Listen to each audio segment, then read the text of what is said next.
So today is day two of our school, of our South African school in internet governance. Yesterday, we laid the foundation of what internet governance is, and how it operates in a global ecosystem.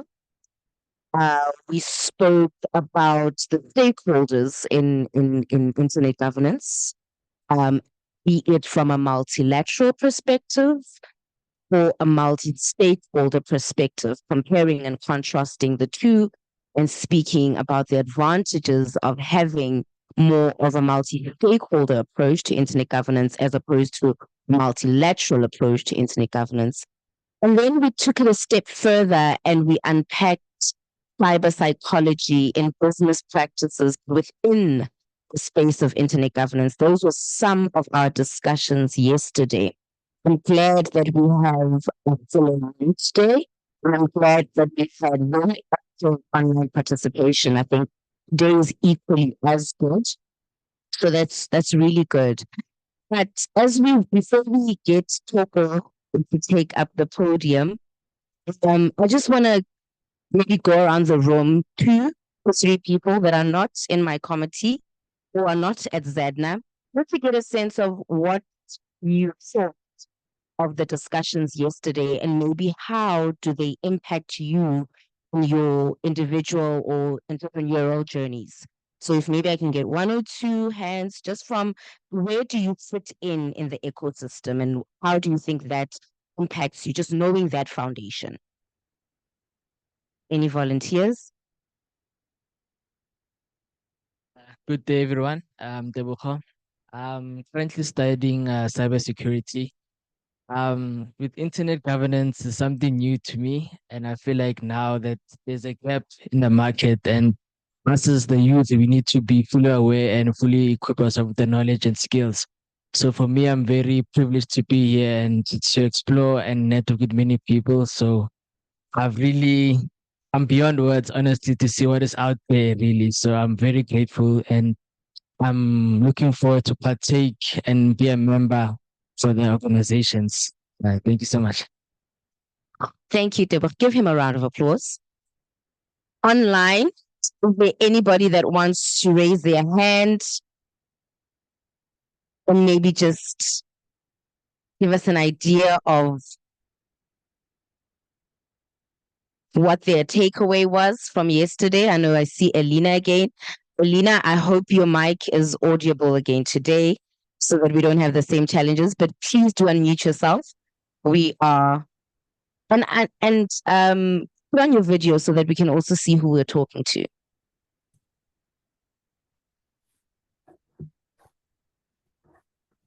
I think Elena is experiencing the similar challenges that he had yesterday.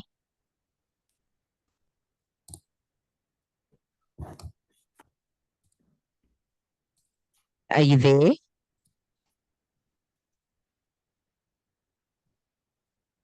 Yeah, I think he's struggling. Okay, does anyone else from any of the remote hubs? I see Cape Town is in the house. Is anyone from Cape Town willing to just take us through their takeaway from yesterday's sessions? The Go Hype Remote Hub.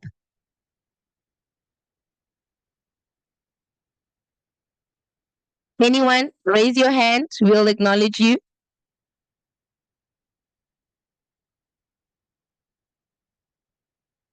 Okay, I think maybe they're also struggling a bit. Okay, let's move on. It's fine. I think that one key takeaway. But today's program is also just as packed.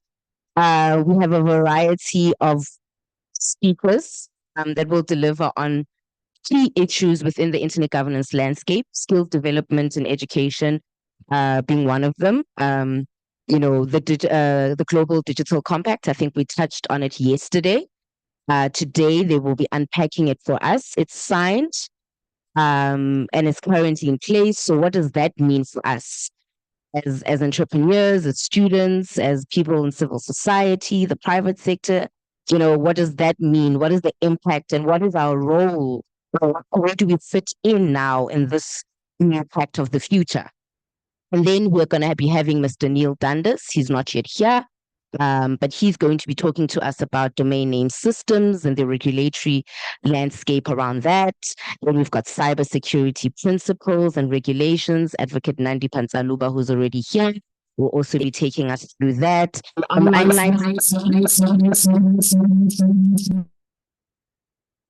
Online safety in South Africa, guidelines for combating mis and disinformation. I'm very excited about the program today, and I hope you will be too. And with that said, I would like to call on Ms. Tokomia, who will be our opening up today, delivering our first lecture on inclusive education in the era of the pact of the future. If she's ready, we can come. Okay. Okay. Let's give her a sec.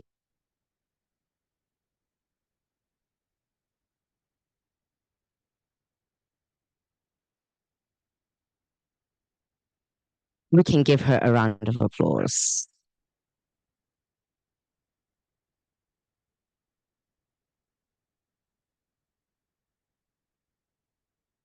Good morning, everybody. Distinguished guests, honorable CEOs, the staff at ZADNA, and to all of you for participating in the South African School on Internet Governance. I am Tokomia, and I'm very excited. But first, before I introduce myself, can I just direct your attention to this QR code on the screen? Thank you. Which is our pre-event survey. Can I please ask that everybody take out your phones, scan the screen and take the survey. It's very quick, it's multiple choice or linear scale.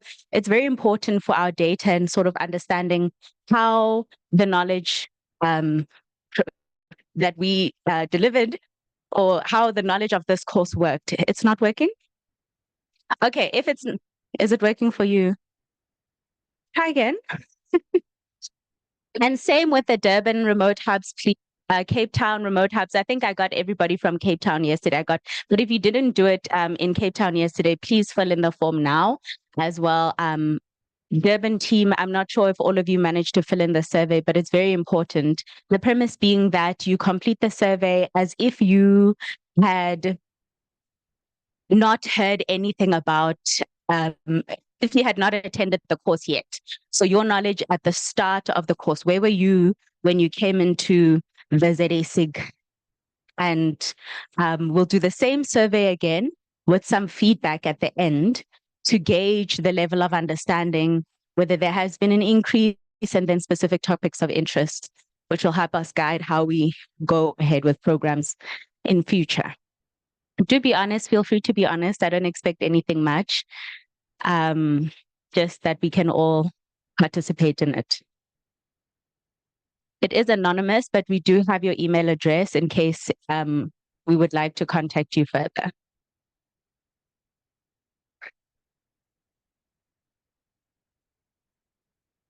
Okay.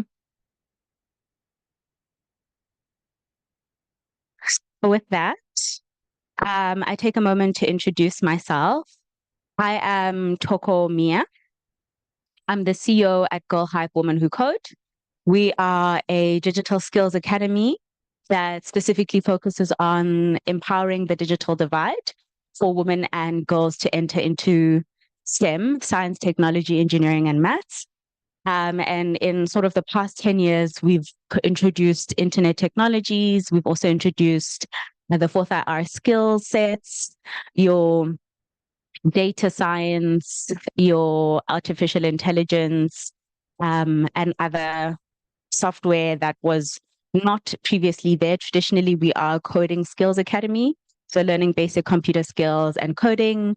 And I mean, I'm a software developer.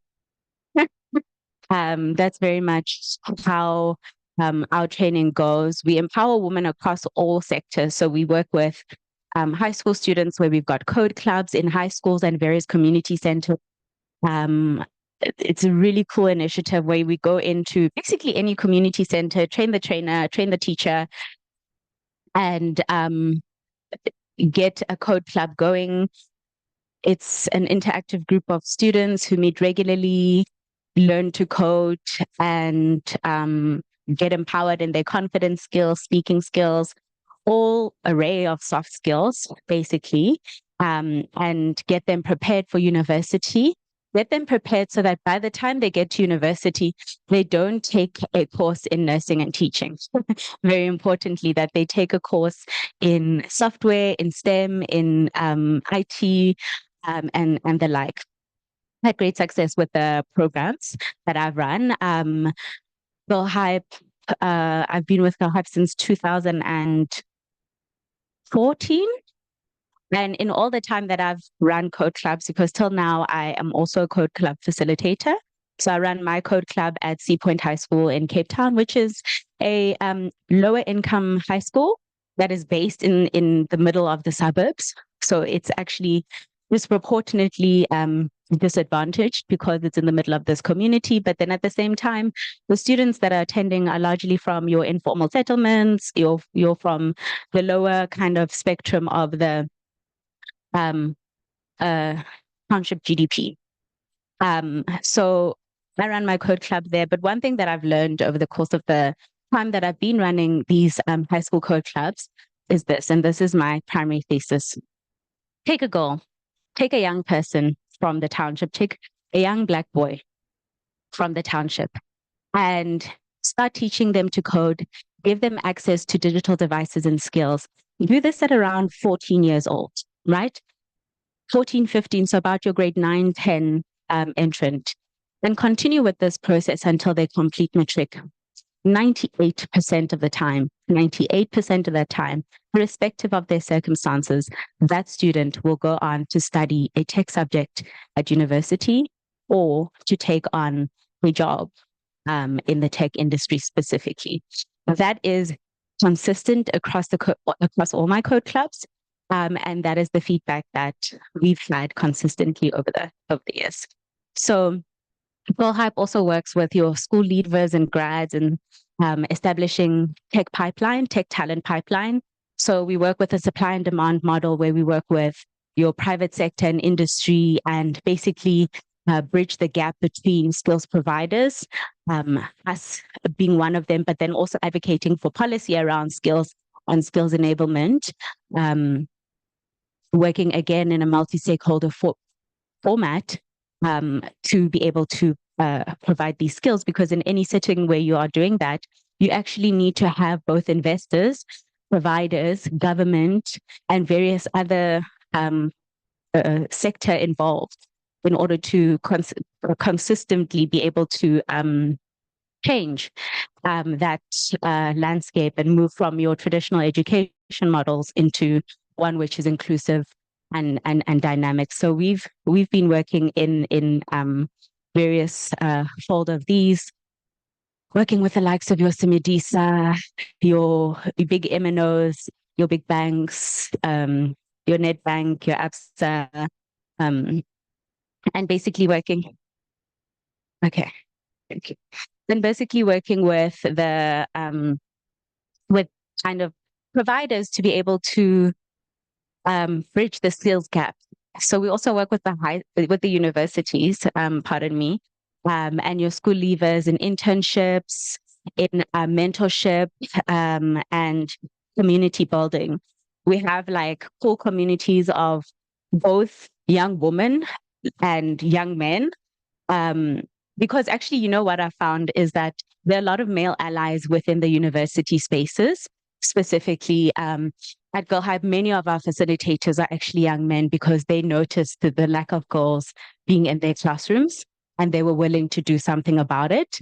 And also because they understood the privilege that they had. In many cases, when you find a young Black boy studying engineering or comp-sci, he's going to be very clear to you to say, no, it's because I was the top student at my high school. I was also the head boy. I was also, it's not regular that we have Black folk, young Black folk going into your university space and taking up these skills. And so there is a direct need for us to bridge this digital divide, bridge the skills gap, and also provide accessible education, which is the primary pathway to employment, to decent employment that is well remunerated.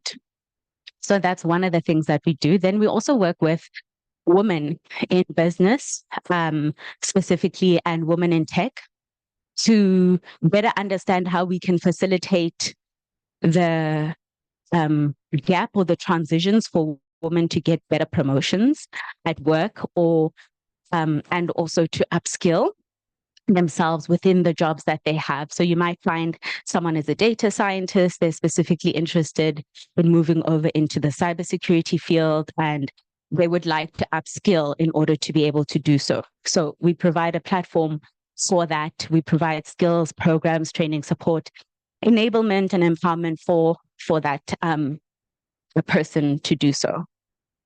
So that's a little bit about Girl Hive. And we are open to members. We're open to partners, collaborations. Our primary funders are corporates, and then largely your bigger NGOs, your bigger international NGOs. So that's how we work our model.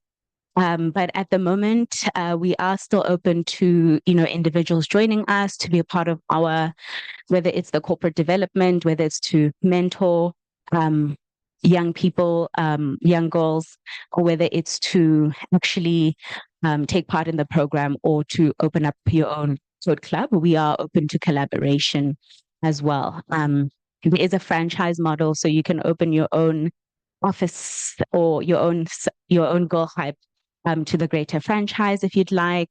Currently, we're in the process of scaling up into Africa. So we'll be going into various African countries, Uganda, Ghana, Namibia, Botswana, namely in the first leg, to build Girl Hive into these countries as well, which is very, very exciting. And we also offer classes on a virtual model. So location is not specific to the program. Our head office is in Cape Town, but currently we have programs across the spectrum running all over the country, from your Jan Kempdorp in the Northern Cape to your Samaloi in Limpopo, Bloemfontein. We have partnerships and so these are the specific other franchise branches, but we do run in collaboration with a number of other businesses and people. So feel free to reach out to us. We're online, girlhive.co.za, or email me directly. It's Toko, THOKO, at girlhive.org. And so that's primarily my business. My second sort of chair position that I hold is as chairperson of the Internet South Africa Volunteer Association, which is the ISSAC chapter of South Africa, which is the only ISSAC chapter of South Africa, okay? Because there's a long dispute about who is the ISSAC chapter of South Africa currently. And it is indeed Internet South Africa. The reason for this is because in 1992, an organization was started called ISSAC ZA, right? And the organization that we belong to, over the years, the organization started being called ISSAC ZA. But the organization we are a chapter of is an international organization that is called the Internet Society, right? And you can find us on internetsociety.org. And Internet Society then made ISSAC, or this ISSAC ZA, its chapter in South Africa. Consequently closed, but there's a member who's still running it. Internet South Africa was formed in this process. ISSAC Gauteng was also formed, which also consequently closed. So if you're looking for us, please, it's internetsociety.org.za. So you'll find us at Internet Society South Africa, and you'll get these details. If you find my face and other pretty people in this room, then you're at the right place. ISSAC has a number of operating models. So there's an ISSAC e-learning platform, which I highly encourage everyone to go onto and join. We've done a class before. We do classes with the Cape Town group that's taking part today. And also we run the programs virtually online as well.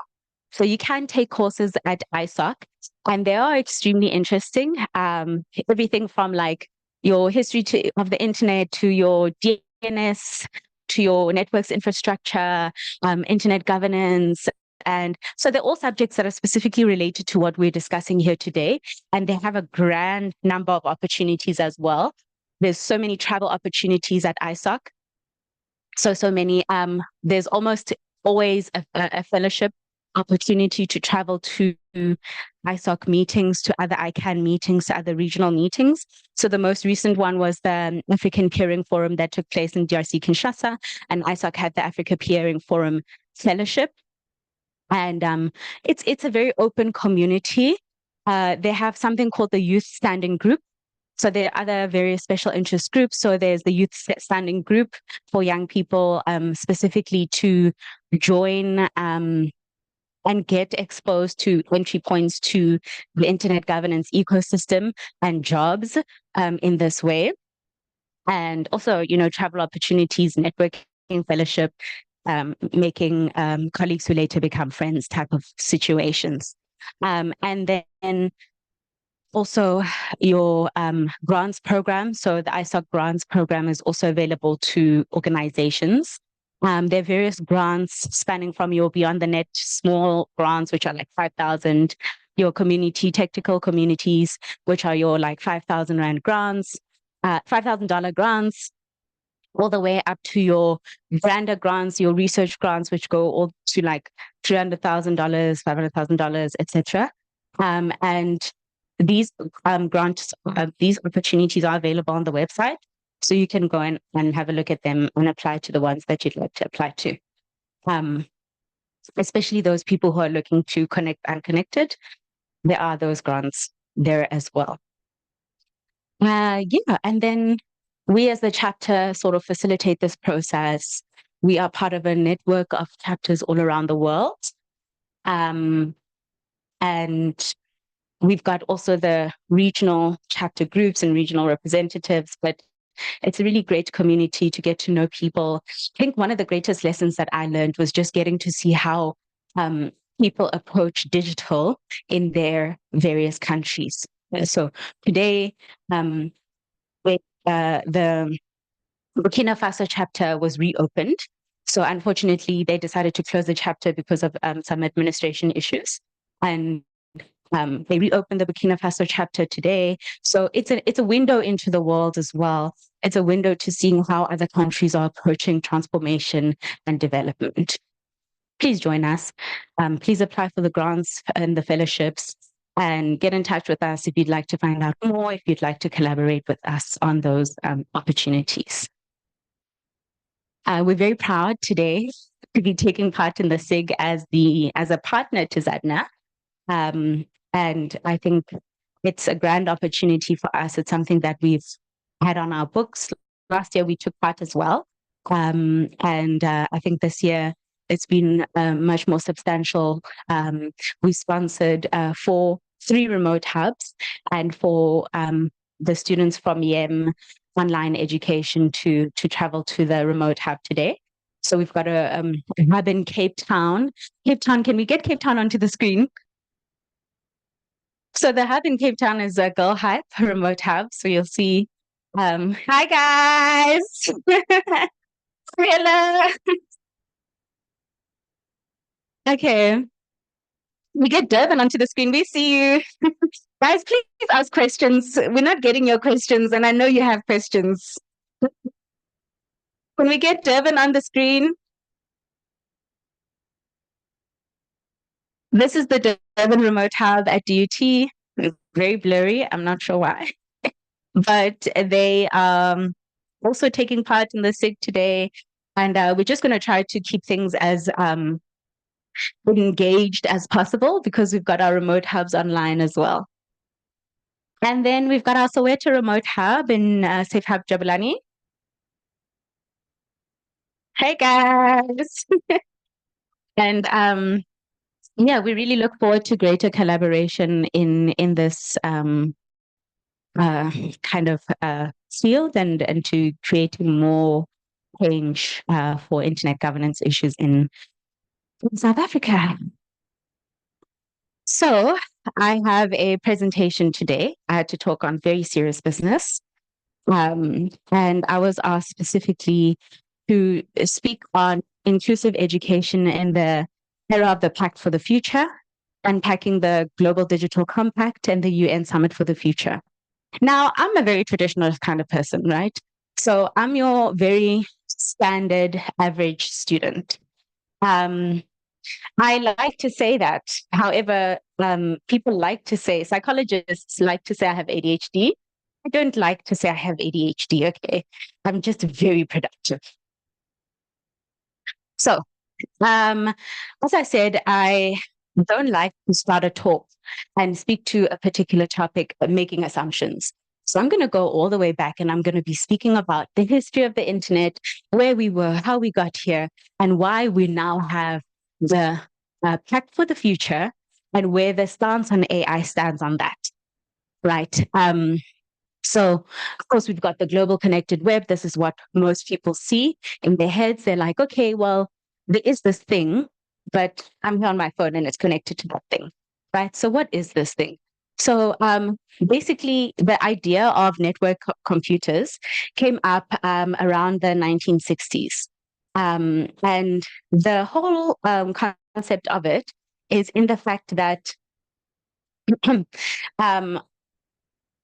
in the 1960s, there was a Cold War era, and there was a need for interconnected communications that wouldn't be destroyed by the rise of nuclear warfare, right? And the US Defense actually created something called ARPANET, which is the Advanced Research Agency Network. That was in 1969. And this ARPA is it's considered to be the direct descendant of the internet that we have today. Basically, they set up sites in the University of California, LA, Stanford Research Institute, and Santa Barbara and Utah. So this network between the universities was the first kind of instance of what we had, which would be the internet today. Fast forward to the 1980s, you then have, designed by Vint Cerf, who is alive today. And I met him and I've sat on panels with him and I've had lunch with him and it's grand. But basically he designed something that we call transmission control protocol or internet protocol. The document is available online as in the original document he wrote, which is what is the internet today. It was available online. He wrote this alongside Bob Kahn in the 1970s and implemented it around 1983. It's almost entirely without fault. This breakthrough led on to basically, if you have the ARPA and you have IP and IP, you've got connectivity. However, introduced the domain name system in 1984, right? And it's very now you've got a name for your sites, right? So you've got a name for users to use when they address online resources. www.toko@mia.com, right? That's where you find me. It's not that, it's tokomia.com. That's where you'll find me. But during this period, there's a lot of growth and the internet moves from being like an academic tool to being sort of one for researchers and one for like the public. Not yet the general public, but the public. People are aware that there is this development and it is somewhat accessible. Then you've got what is called the World Wide Web boom that takes place in the 1990s. Here we've got from Berners-Lee, who proposed a system to navigate the website using hyperlink text, hypertext links, right? And he basically developed what we now call hypertext transfer protocol. And this made it possible to share and access documents across the web, right? Fast forward to the 2000s, and we've got the boom and the rise of Web 2. But let me first take it back. I think I missed a step. In the 1990s, we also have the rise of e-commerce.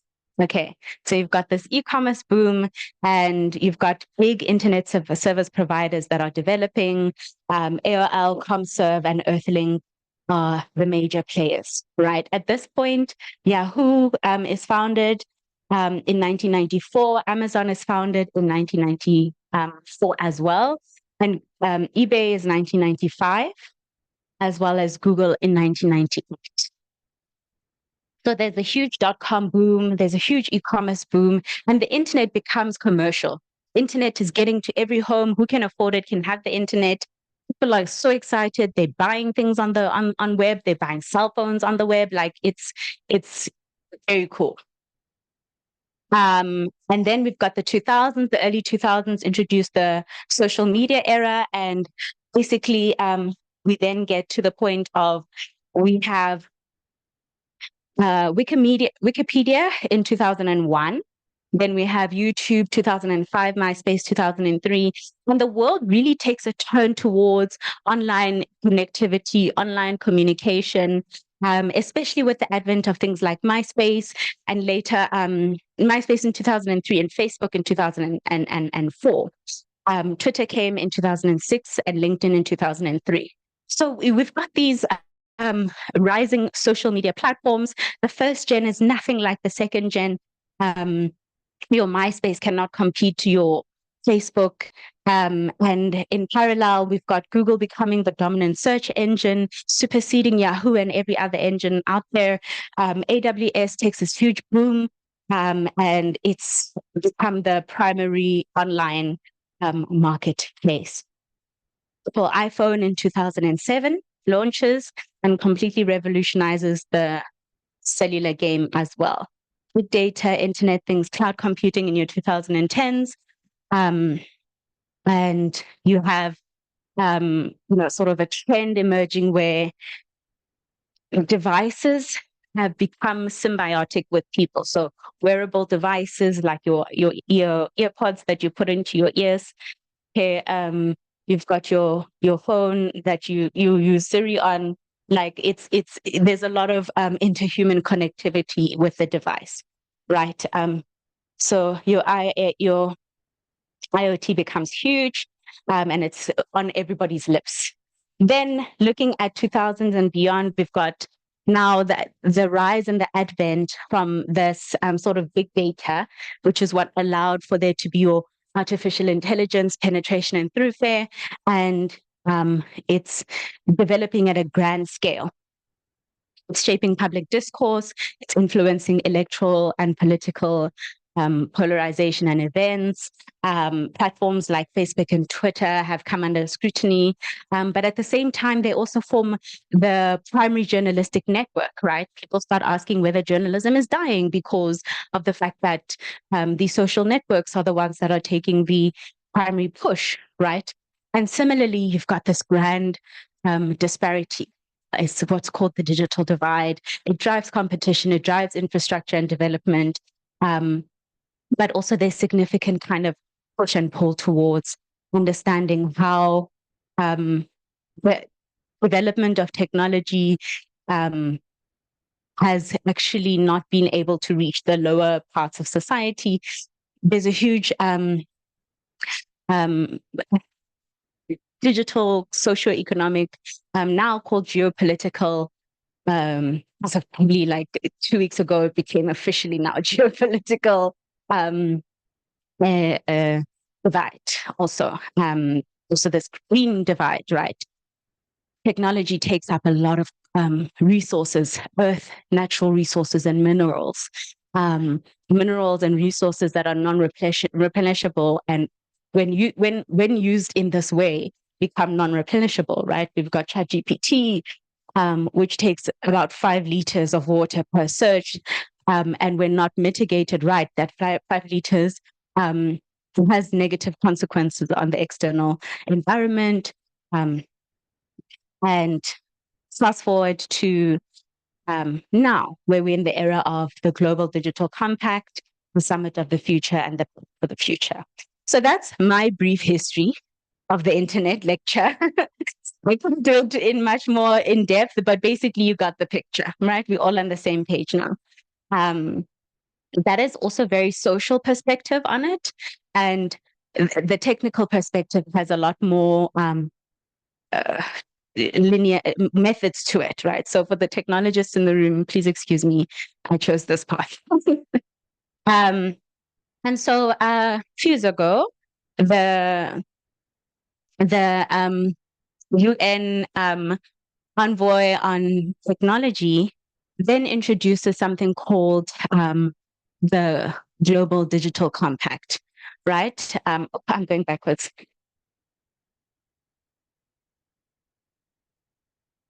Okay. So the UN digital, the Global Digital Compact, right? The UN Secretary Envoy's compact on technology, and it speaks about the need for global governance in the digital age, right? So there's obviously, alongside the rise of technology, AI, big data, and emerging technologies, there's exacerbated inequalities, there's a threat to human rights, data privacy, there's risks to global security, as we saw with the war in the Ukraine, and issues such as and even here localized cybersecurity issues. I think you guys have seen the reports, 300 million stolen from the departments of arts and culture. So we've got this threat to our very existence as a humanity as well. Cybersecurity, data surveillance. I think you guys know about, please remind me the company's name. So there's a company, they just got fined now in, I think you know the facial recognition technologies. So you've got the facial recognition technologies, and I remember the name. I think it's Cloud, Open Cloud or something. But basically, they had this database of 300 million people, facial recognition patterns from around the world. And they've not paid for that. We've not consented to those faces being on there. And so there's a need for policy in order to understand and address when these types of things are happening. How do we protect individuals' data? How do we mitigate the use of that data? We've also got weaponization of technology as well, and understanding how, I think we saw in Gaza, that there was the drones that were, kind of playing sounds of crying babies and going to hospitals to say, help me, please let me in, which is real technology being used in a weaponized manner. And so also, how do you mitigate this? How do you play a role in this, in ensuring that there is a harmonized use of technology and that we're not actually focused on digital transformation that doesn't work for our society. So aligning with the SDGs, aligning with the African Union's agenda for 2023, and again, the agenda for 2063.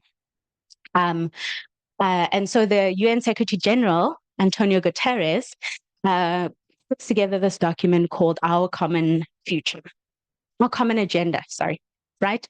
So he puts together Our Common Agenda, and then from this, the UN tech envoy, this guy, then also had amazing with him, long conversations, like, yeah. So he gets together this document and he's calling it the Global Digital Compact. It's in advance of the Summit of the Future, and it's looking at understanding the growth of SDGs. Where are we in line with the SDGs now?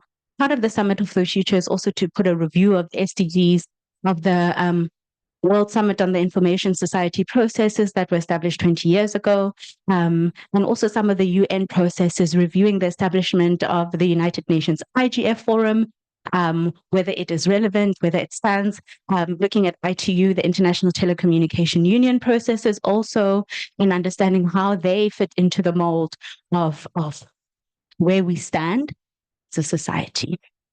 Right? Especially on topics of the environment, sustainability, especially on topics of inequality, human rights, especially on topics of technology and its importance. And again, onto the topics of sovereign states and our right to exist. So the Global Compact goes out, there are various revisions. Institutions from all over the world, people, academia, governments are invited to submit their proposals into what will become this document, right? So he sets out a call. He says, I'm writing a global digital compact. Everybody gets together. We hosted Girl Hype and ZADNA and the United Nations Economic Commission on Africa, a Africa regional review and meeting of the Global Digital Compact, and we submitted a document towards this effect.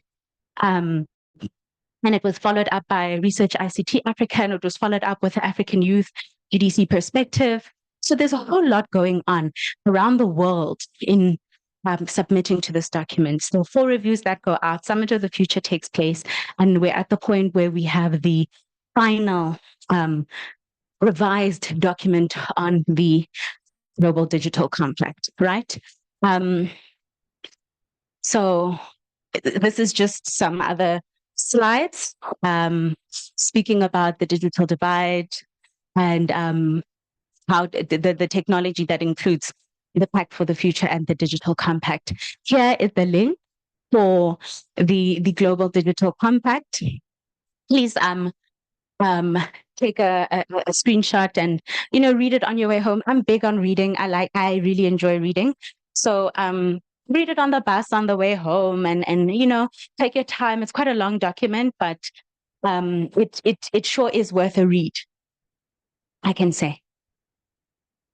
So I'll leave that on the screen for everybody to take up. The Cape Town Hub, are you guys able to see this?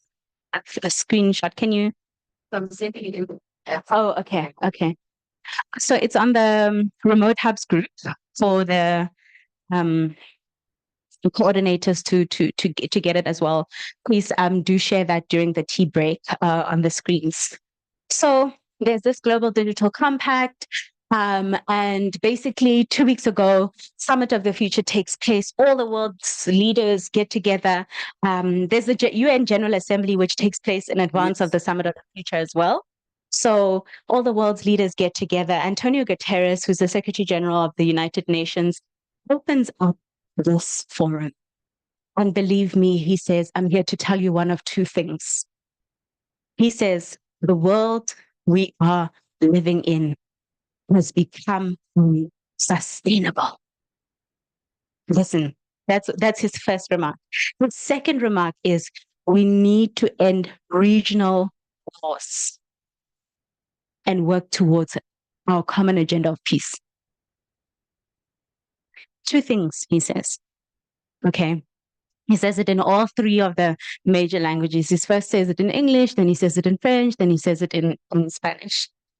Okay, believe me, by the time they have their next meeting, then I'll be in the room also. I won't watch on YouTube.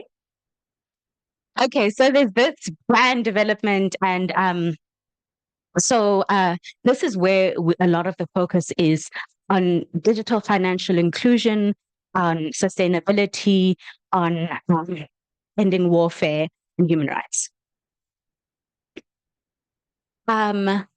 So this, our Common Agenda reports then goes on to lay the foundations for what would be the Global Digital Compact and what topics were addressed in this bridging process. So you've got data privacy, cybersecurity, and to protect individuals and societies, right? How do we do that?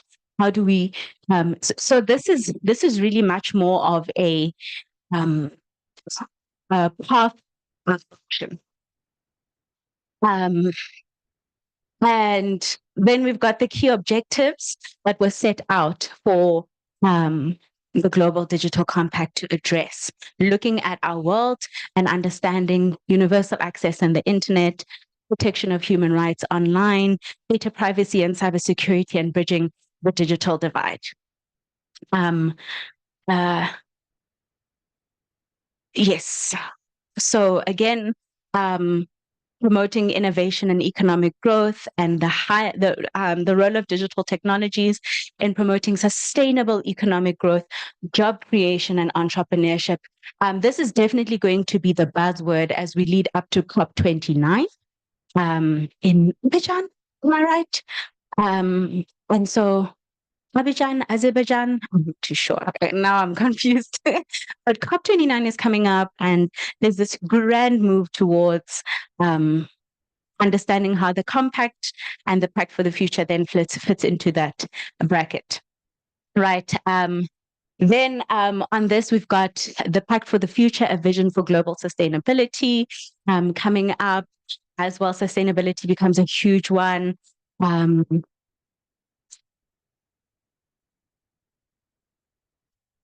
Okay, so we've got this. And then we've got inclusive education in the era of the Pact for the Future, unpacking the UN Global Compact within the Summit of the Future. So when you say time, I've been given a time map. How much time do I have? How much? Okay, you're going to give me?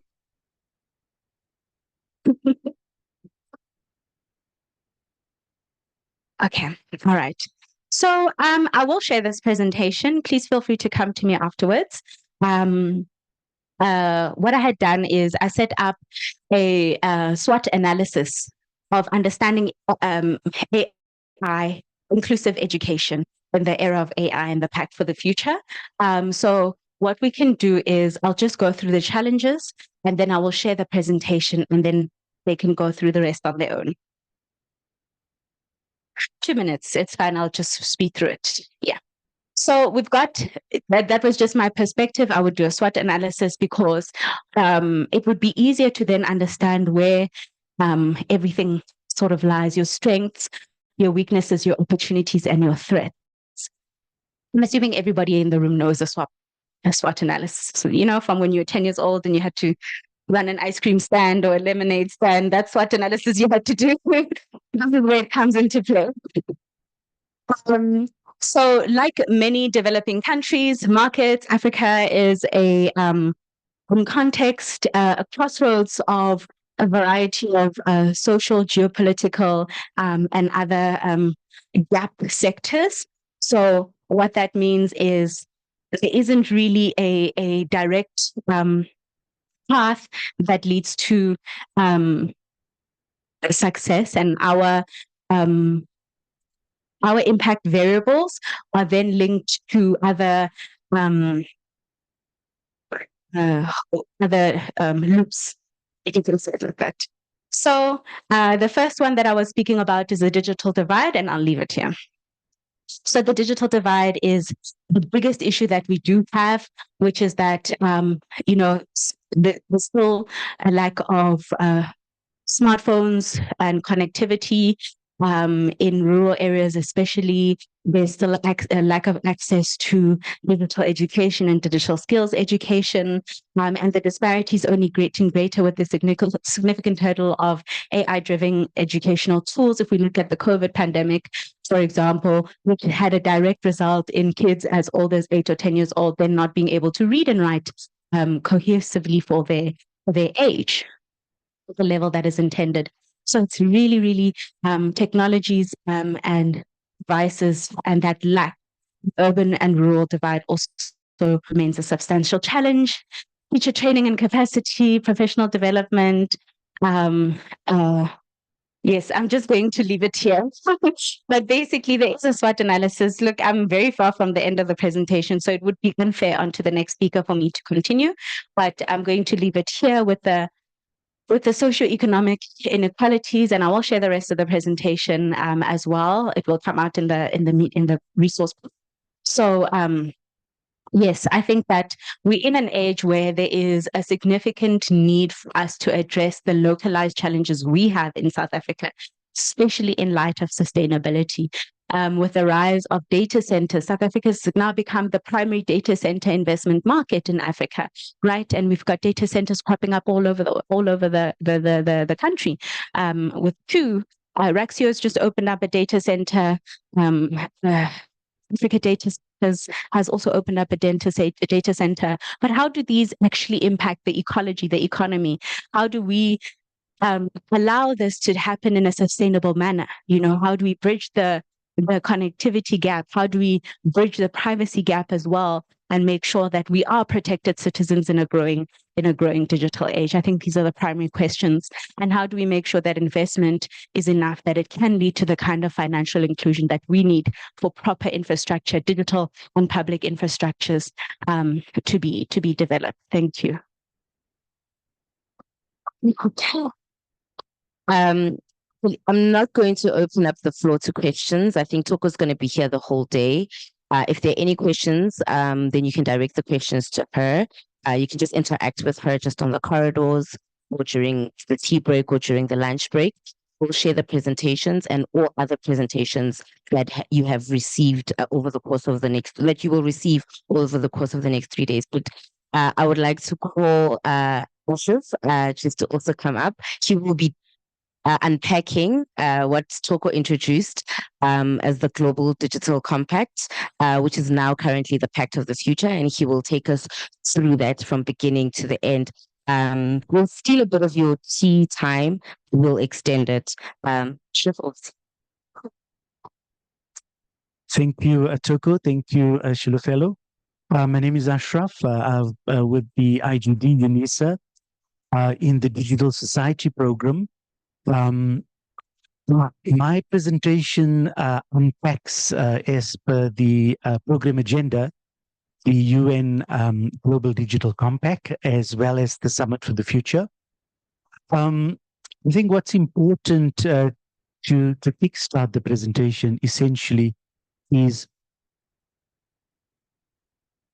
the context. In public policy, especially development policy, United Nations, as Toko has mentioned, the UN Summit for the Future, these processes are very, very detailed. They're very contested. They involve an array of players, nation states, private sector, non-governmental institutions, and very importantly, research, academia. I was just speaking to my fellow colleague earlier. Without the academic research input and what we call critical thinking, we're not going to go forward on the agenda of the UN Summit for the Future. So the presentation provides more the context, less about the journey, because without the critical context, we'll find the deepening divides across the world and sub-Saharan Africa in particular.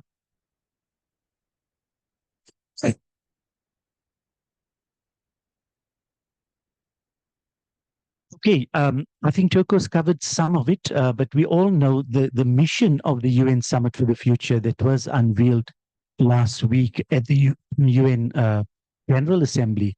It's about looking at a broader multilateral system. Now, very importantly, in international relations, multilateralism is a concept that involves multiple partners within the global system, not just the old order where we have just powerful nations kind of eating to the world, especially the global south, on norms, international norms, on trade policy, on information policy, on climate change policy. What we have in the world today is a massive amounts of concentration and inequality, particularly in the north. The US in particular and the European Union, their worldview, their values, their policy systems are dominant solely because they have had the advantage of colonialism, of unfair trade practices, of dominating the institutions that were formed post-World War II, the World Bank, the International Monetary Fund, the World Trade Organization. These are institutions shaped by the North within a global context. In the past 20 years, the global South has caught up. And today, we no more have a unipolar world order. The US is a declining power. When you have the rise of the East, the rise of China, today is on par with the US, the only country in the world that has met all its Millennium Development Goals. It has taken 500 million people out of poverty, whereas in the US, inequality has deepened. There is global south in the US for 44 million people living below the breadline. So then what is the global north and what is the global south? So this is the milieu in which we address this debate. This is where the UN Summit of the Future comes in, where we need new international norms.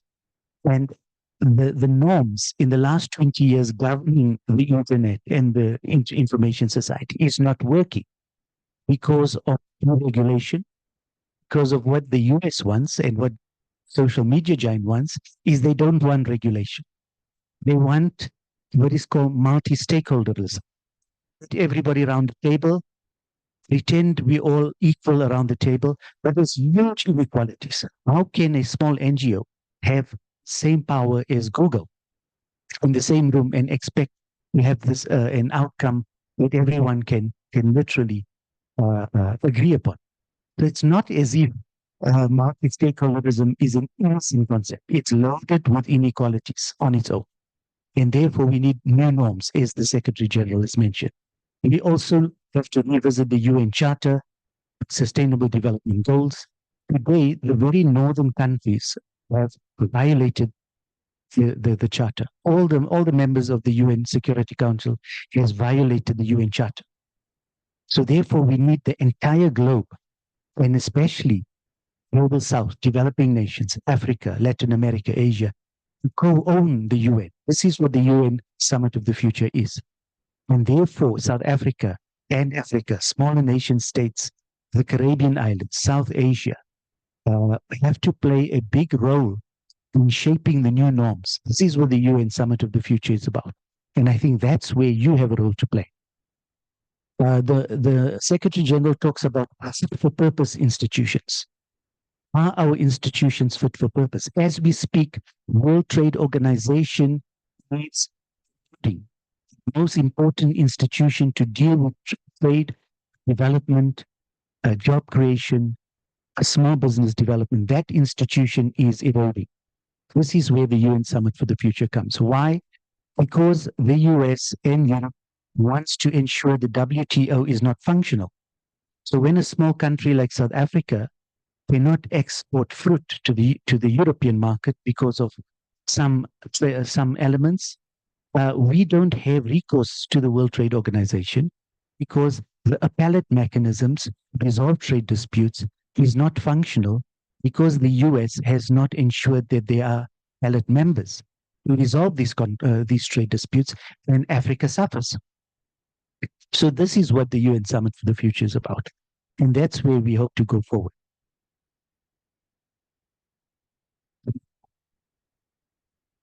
Okay, so in understanding the UN Summit for the Future, we got to look back. In the year 2000, at the high point of the world order, South Africa's democracy was new. We still had Nelson Mandela as president. We launched the UN Millennium Development Goals under UN Secretary General Kofi Annan with a lot of hope for the new millennium, the new century. We now a quarter of a century into the new millennium, and all these goals, many of them have been met, but a lot of them have not been met.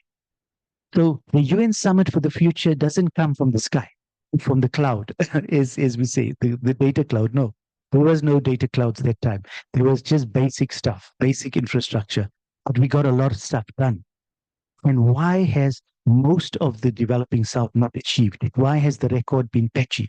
We need to probe that. Why is most of sub-Saharan Africa, at least 60% of the poorest nations in the world, the LDCs, are in sub-Saharan Africa? Why don't we probe what are the structural causes of that? It's the international system. It's the trade system. It's the WTO. It's the IMF that is making Africa poor. Most of the nations in Africa are riddled with debt. And if you look at the Kenya financial riots a few weeks ago, it's because there's cost of living crisis, because the cost of everything has gone up, because 25% of the national budget in most African countries go to pay off debts, and that money goes back to the north. This is what the UN Summit of the Future talks when it says we need to radically reform international financial institutions. That is the real world we're talking about. It's bread and butter issues. So very few countries met it. China, Brazil, a few others, Vietnam, Malaysia, Indonesia, Mexico, Turkey, they've made gains. They've met the MDGs. Why have we slagged? We need to ask our politicians and representatives why. Big questions we need to tackle as the youth. You're the new generation, the youth.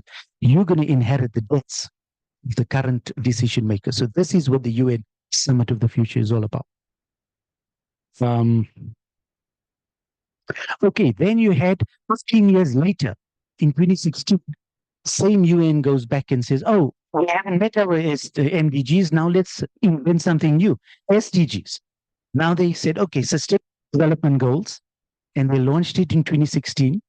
And believe you me, at this point, we're halfway through that, and most of those goals have not been met. But there we go again. 17 Sustainable Development Goals have been, with 161 actions, of which all nation states of the UN need to implement. And again, same story as the MDGs, same patterns. Those nations that have been bold and have taken decisions in their national interest, like China, like Vietnam, even Cuba, Indonesia, Mexico, etc., they have made gains. Those countries that have followed the northern customs, most of Southern Africa, Sub-Saharan Africa, again, meeting the SDGs. There we go. We're halfway through. Yes, on that point, SDG 9C talks about provision of universal and affordable access to the least developing countries. So there we go. And then we had the UN, talked about the WSIS. We had the last Summit on Information Society. I was part of, as a young researcher in those days, attended 2003 in Geneva, the first summit, hosted by the UN, the ITU, UNESCO, etc. It was the fantastic period where there was lots of expectation of unity, of a World Wide Web that would have brought the world together, that would be an information leveler, that would bring the world together for the big issues of the day, unity, humanity, Ubuntu, etc. And you had these action plans that were implemented by the ITU, by UNESCO, by UNDP. We had leadership in South Africa at that time. We had Minister J. Naidu, Minister of Communications, Director General Andile Ngaba. These were high-level people that showed leadership on the international stage, and South Africa had a voice, unlike today. And that's where we're going. Nonetheless, look at the line items. 21 years ago, in 2003, we had these line items from the WSIS, which directed nation states, departments of communication, departments of trade and industry, departments of social development, departments of education and health, implement these. So when you have the UN system, whether it's Summit of the Future, Global Compact, it's not just idyllic statements or fancy statements. As members of the nation states are bound to implement the UN. All the UN, this thing. Look at what we had. If you look at this, it's such a well-developed document, 21 years ago. I'll take you through it. The WSIS line items talk about government and stakeholders. In detail, there you have. Information and communication infrastructure, 21 years ago.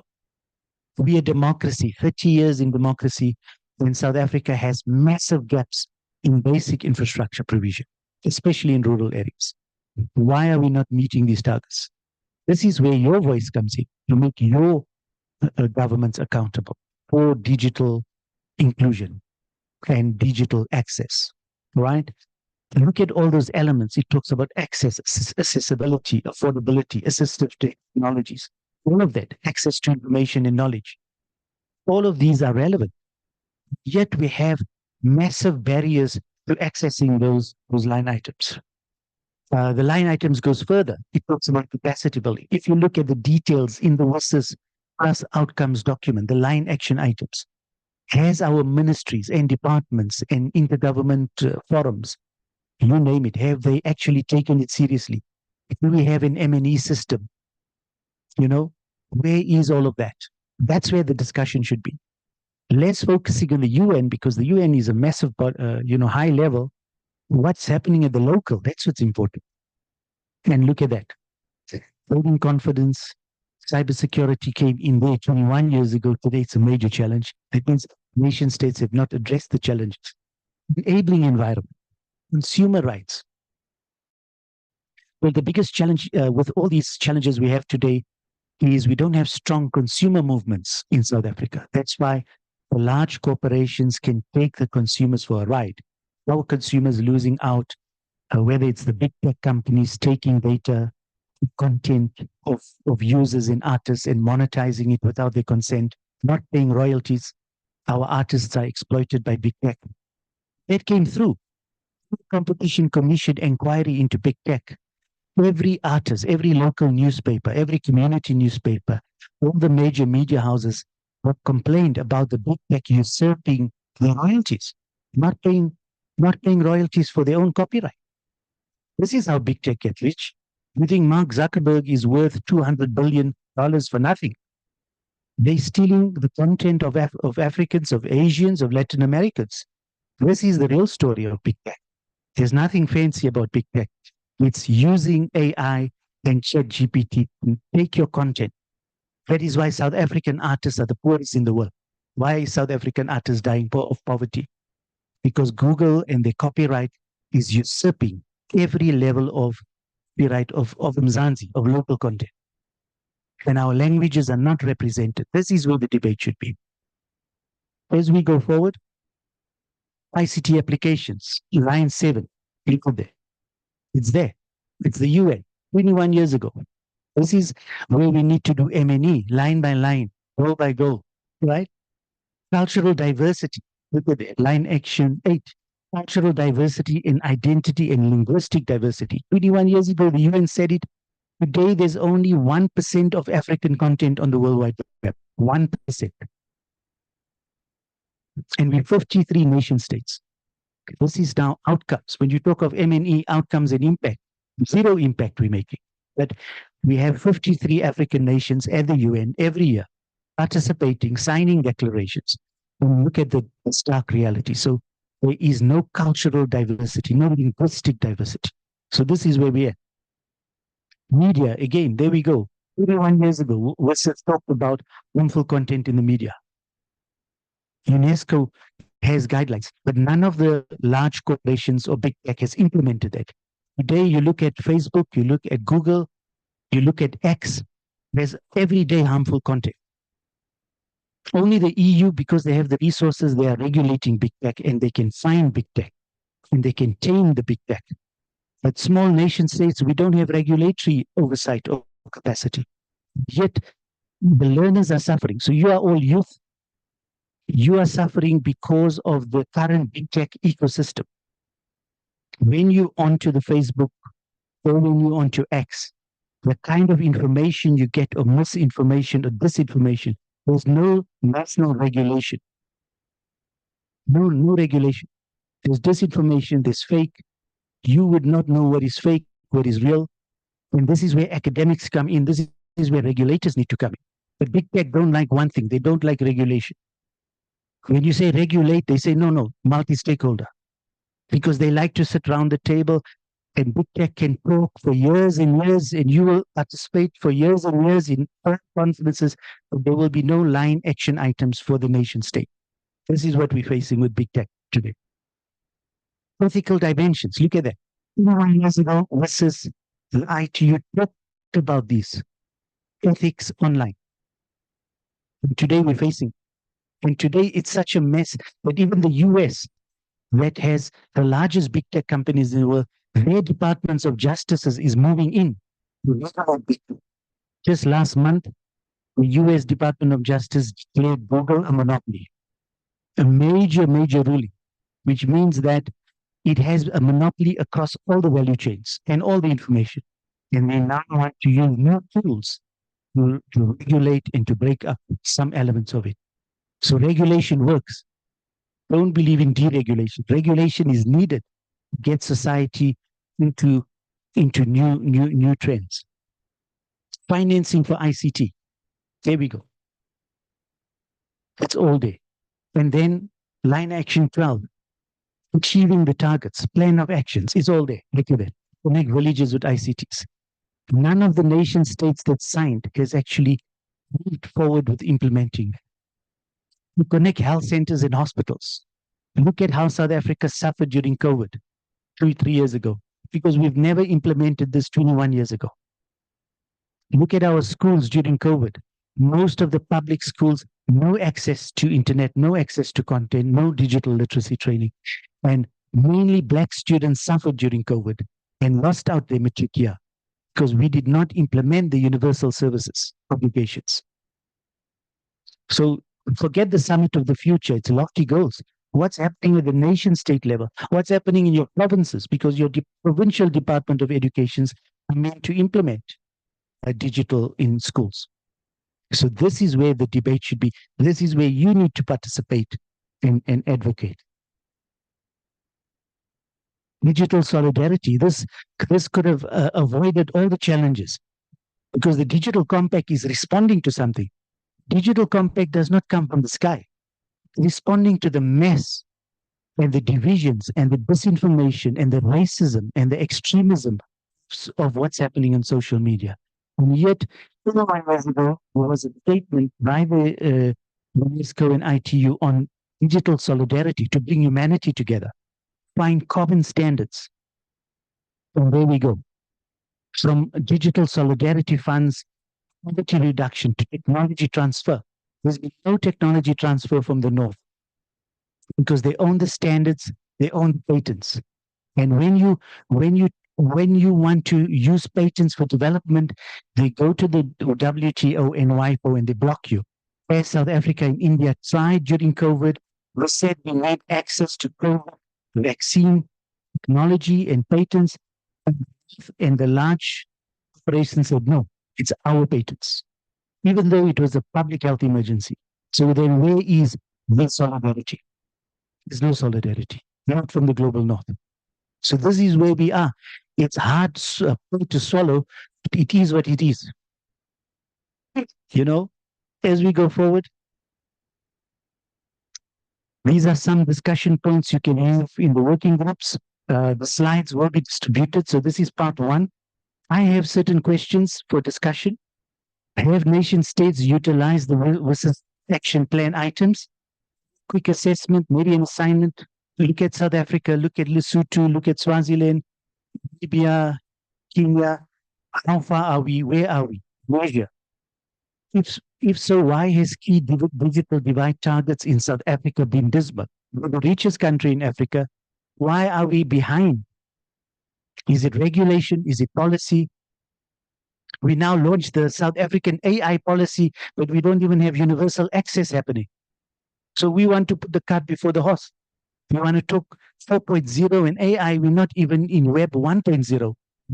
60% of the nation is not there. Uneven development. Big tech is not going to solve it.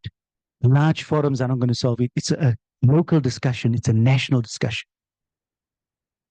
Big questions. Where are the policy regulatory disconnected issues? Resourcing issues at the nation state.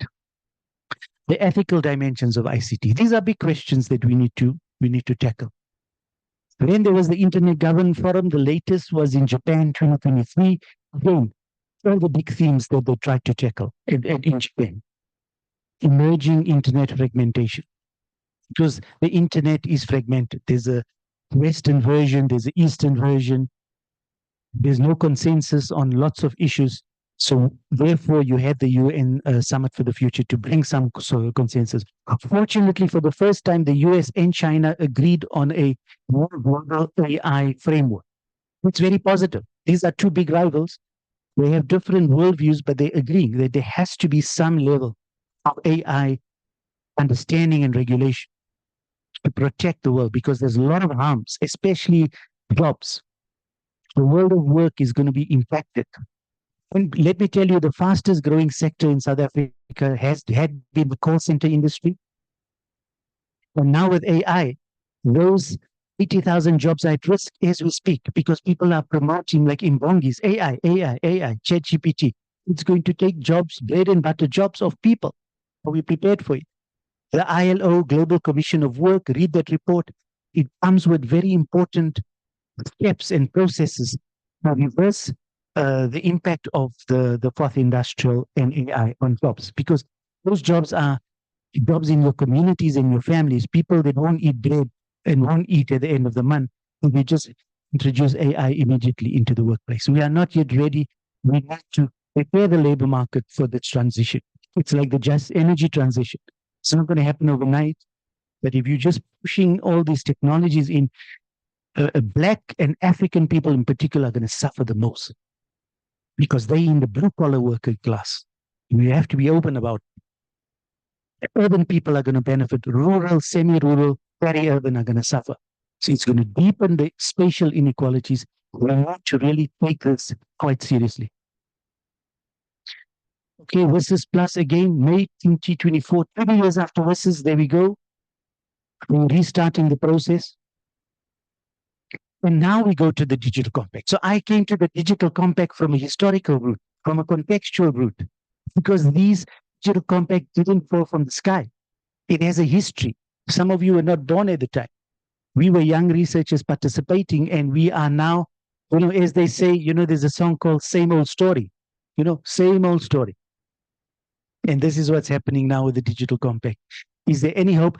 If Africans don't have common positions and are divided, then this is what you have. Now, here we go. UN Digital Compact, Hugo has mentioned 2 weeks ago, launched. Again, let's now relook at what they want to do. Believe you me, it's exactly similar to what the UN ITU said 21 years ago. They're saying, okay, close the digital divides, address sustainable development, expand inclusion, foster inclusive, open, and safe. Now they're bringing it. Now they say we need open, inclusive, and safe internet. Researchers and the activists have been saying it for 20 years. They did not listen to the activists. They did not listen to the researchers. And now they realize it's a major issue because AI is so powerful, no one can regulate it. It's just the few super tech giants that are dominating the discourse and the design. And AI apartheid is a new issue. Nobody's talking about it, but you go to the US, there's what is called AI apartheid. So what is AI apartheid? AI bias. In the US, if you're an African American and you apply for a housing loan, they use AI algorithms to lock you out of loans. It's happening today in the most AI bias. Different cultural groups, racial groups, gender groups are excluded with AI bias. So this is what we're talking about when we talk about the UN Global Compact. This is what the UN ITU tried to do 21 years ago. Nation states did not implement, and today we are facing new challenges. As we go forward, we talk about accountable, interoperable. These are nice words. They're in every document since this process. They have been in all the national policies. Governments have adopted it. But at the implementation level, you find nothing in interoperable. When you go to the social grants, because they have so many service providers or vendors, they're not interoperable. You cannot get your driver's license in South Africa. Why? There's no interoperability. We have the 4IR Commission in South Africa for many years. We can't print our own driver's license. We had to import the machinery from Germany and pay 1 billion rand for that. When you read the news today, the minister doesn't know. They ask the minister, when are we getting the machines for the printing of the driver's license? He doesn't know, but they spent 1 billion rand. And here we talk about equitable interoperability. It doesn't happen at the local level because big tech is too powerful. They get their way with governments. And we've seen it with the Zondo Commission. Every minister is for sale. So this is how the world works. Let's get back to reality. There's fairy tales and lofty goals, and there's what is called the reality that we face in South Africa today. They start with principles, UN Digital Compact. There's all the principles. It's on the website. Soko has given you the website link. Exactly as we had 21 years ago with the World Summit on Information Society. There we go.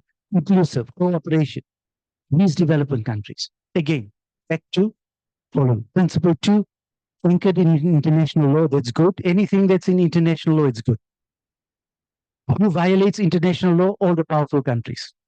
All the top 5 powerful countries violate international law every day. And when South Africa wants to do something good, like trade, and we want to export, then they say, no, you can't export to Europe because you're not meeting some standards. So you are locked out. when you lose jobs because we don't have it's called countervailing power. In international relations, you don't, it's called asymmetrical power. Only the top 5 or top 10 nations have power.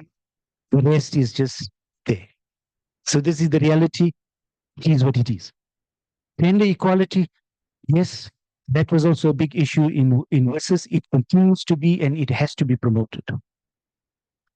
New capabilities and opportunities, yes, for environmental sustainability. I think Pilko talked about it with the COP17 process, climate change.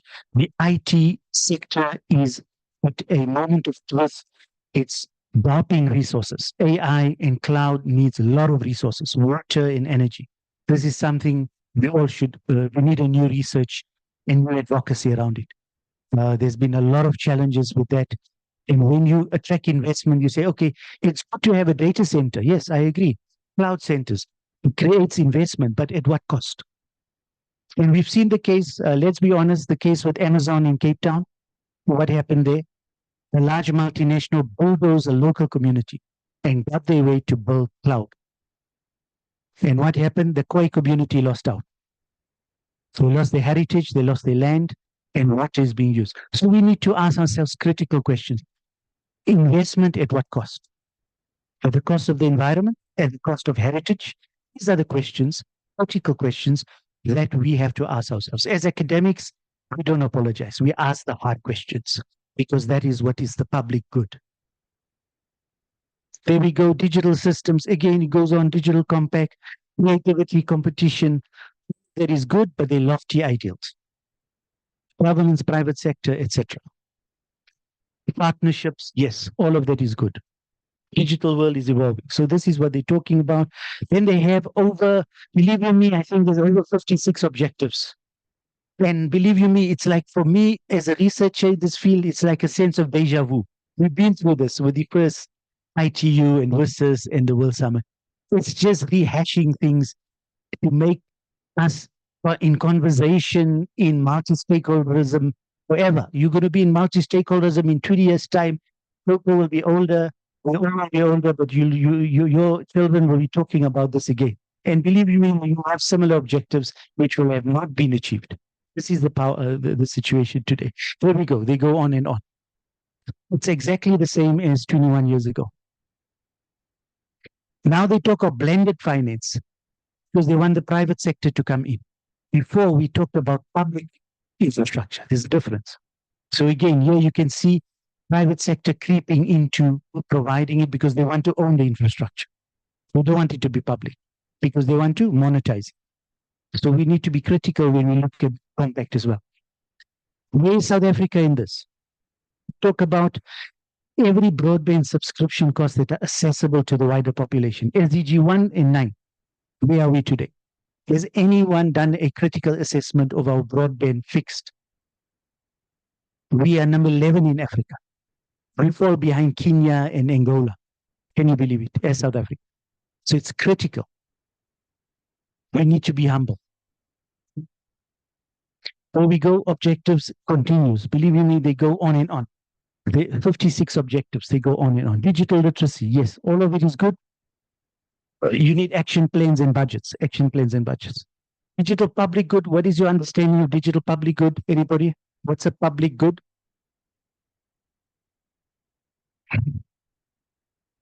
It benefits everyone. Today, all the digital data is monetized, especially by big tech. It's monetized. You don't have regulation. We're going to fall behind. It's not used for public purposes, public development or local development. This is where the debate should be. Public goods, they talk about it again, and it goes on. Then this is just now, that was objective 1 with so many sub goals. Now it's objective 2. So the point I'm getting to, it goes on and on. It's a great document. It's great to read. It's great to understand. But you need to make it work for the national level, at a local level, at a city level, at a provincial level. What does it mean for the youth? What does it mean for the Department of Education? What does it mean for your school? What does it mean for ICT access? What does it mean for monetization? Are we going to have data localization? Evidently, the North does not want data localization. They want all the data to go to the North. They can process it and monetize it and make money out of it. which they're doing all the time. So here we go. I'm sorry if I was very broad bearer of sobering news and negative news, but as researchers, we have to tell the truth as it is, give you the wake up call that we all need. There we go. It goes on. Believe you me, it's great. I mean, any normal or reasonable person will agree with this, with all these goals and objectives. But we've been down that road, the versus process. What has the system done? The system has given leverage and policy and power to the private global corporations and the global big tech. They dominate the discourse, they set the agenda, and they like multi-stakeholderism because you're going to sit around the table and talk. They like a big giant like Google and the big governments to sit next to a small Nyana NGO, and then you will feel, hey, I'm on the table. But you have, it's an unequal relationship, completely unequal. They buy you out. Google is funding all these NGOs, all of them, most of them, because you look nice in your youth and you, from the global south, you make Google look good for public relations. You give them legitimacy and then they run with the agenda. So be critical when you have a partnership with the big tech and with governments. Government has its own agenda. Where is the academic community and civil society agenda for the public good? That is my big question for you today.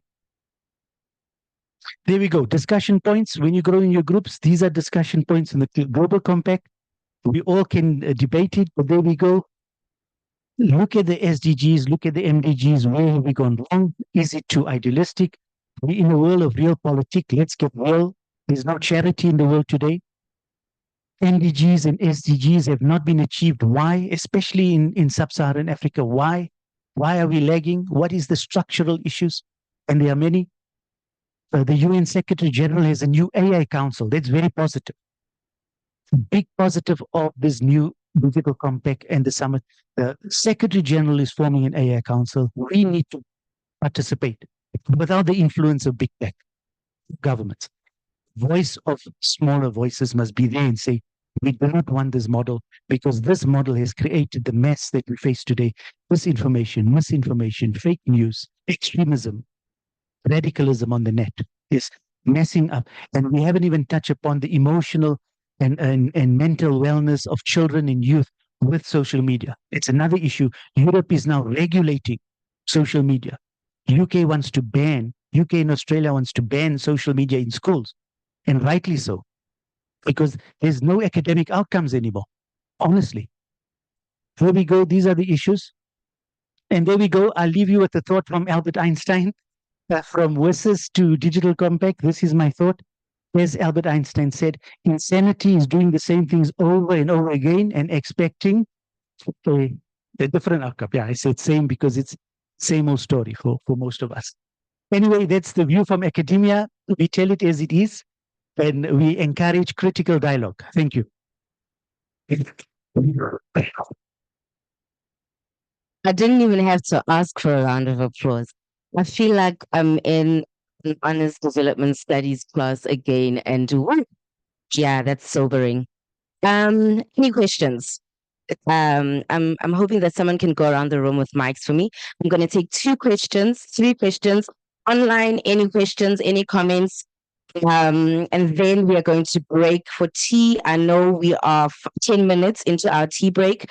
We will give ourselves 5 minutes extra before our next session. But first question, please say your name. I know they probably know who you are, but they're new people in the room. Just stand up, say your name, and then ask your question. Okay, it's me. Hi, everybody. I'm Tokomia. Prof, my WhatsApp is blowing up. Everybody wants your presentation. Can we please get your contacts? So that's the first point, that we community want to be connected with you. You seem very knowledgeable. So one of my colleagues said, can you share the presentation? I said, you know what? I wish I could share the research, but we were not there. We're not there for this information, but we are here now. So I think for me, the biggest question is around the comments that you made near the end of your presentation, which was, consistently you said, we're not there, we're lagging behind, we're so far. How can we have this, but we don't have that? So I'm just trying to understand in the context of policy making, from your point of view, seriously now,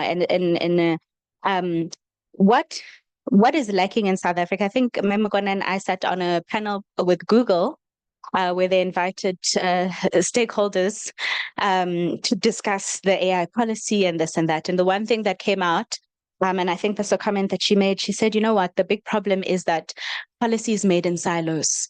So it's internal, it's government, there's internal appointment of people of which the processes are just, either they're not known or it's just an announcement that this is who we have now. I think a similar thing happened with the 4th IR Commission where people were saying, but where's the greater representation? Also, now that is established, we haven't heard anything from you for a good 4 years before you said, oh, by the way, we're still here. And so how do you think policy should be enacted? Because I think for me, there is a huge difference. There's a huge lack of policy development in South Africa by state, specifically by state. What should they be doing to make these processes open to us? I think similarly in Parliament, you see AI policy, but reasonable consultation hasn't been made. You know, what would the right process be then if we were to go for an AI policy? And now that we're here with what we have, how do we ratify it properly? I also have a question, if I'm allowed to ask a question.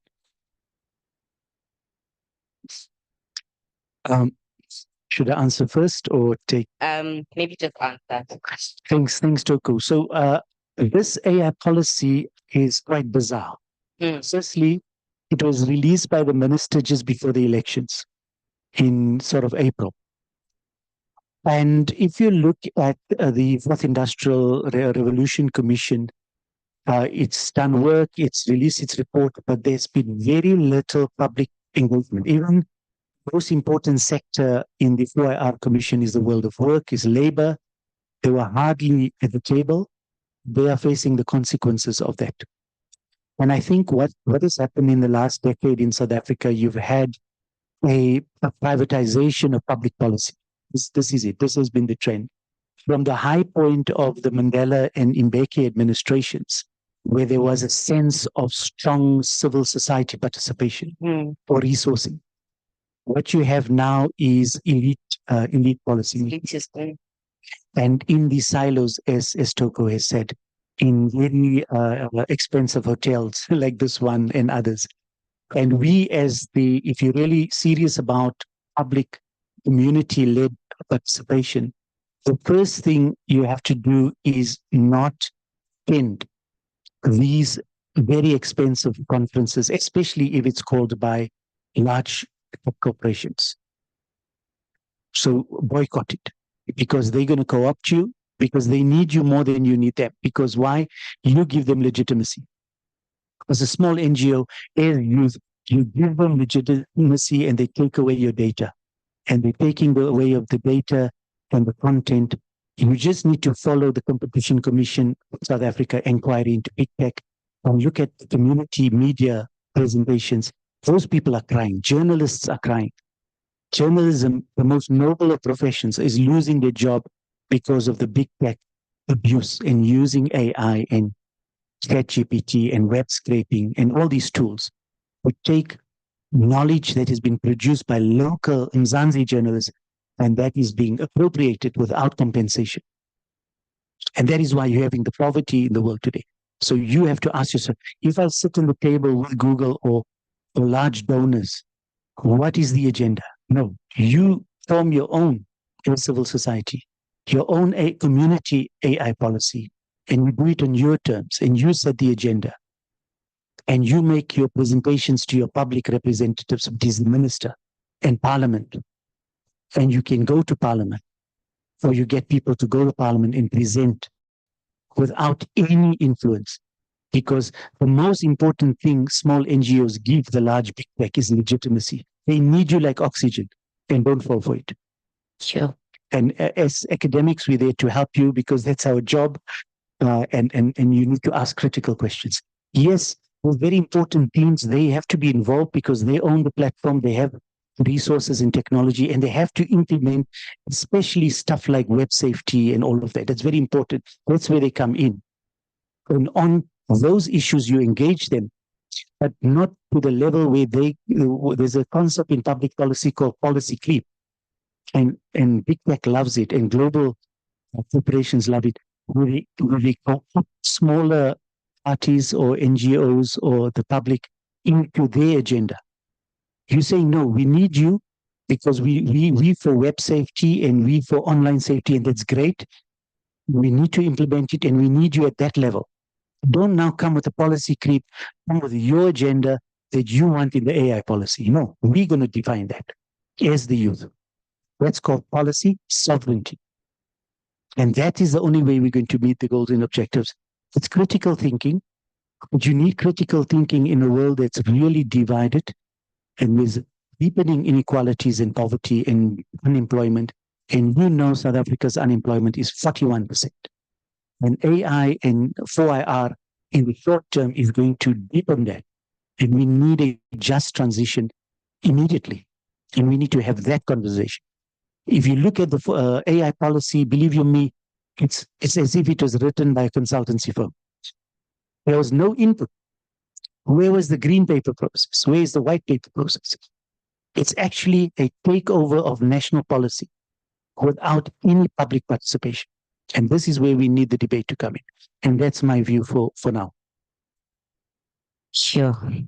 Toko, second question, please say your name. And then there's also an online question. I saw Soweto Remote Hub. Thank you so much, Prof. The UNICEF. I love the fact that the academics are claiming academic freedom. This is what we're supposed to do. I'm Advocate Zaluba from the Faculty of Law, UNICEF. Prof, I was participating on the day. The interesting thing was the comments from the states. There's a comment from one lady, young adult, who started by recognizing her religion. And he identified Africa as sisters and brothers. That sent a message, but I'm not there. A month before that, I think it was the 27th of August, in Accra, we had an African version of what we're talking about. In Accra, we had an African version. Interestingly, I want to raise this because as academics, our work is to rock the boat. Interestingly, as the presentation is done, we have the Minister of Namibia, and the President of Namibia and the President of Germany being profiled as the people who led. Watch this. You've just raised now the real complication, or Black speaking the military language.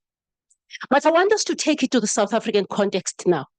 What does this mean for us? Now I'm speaking as a strategist of government, which I've been for years.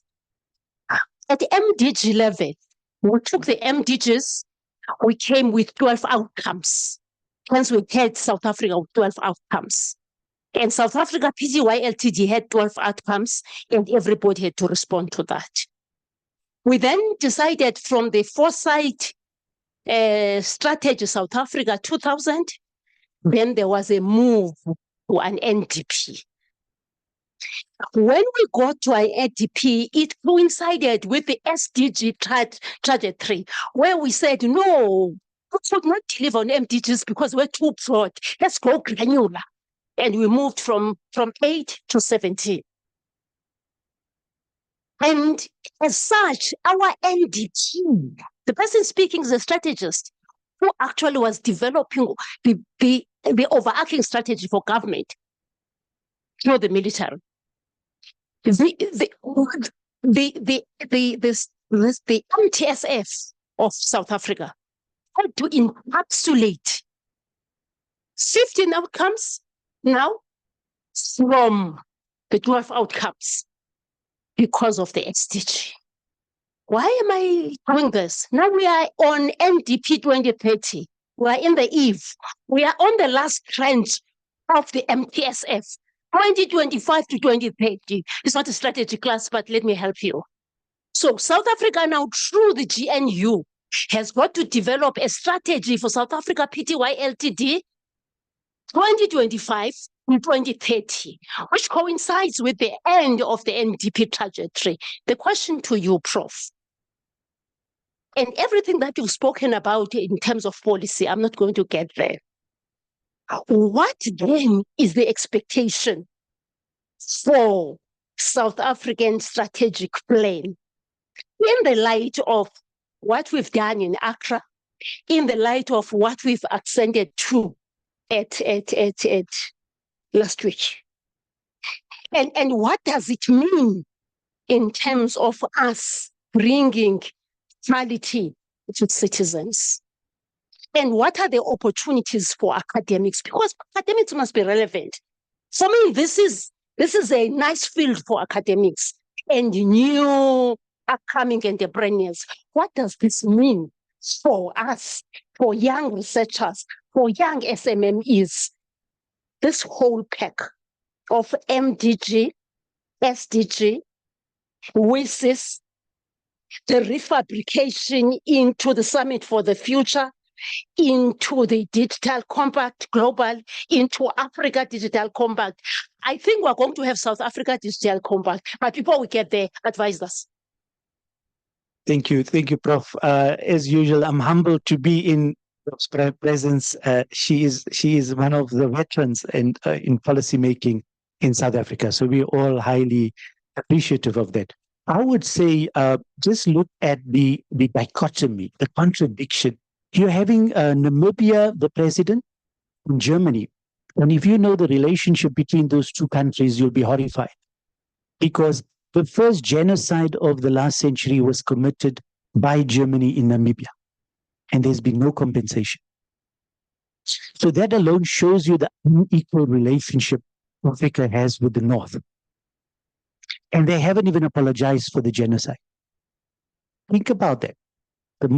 One of the third richest countries in the world, Germany, has not apologized to Namibia, has not provided reparations for slavery and genocide in Namibia.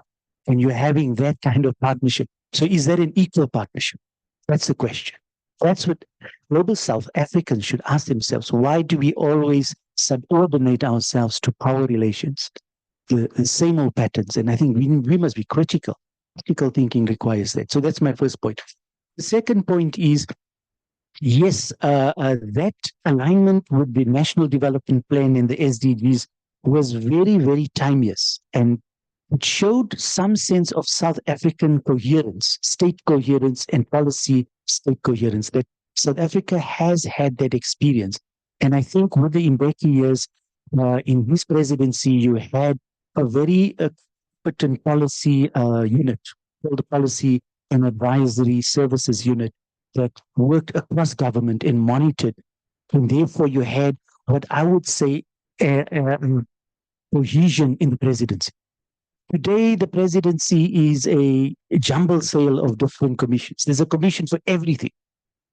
And generally, those commissions are populated by the private sector who dominate the agenda. So there's no public agenda in government today. And with the GNU, it gets more muffled and more complicated because there's a whole range of different philosophies in the GNU. So it's a jumble sale out there. And if we couldn't make it implement and meet these SDGs or MDGs in a administration that was led by one party, it's going to be more and more difficult to do it going forward. And that's where progressive civil society is needed to put your voice on the table. We still haven't had the national dialogue. Where is the national dialogue? Why is government avoiding a national dialogue? Because they want to avoid you, civil society.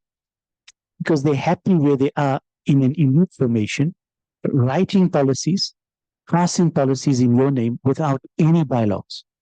And this is what is called the big public participation gap. And this is going to erode democracy. It's going to make your democracy weaker. It's going to make service delivery weaker. It's going to outsource everything to the private sector. So today you see, yesterday the president had the CEO summit was attended by the president with 150 CEOs. What are they putting on the table? In every sector, they want the private sector to lead. But where is the public oversight? On whose terms? So these are critical questions. We just ask the critical questions. We have nothing to gain to do our jobs. But the civil society needs to be broader. I don't know, the African Digital Compact, all of these, when you read them, you know, where was participation? It was passed by the AU Commission in July, over 3 days. Did any African civil society or any African have any say in that? Now it becomes a policy document. So also then, where is the democracy in there? Where is the agency of the public in terms of participating in this? So we have to ask those questions. Most of these are funded and supported by one or the other large tech corporations. So if you go to EDIS or you go to these, every major policy, you'll find representatives of the big tech making the presentations, making their representations.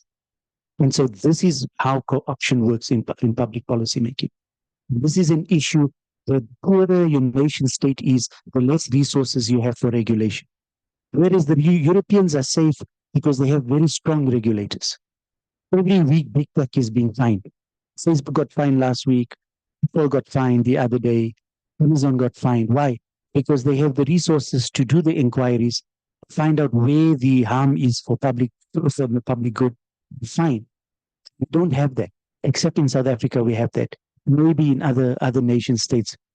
The smaller nation states have no regulatory capacity and very weak consumer groups. In Europe, if you go, you know how powerful, if you just read into every major tech policy, the most detailed representations into those policy processes are made by consumer groups. That is funded by consumers because they take the consumer rights very seriously and the privacy rights. We don't have, if you can name one consumer group in South Africa, then you know, that will be a major feat. Have we got any consumer groups that are fighting for the high cost of banking services or internet services or any service? We don't. And that's by design. Where is government? Where is the consumer commissioner? We have a very good competition commissioner, but where is the consumer commissioner? He's invisible. Why? Why don't we make them account? Because if you're in Europe today, and if your rights are violated in the data economy, you go firstly to the Consumer Commission. Competition Commission is very complex. That's where companies go. So there are lots of gaps in our system, and we are falling short in every department, sadly, in South Africa. And it's going to get more challenging as the unemployment goes higher. And yes, it might be a negative assessment, but as we said, it's a sobering assessment, and we just have to, as researchers, tell it as it is and take the public agenda forward. So we have the inclusive agenda, so we can achieve all those SDGs as a country and not get left behind. Because the UN talks about leaving no one behind. That's the UN motto. That's the UNDP motto. And South Africa is signatory to these programs. We have to do our work. And it starts at the local level. But yes, don't get co-opted. I mean, Google and Facebook are everywhere today in Africa, everywhere, every policy process. They are there, they have the resources. And it's very, very tempting to get co-opted. But if you're serious about the local agenda, the national agenda, get co-opted. Participate on your terms. And just participate where you need to participate. Yes, online safety will be there. Yes, but don't take any resources for them. You can self-raise or go to government and say, government, you have to, through the constitution, fund this policy dialogues. You have to pay for it. We'll come. So go to your government, your public representatives, those people you voted for in May, make them accountable. That's their job. Or go to Parliament. Wait. Say, Parliament, we want an inquiry in the public interest. And Parliament has regulations to enable that. So there is policy spaces, but civil society must push.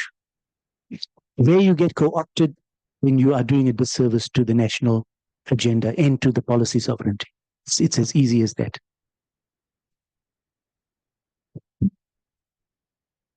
Okay, I can't take any more questions because we are well into our tea session and are well into Neil's next presentation.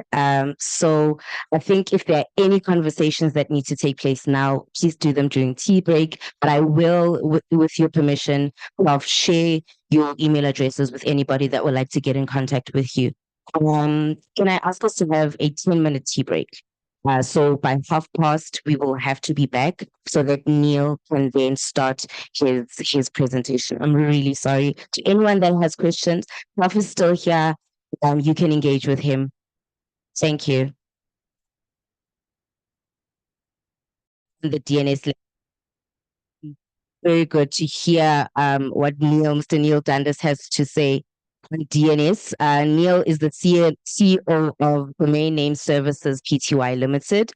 And I'll allow him to introduce himself further ahead of his presentation. Can we please give him a round of applause?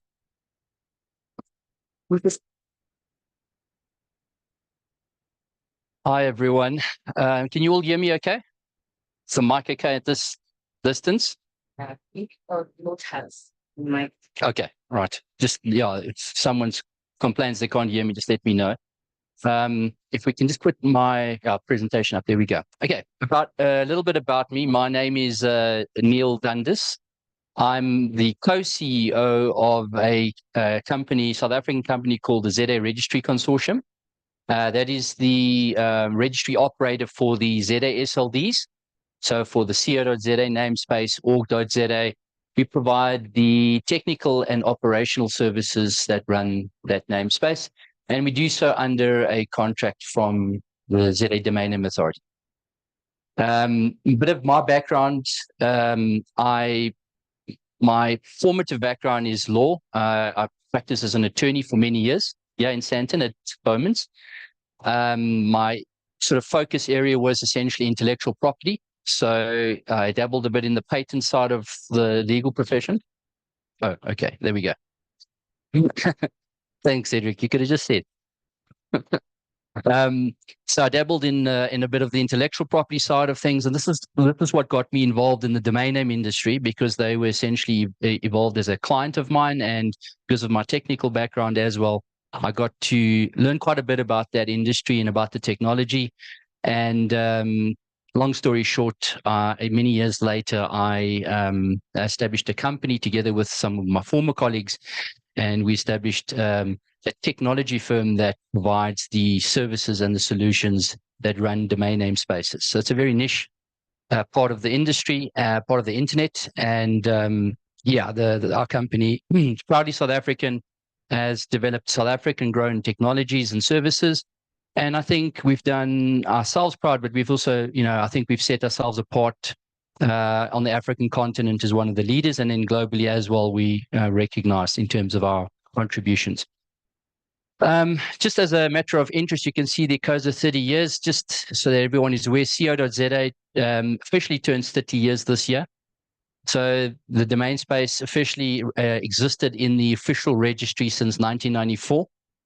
And we have 211 domain names that were registered in 1994 that still exist today. So they're celebrating their 30-year birthdays this year as well. And I think that's a great testament to South African internet and how far we come and how well established and how deep our roots go when it comes to the infrastructure that we've managed to put in place. Okay, and I think that's okay. And then also for my sins, I sit on the multi-stakeholder advisory group of the Internet Governance Forum. I know the prof is going to squint in this, but I represent the private sector in that multi-stakeholder advisory group. But I'll give you a small antidote since we are talking about internet governance. And that is that as someone that comes from a technical operational background, I do sometimes find the discussions that happen at the internet governance sort of forums to be a little bit over my head, and a lot of talk is made there, and a lot of contributions is made, but I see very little of that actually bubbling down to actual implementation. So I have some sympathy in terms of the concerns that people's voices are not heard, and nothing that really substantive comes of this in the short term. No real policy, concrete policy comes out of these mechanisms. Anyways, I've been briefed to present to you about the DNS regulations in South Africa. And part of that sub-brief was maybe a quick introduction about the DNS and the domain name system, and DNSSEC, which is the security protocols associated with the DNS. Now, I'd love to know from you, just by a show of hands, don't be shy about this, but how many of you know how the DNS works? Who knows about what the DNS is and how it works? Any general idea about that? We can see some guys in the industry there, that's for sure.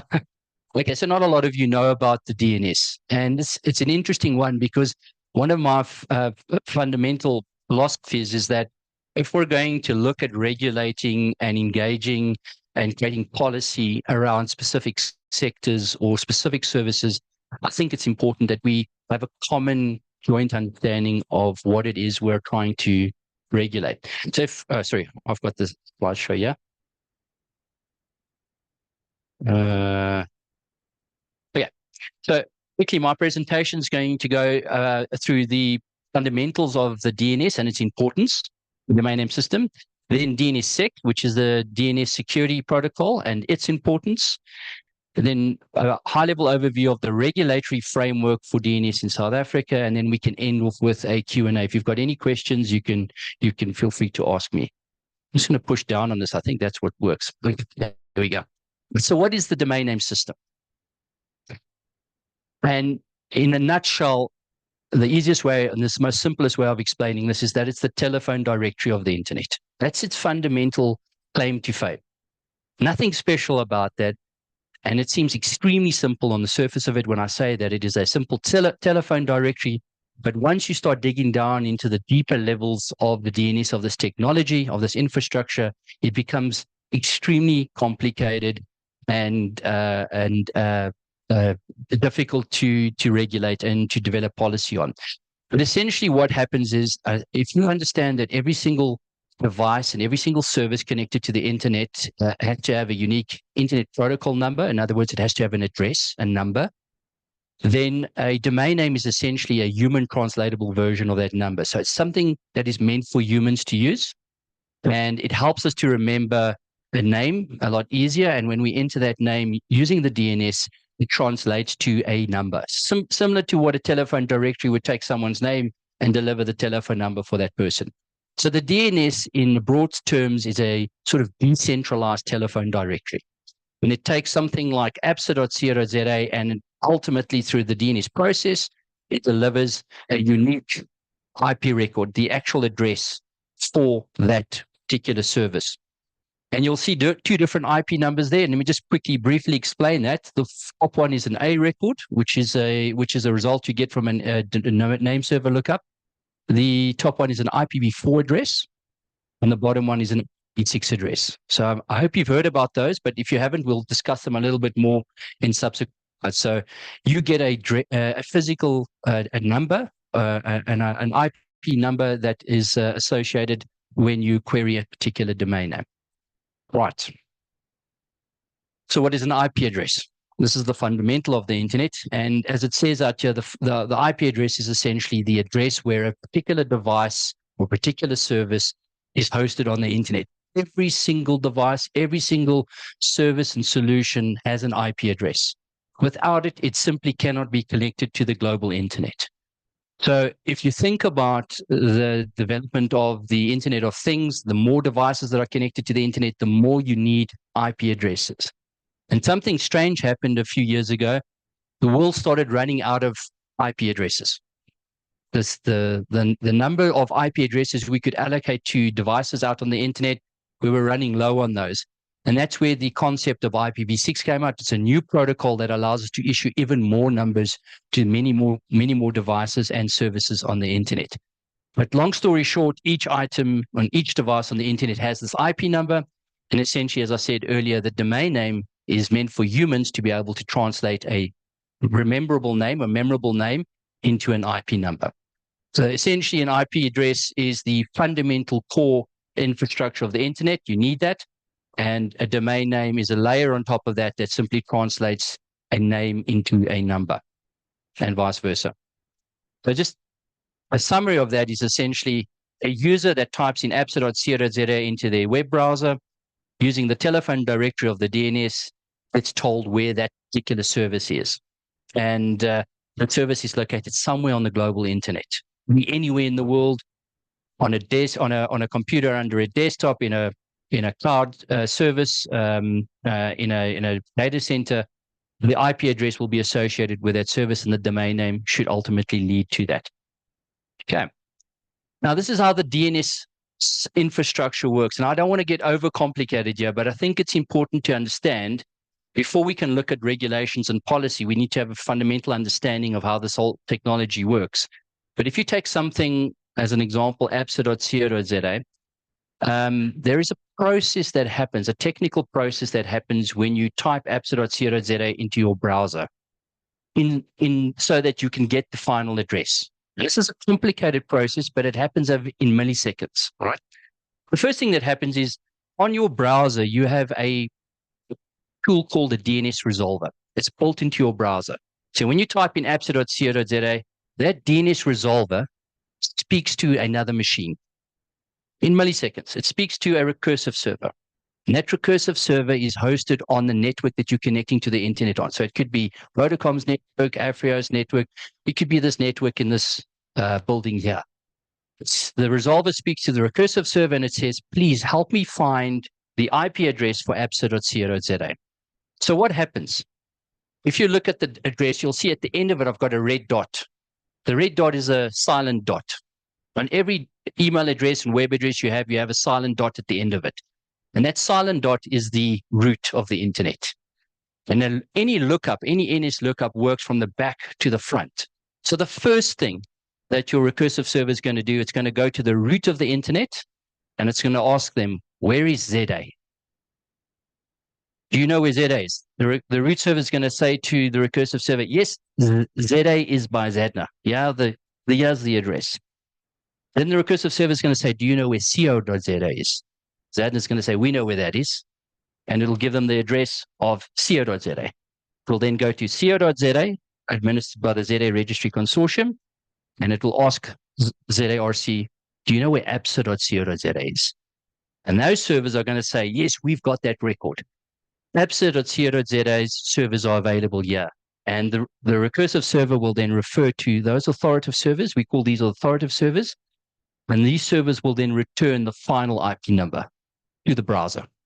That's the DNS in a nutshell. Simple, right? The journey. All of this takes milliseconds. So I know we're going to get into DNSSEC, but if you understand that a DNS lookup looks at the domain name from the back to the front, and it looks at all these referrals through different machines till it gets to an ultimate authoritative machine that provides the authoritative address, then you've grasped the basics of the DNS. But if you look at the system, you can see there's a vulnerability in this. That is that if I ask a recursive server for a result, the recursive server will only go to the other servers if it doesn't have the result already. We call that caching. Or it could be spoofing or anything like that. So the vulnerability is that when I ask the recursive server on the local network for absa.co.za, in theory, that recursive server can provide any response back. It doesn't have to go through this process. If there's a malicious actor involved, they can give you a direction, another number that they've set up to direct you to a false website. So this is the security risk of the DNS, and this is essentially the problem statement that DNSSEC is intended to solve. So understand, globally, that's how the DNS works. It works on a global basis, anywhere in the world, but there's vulnerabilities in the system where you can get malicious actors coming in and interjecting in this lookup process to actually provide you with the wrong address. So they can mislead you. This is where something like phishing happens and DNS poisoning happens in an environment like that. Okay. So what is DNS? I'm going to give you the layman's overview of it. DNSSEC is simply a security protocol added onto the DNS process that allows us to trust the response given for the IP numbers. In other words, if I'm using DNSSEC and there's a chain of trust throughout this process, I can believe that when I get the results back, the intended results, that's absa.co.za, the bank in this instance specifically gave that address and they want us to go there. And I have a security protocol in place that ensures I'm getting that authoritative address. So no one can intervene and poison that DNS lookup process. And it looks like that. Essentially, it uses a system of cryptography and digital signing or electronic signing, where the results are trusted between the recursive server and the root server, the top level server and the second level domain server. We're using a combination of private and public keys to trust the result that the system then produces. So no one can intervene here and poison the NS lookup. So DNSSEC in a nutshell, and I've got some notes for you. I'm sure we're going to circulate them. DNSSEC in a nutshell is that layer on top of the DNS that ensures what you're looking for is what you get and that you can't be misled. And some statistics about DNSSEC in South Africa. We've got a pretty poor performance when it comes to DNSSEC uptake in South Africa. Only about 0.4% of co.za domain names are DNSSEC site. So very low. If you look at sort of global averages, you're looking at about 4% is the uptake on DNSSEC and other namespaces like the UK and AU and Germany and that. Some countries like Sweden has a 60% uptake of DNSSEC. So 60% of their domain names, their SE domain names, have DNSSEC signing on them. VeriSign is around, wishdoes.com has around 4%, 5%. So we have a very, very low uptake of DNSSEC in South Africa. So you can understand from a policy development perspective, there is an incentive to actually incentivize the uptake of DNSSEC because it is a valuable tool to combat some of the DNS abuse we see. So why is the DNS important? Well, fundamentally, it's part of and parcel of what makes the global internet function. In fact, let me be more specific. It's part and parcel of what makes the World Wide Web function.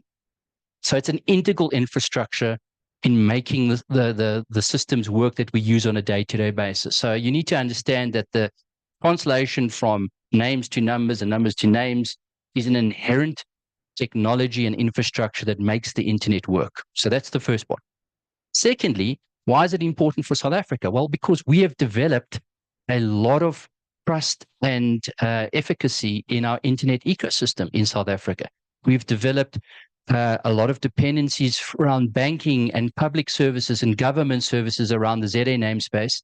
And obviously, we want a good performing DNS in order to ensure that these services are adequately, function adequately and are available to the broadest possible audience. So it's important for us as South Africa to make sure the DNS works and that our investment in the local DNS and the ZA namespace in particular works as it's been planned. Then obviously the DNS gives us an opportunity to scale and to grow. The more the internet evolves, the more the Internet of Things evolves, the more you need a technology and an infrastructure that can scale to accommodate that. So the DNS is important from many, many factors, from a functional perspective, from a trust perspective, then obviously from a scaling and an innovation perspective. It's fundamental to the way we use the internet and the World Wide Web. Okay, now let's get into the South African scenario. When I read this the first time, I was actually quite surprised at how these early internet pioneers actually came up with this stuff and how it has been adopted and widely used today in the way that we see it. But what you see essentially is that the RFCs stand for requests for comments. They're essentially international drafts or standards where you are inviting collaboration with other pioneers around the world to develop a standard or a guide. And so these are all encapsulated in what they call RFCs. And this is normally looked after by the Internet Engineering Task Force. They sort of manage the RFC. So see the RFCs as a standard or a quasi-standard of how these technologies work. The first mention of the DNS in any of these RFCs was in 1983. That's the first mention of a hierarchical naming system. 1985, the first CCTLDs were delegated by then John Postel, who's regarded as the father of the DNS, the guy that essentially drafted that RFC. And in 1990, 5 years later, ZA was delegated by John Postel to Uninet. So this was before the existence of ICANN and IANA. But ZA was delegated as a record in the root of the internet to Uninet, which is a university network group. The person administering it at the time was a guy by the name of Vic Shaw and later on Mike Lowry. They were the administrators of Uninet and they administered the first records of .za. Interesting enough, 1991, Hypertext Transfer Protocol was first designed, or it was first spoken about. Tim Berners-Lee, anyone know that name? Yeah, very, very important event. This is essentially the establishment of the World Wide Web. This is what we know today as the World Wide Web. It uses this protocol, HTTP. HTTPs, that's when the standard came out. So you can see the DNS, and you can see the infrastructure came before the human usable form of the World Wide Web. So 1991, we had ZA already. So this was used for email routing and stuff like that. Then Hypertext Transfer Protocol came in, and somewhere along that line in 1992, the first co.za domain names were delegated. So the first one is CSIR, by the way. That was the one I was able to crack right in the depths of the archive. CSIR was the first one delegated. It's still operational today. It's one of the 211. And even though I say 1992, because I said 1994 earlier, is you'll see that in 1994, co.za was allocated to Uniforum SA, a non-profit organization, and they managed co.za from 1994 onwards, and that is when co.za was formalized. So in other words, we had a formal registry environment, and we could attribute formal records to co.za names. So today, if you go and look at the database, you'll find the earliest domain names are 1994. But if you go and dig around in your mail, you'll go and find the actual earliest domain names was 1992. So that's an interesting piece of history for us. In 2004, ZA was delegated from Uninet to ZADNA. So ZADNA was established in between this process, I think in 2002 with the ECT Act. So ZA was delegated in 2004. And in 2013, Uniforum became the ZA Central Registry. In 2022, ZA Central Registry became the ZA Registry Consortium, and it assumed management of some of the commercial SLDs, org.za, net.za, web.za, and obviously co.za. And today, as we sit here, South Africa, in terms of the commercial SLDs, we have just under 1.4 million domain names. That is, by any count, the largest on the African continent, the most successful, the biggest ecosystem of the South African DNS that exists on the African continent, and it doesn't do too bad when compared to other countries. So it is a significant amount of investment and trust in the ZA namespace. So that's what that symbolizes. It's just a very, very brief timeline of the DNS's journey through South Africa, in South Africa. There's a lot more to this, and we'll get into it in a little bit more detail.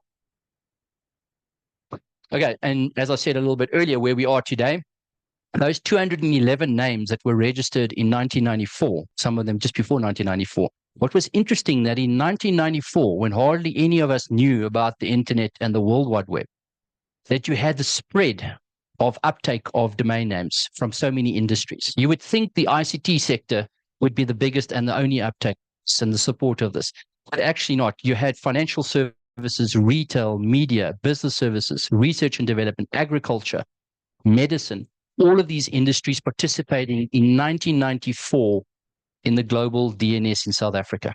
Very, very interesting facts to have. And it just shows you the maturity of the DNS and the sort of the expanse of the ecosystem around that. That graph on the right-hand side, it just shows you a very brief growth chart of the number of co.za domain names since 1994. And you can see that's just, that's grown quite exponentially and very promising. Today, we have 493 active registrars. So these are entities that interact with the registry in order to provision domain names to end users. There's 493 active registrars in the registry. 422 of them are local, based in South Africa, and 71 are foreign based. Just some useless trivia for you. but of interest. Okay, so let's look at the regulatory framework for the DNS in South Africa. And as I said earlier, I think it's important for us from an IGF perspective, from an internet governance perspective, to understand the very, very top level of this governance. Now, a lot of you might not know that the root that I spoke about, the root of the internet, the one that ICANN and IANA runs, and the one that we're all familiar with, it has .com in it and it has .za, .africa in it, that is the only route out there. There's an alternate route, or alternate routes, and they've created their domain name DNS hierarchies in those routes. So when we talk about some form of regulation or policy development, we need to also understand we're dealing with the threat or the risk of internet fragmentation. This is typical internet fragmentation, that you have a group of people that are branching off from what's understood and what is accepted, the standards, to developing their own mechanisms and their own infrastructures on the internet. So keep that in mind, that at the very top level, there is this risk of fragmentation at the global root level. Let's say for purposes of looking at South Africa, we're going to look at the formal route, the original route administered by IANA and ICANN, and obviously one of the top level domains in the global route is ZA. Within ZA, you can see sort of how the naming hierarchy sort of folds down. You've got the ZA, the top level domain allocated or delegated to ZADNA, who is the CCTLD administrator for ZA. They have then delegated second level domains, because in South Africa we have structured second levels. We have co.za and gov.za and that. So we don't just operate the second level totally. And the second levels were delegated in this instance to the ZA Registry Consortium. The ZA Registry Consortium delegates third level names via registrars to registrants. So this is a delegation process, and this is where we have 1.4 million names as it stands here. So that's the sort of, regulatory framework. These are the role players in the DNS in South Africa on which things like policy and regulations would apply. And this is the typical target market of that group. Now, the role players are quite interesting. You'll find internationally people talk about the 3R model, the registry, registrar, and registrant. In South Africa, we've got a 6R model. I've unofficially just coined that. But you've got a 6R model, and it's our pure coincidence. All of these start with an R. At the very top, you have the root. Then you have the regulator, ZADNA. Then you have the registry, ZARC in this instance. Then you have registrars. In many instances, you have resellers. And then you have the registrant, the entity at the end of the day that holds the domain name. So you've got 6 different stakeholders or role players on which you need to consider policy development and regulation. Now, there's obviously more stakeholders involved than just those role players. You've got the brand community, you've got government, you've got NGOs, you've got the public that are all stakeholders in how the DNS should work and what the policy should be in South Africa. But these are the role players that are effectively part of the DNS ecosystem. Right, now let's look at the sort of regulatory framework around how these 6R role players actually operate. Now, traditionally, between the root server, ICANN, and ZADNA, top-level domain administrator like ZADNA in this instance, you traditionally have what they call an RA, a registry agreement. So that's a contract concluded between ICANN and the top-level domain administrator. That's what happens for .africa, it happens for .com, it happens for all of these generic top-level domains. When it comes to CCTLDs like .za, we don't have a formal registry agreement with ICANN. ZA does not have that arrangement with ICANN. In fact, ZA was delegated to South Africa before ICANN existed. So we don't have a contract. What ICANN does provide access to is a sponsorship or accountability agreement. So these are just voluntary agreements that someone like ZADNA and ICANN could enter into, that regulates the technical coordination at the global internet level. But traditionally, you would have a contract between ICANN and the top-level domain administrator. Then you've got a contract between, in the South African instance, between the regulator and the registry. This is called the Registry Operator Agreement. This was concluded between ZARC and ZADNA, and in effect regulates ZARC's appointment and the service levels that it needs to provide. between the registry and the registrar. We have a registry-registrar agreement, an RRA. I'm not making these up. These are standard terms globally, RRA. So there's a contractual agreement there. And then there's contractual agreements between registrars, resellers, and registrants at the bottom. And these are all private agreements, terms of sale, whatever. But of importance to note is that there's always a minimum set of terms included in the registrant agreement. The registry compels the registrars to pass these minimum terms on to the registrant so that the registrant is bound policy and these type of things. We have the ECT Act. The ECT Act really applies over that regulator, registry, and registrar roles. We'll go a little bit more into the ECT Act as we go along, but it's important to note that the licensing regulations have not yet been promulgated. Only the ADR regulations have been promulgated so far, but licensing regulations haven't. So the formal licensing relationship between these parties, it's largely based on contract as we speak. And then the green side of the document on the far side, and the one that I'm the most interested in, is the policy framework that makes the ZADNS work in line with global DNS standards. So at the very top level, that's sort of between the top level domain administrator, the regulator here, and ICANN, you have what they call consensus policies. So ICANN develops these consensus policies with the broad multi-stakeholder group, and these policies find their way into formal policies that ICANN implements with top-level domain administrators.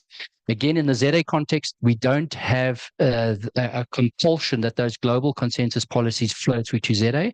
We follow them as good practices that is important.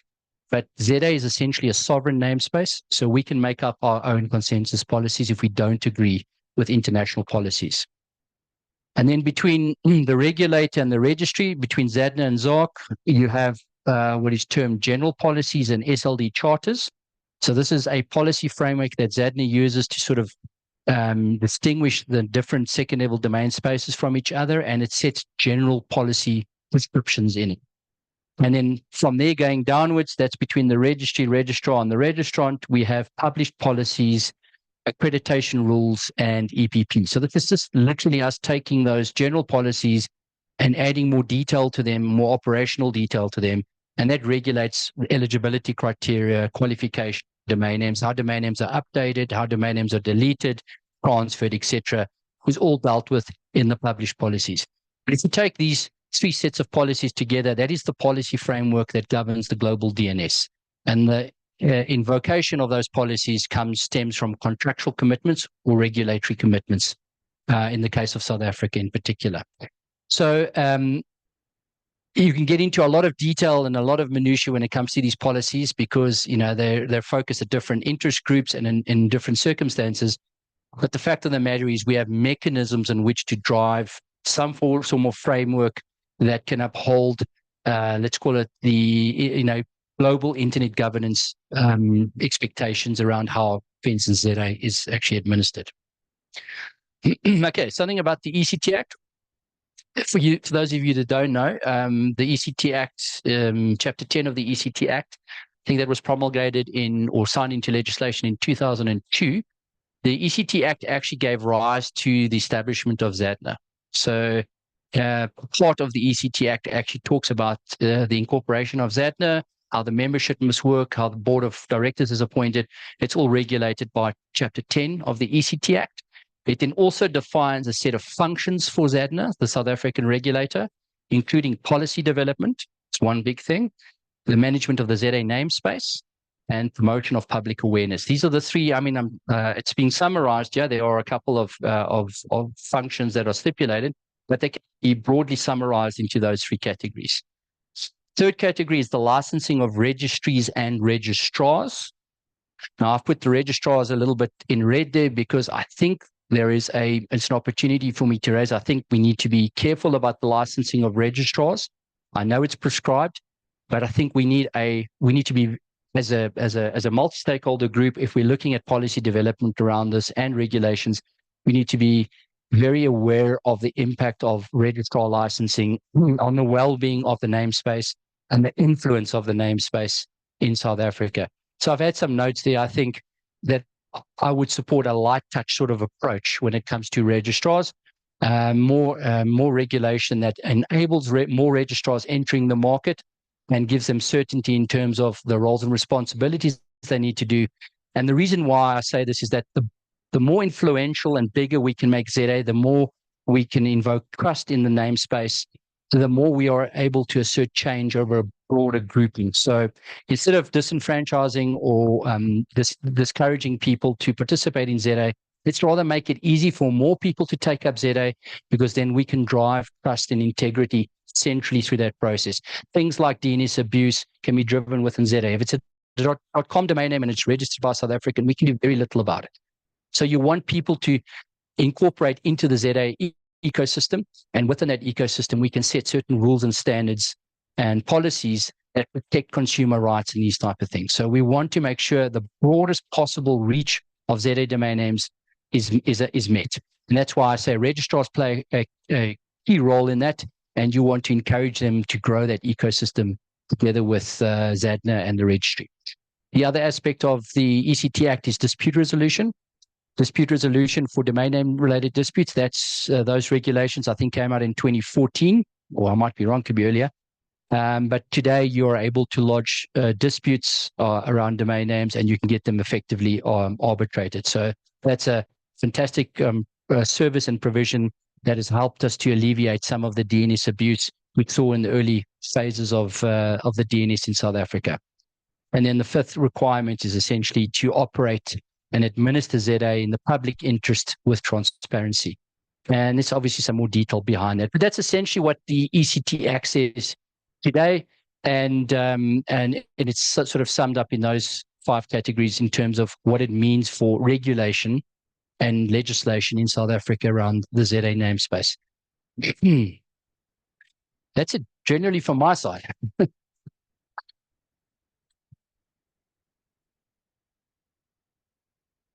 Okay. Q&A. Oh, yeah, they come.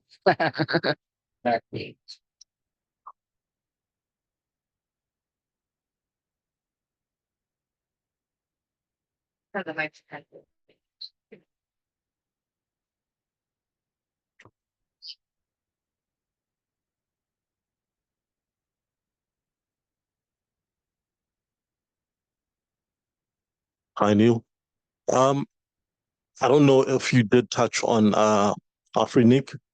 I just wanted to find out, though, as to how much of a threat currently, considering that there's a litigation against Afrinic with cloud innovation in the Mauritian courts. Wanted to find out as to how much of a threat is it to the South African ecosystem, the internet ecosystem that is, and what is it that we can do to prevent, fragmentation, as you said earlier on? I think my question is solely based on that. Thank you. Thanks, Moses. Can I answer that one first before we go on to the next one? Is it better? Do you want to do that? Yes. Should I just answer that one first, or Yes, you can start with Moses' question, and then I'll ask the online questions. It's a good question, because what I didn't mention when it came to IP addresses is that how do we get them, right? Well, you get them through your service provider. So if you're going to host your website with Afrios, Afrios is going to give you an IP number to host your website. Where does Afrios get them from? Afrios gets them from what we call a regional internet registry. Afrinic is one of those registries. And Afrinic is a regional internet registry that is meant to allocate IP numbers or ASNs for the African continent. It was established as one of the RRRs. And before that, we were using another RRR. I think we were using the European one or something like that in the past. So Afrinic plays a pivotal role in keeping South Africans online and helping us expand the number of IP addresses and internet devices and facilities in South Africa. So it is of utmost importance that the way that Afrinic functions facilitates growth and facilitates no disruption in the allocation of IP numbers and that. Fortunately, so far, the legal proceedings in Mauritius have not impacted the day-to-day operational functions of Afrinic. I've not heard of colleagues of ours in the internet service provider community that have had problems in terms of obtaining these numbers. I think where the problems have come in is policy development. I think there's some serious policy development that's needed within Afrinic to regulate how ASNs are transferred, for instance, whether foreign players can get access to these resources.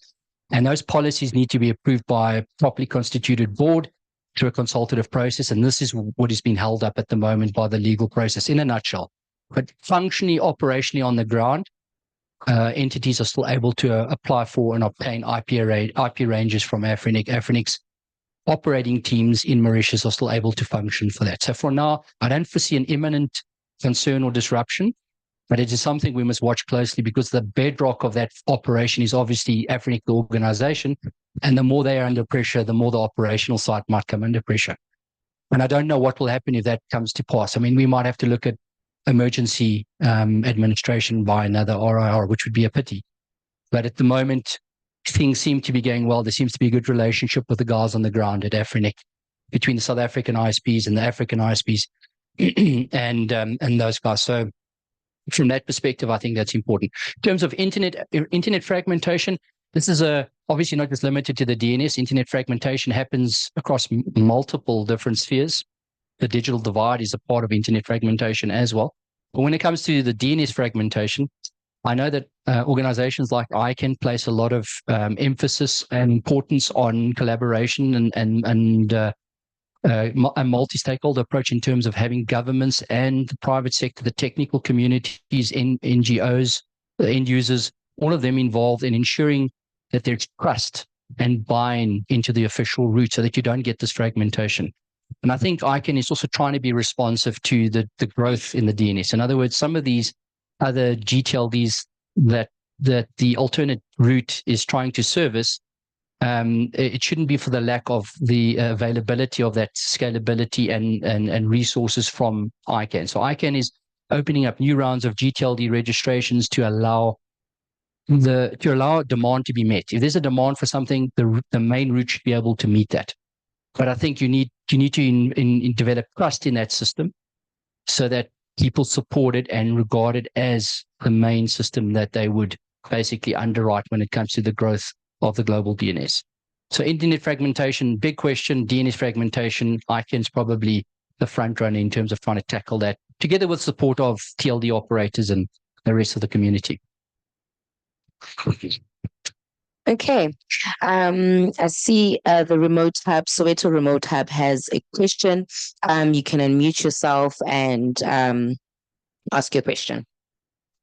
Thank you very much, Olu, and thank you, Neil, for the presentation. So from our room, the question is around what is ZAIGF doing to bring in new registrars over and above what ZADNA is doing with the resale and register training, and how are you guys looking into providing opportunities for young people of color, especially from townships and rural areas, to come in and become new registrars? And how are you working with the existing registrars to help drive transformation in the sector? If you can maybe also advise them on where to find internships at ZAIGF or some of the registrars that you work with. Thank you. Okay, thanks for the question. Just from a registry perspective itself, from a ZARC perspective, I'm not directly involved with it on a day-to-day basis, but I know we do have an internship program, and we've had quite a large internship intake for the last few years. We've worked with the local, is it the MCTers, right? Skills Development Centers. We've worked together with them to get these internships sort of in place, and that's worked pretty well with us. And obviously our hope is that these interns, once they've picked up these skills, are able to move in positions with the existing registrar community or even start their own registrar business. But I will say that I think the development of the registrar base in South Africa is an extremely difficult thing to tackle. And it's not because of the lack of access to those systems. There's 496 active registrars. We don't have a clear idea on the demographics of those registrars, but we know that there's a very big tail in terms of small registrars that participate.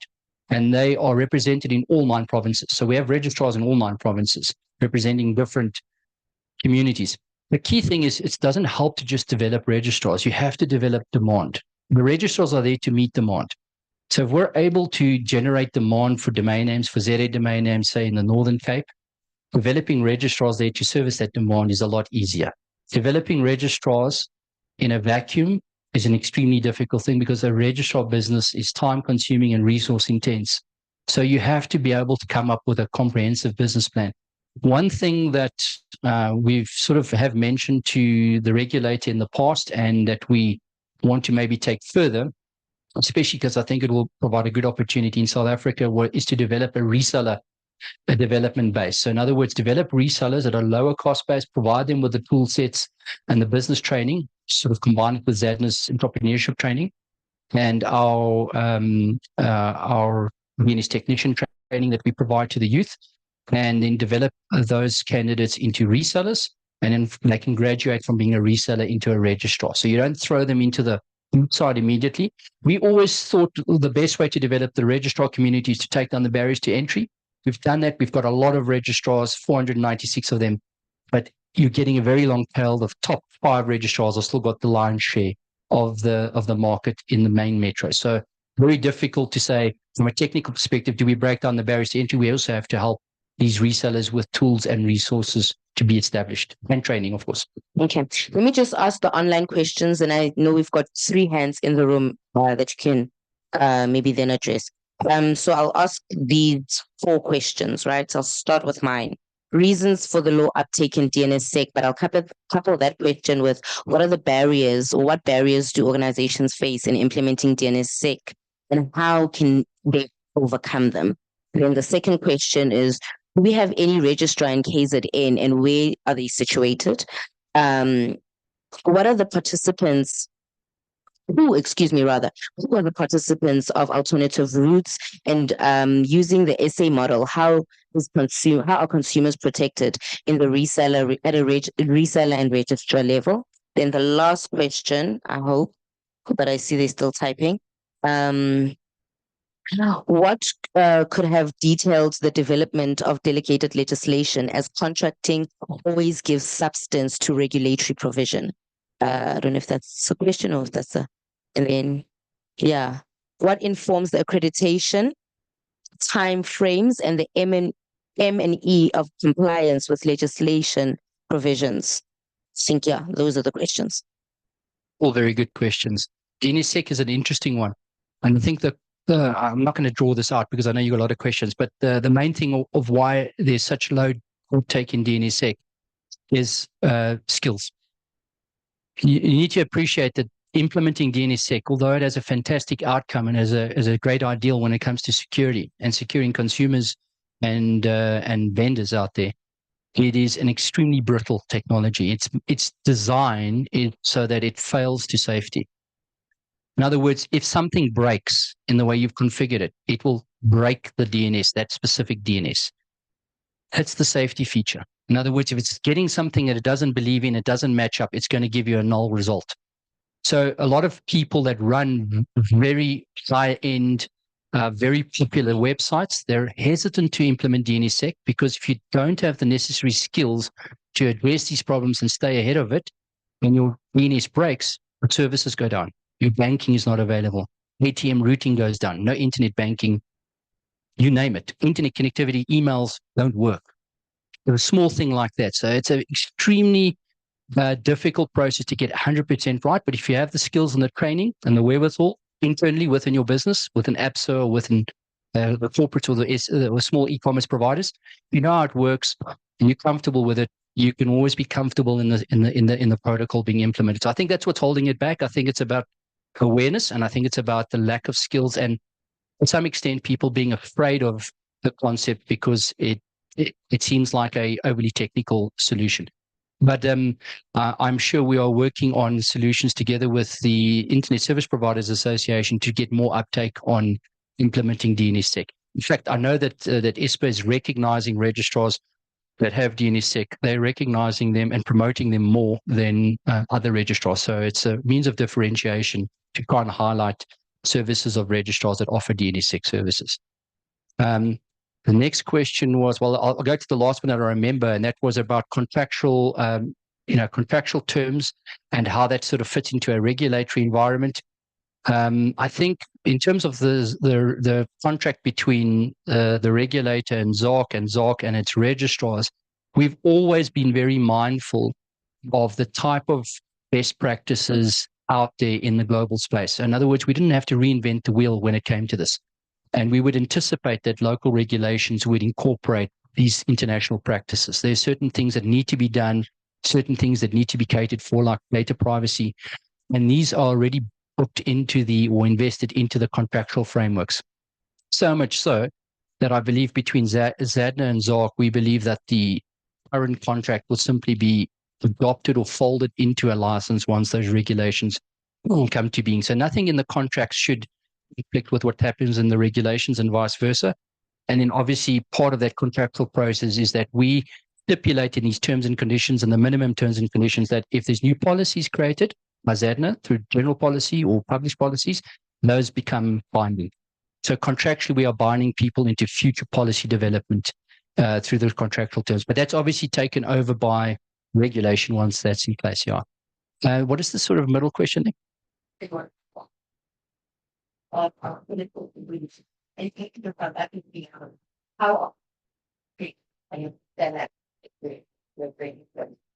Yeah, so one of the things, remember when I showed you the picture with the recursive server? That's the server sitting on a network that does the DNS lookup for you. Fortunately for us, the overwhelming majority of network operators in South Africa respect and abide by the global route, the one that we understand. So their recursive servers are going to be geared towards looking at the official route. So you need those stakeholders to buy into the broader aspect of it. It's where you get these fringe operators that are trying to create something new, and they influence the ecosystem, the domain name or the internet ecosystem, so that people start looking up alternate routes when it comes to these things. I think the players that you have there are varied. There are a number of them. Google might be one of them by themselves. But there might be others. I speak under correction, but they're all trying to deal with a particular subset of users, and those users buy into the solution and will subscribe to the infrastructure and the policies applicable to that. Luckily for us, the public-facing service providers that we know here, the overwhelming majority, 99.9% of them, all form part of this global collaborative cooperative environment called the global internet and the global DNS, which maintains the route. Yeah. So yeah. No, I don't think so. You know, you're going to struggle to find that. Yeah. You're going to struggle to be, but there are bad players, and something like DNSSEC helps us to eradicate it. The difficulty is someone creates an alternate route and then they put a .za in there.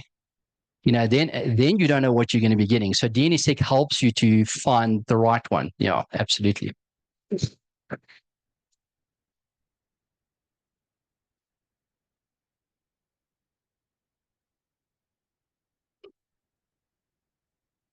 Hi everyone. My name is Kolisa. So can you hear me now? Okay.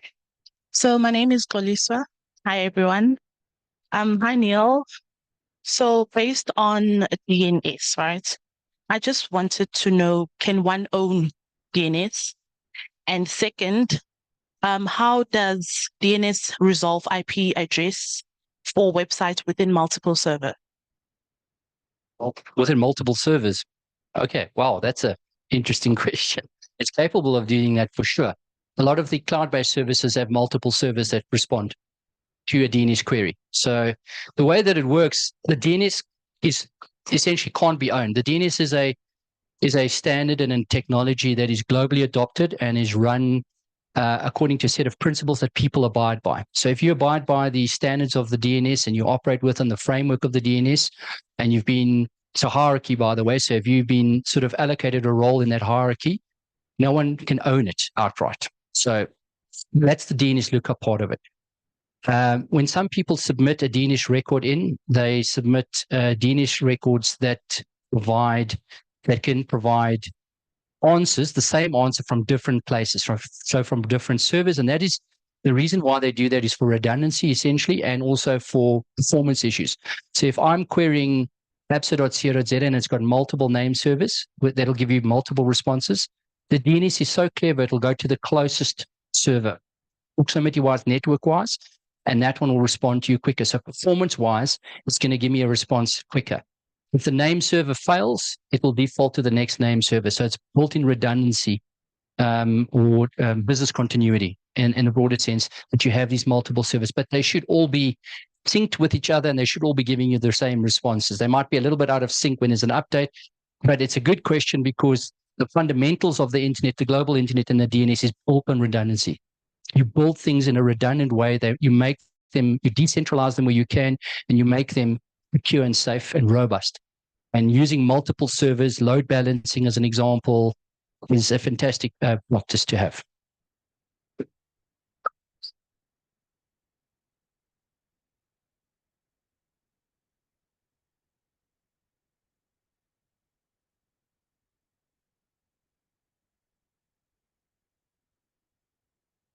Thank you, Neil. What a beautiful class. I think I'm going to actually request that you give a session to my cyber law students. From a practical perspective, it makes it lively. And I hope I've managed to win some people for cyber law, at least from this presentation. Neil, I want to be practical. When we wanted to deal with cyber squatting, we then cooperated with CIPC. And we said, when you register a company, simultaneously as the name is being accepted, then you are able to register for a trademark, you are able to register for a domain. Right? It's a nice continuous sentence because you don't want Nandi Pty Ltd. When I go now to a domain name, someone has cyber squatted, which was the case. But let's go to the practicality. The practicality is as follows, which I'm raising it because it's part of empowerment, such that we make sure that the goodness that we started in ensuring that young adults, SMMEs, are able to own their domain names is sustainable. When you register, Neil, you will do all those things. But what I find missing is that before the end of the year, there's no one who comes and tells you about the registrar so that you choose. No one. But you get a message that says, in no time, we are actually deleting this one. With no recourse. And what then happens is, if you look at it, you are creating cyber squatting in a reverse gear. What are we doing about that? The second one, once upon a time, when we started with this discourse during Andile Ngaba's time, we said in South Africa, Moses will give birth, will actually have a child at the hospital, right? Where once he's still there at Med Forum, the wife, that is, Home Affairs enters, and Home Affairs issues a certificate. In the certificate, there's already an email which is the CO.ZH. It was our formula. And the reason was around our territorial integrity, dealing with the issue that you are raising in terms of uptake, in terms of CO.ZA. We're dealing with Gmails right around, and the information then is Gmailing. Now, the question then is, when are we going back to that dream? Because that dream was informed by territorial integrity, and we wanted to give value to South Africans. Thank you. So, again, very good questions. And you go to the heart of some of the very early discussions and considerations we had. For those of you that don't know, I think you touched on it, CIPC currently, the way it works when you go and register a company, you can reserve a company name, you can incorporate your company, you can apply for a trademark through the online systems, which is a fantastic development that the CIPC has done. I think it's world class. what we've seen from the CIPC, but we've also collaborated with them through ZADNA to enable that they're able to register .co.za domain. I think it's only .co.za main name for their process. And part of your onboarding journey as a small enterprise is that you can secure your corporate rights, your corporate identity, as well as your digital identity through the CIPC process. That's an integrated, seamless process. Fantastic idea, and it's been very successful, by the way. Surprisingly, the stats will come out, our quarterly report, the CIPC intervention and making these domains available to corporates through the onboarding process has been phenomenally successful, considering, where we come from. But I do take your point that we haven't rounded off that service well, because it was meant to be a reservation service, and then you've got 12 months and you must move your domain onto a registrar, because the registry and ZADNA can't offer services on that domain. We don't play in the registrar environment in the value-added service market, so we want you within 12 months to move it off. But we haven't done as much as we can to encourage that. To tell you that one of the questions was, is there a registrar in Natal? There are plenty of registrars in Natal. We should give you a list and say, you're from Natal. Here's the registrars in your area. Speak to them.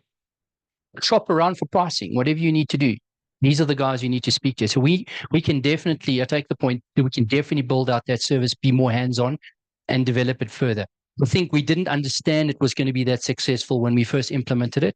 But now we see that it deserves a lot more attention and investment. So definitely something we want to do. And the communication between us. What we did say at some stage, just as a matter of interest, is that system would have been a fantastic foundation for a registrar reseller development program. So think of it, us using that as an enterprise development initiative on top of a consumer benefit that we're providing. So in other words, we develop enterprises from this because these domains don't belong to any registrar. They're looking for a registrar. What if we put developmental registrars and resellers into that picture so that they can help this pipeline of new business coming in? That would have been a fantastic solution. We did raise it in one of our meetings. But if that's not going to be the case, then maybe helping the end user to make sure they get the right help from the registrars. And then just the second part of the question, I remember the discussions well in 2002, roughly early 2000, shows you how old we are, going back many years. The discussions about, providing a digital identity, a domain identity, at least one email identity to South Africans from birth, at birthright, if you like. I don't really know what happened to that, and I would love us to expand on that discussion and to reinvoke. There's been a lot of change at the DOC, DTPS subsequently, a lot of different change in leadership, but that needs to be reawoken, and I think we need to look at how we can make it the reality. I agree with you. The benefit of having people, South Africans, entrenched and onboarded with ZA as a form of heritage, as a form of national pride, is critically important. In fact, we're driving a program now, tie ZA into the equivalent of any other heritage symbol that you can get. It is so uniquely South African. It is in our domain. It's a sovereign namespace. We can regulate how we want that to be. And it's to us to make sure that we get the benefits of that as far flung as we possibly can among South Africans. So that is a great idea. It would demand us working together with Home Affairs and that, but I think that needs to be driven from a legislative regulatory level, get us going on that process. I can certainly tell you from a technical operating perspective, we're always willing to assist in that process. My timer. Thank you, everyone. Apologies. For anyone that has more questions for Neil, he's not going anywhere, right? Not yet. Okay. Sorry, it's not really a question for Neil, but it was about trying to explain the possibility why the ZA. She's going to present now. Oh, okay. And you can interact with her through her presentation. But let's give Neil a round of applause. Thank you very much, Neil. Okay, so there are detailed notes and the presentations. We will send them out in my information pack, so I will definitely send them out. But our next presentation is equal yourself, cybersecurity principles and regulations in South Africa. Can you please give Advocate Nsaluba a round of applause? There's questions before the presentations. Also, I have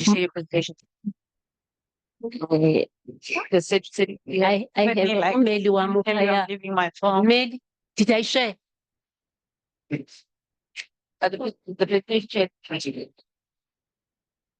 Like we need evidence in court. Whilst we're still busy with that, I want to Molweni Betuna. Molweni, I'm going to just tell you Sugatsoma Netsocha. Kangwentaba. He must actually confirm. I sent it long time ago. Are you going inside? Oh, okay. Now I want to greet all those that are online and the as a teacher, I get excited when there are centers where we have people who are consuming knowledge as a collective. Where I come from, we're talking about internet governance, talking about cybersecurity, we're talking about domain names. I want to say this, that the test of the efficacy of IGF is for me to be able to connect and participate from Etsocha. If that has not happened, still far. What am I saying? I'm saying a time must come where we have these hubs in the rural areas, because then we will know whether we are actually doing what we are mandated to do. Okay. Thank you, Meliwam. I'm here to do the most frustrating thing with Sulu. Sulu wanted to. Why is it not moving? You must move. Okay. Okay.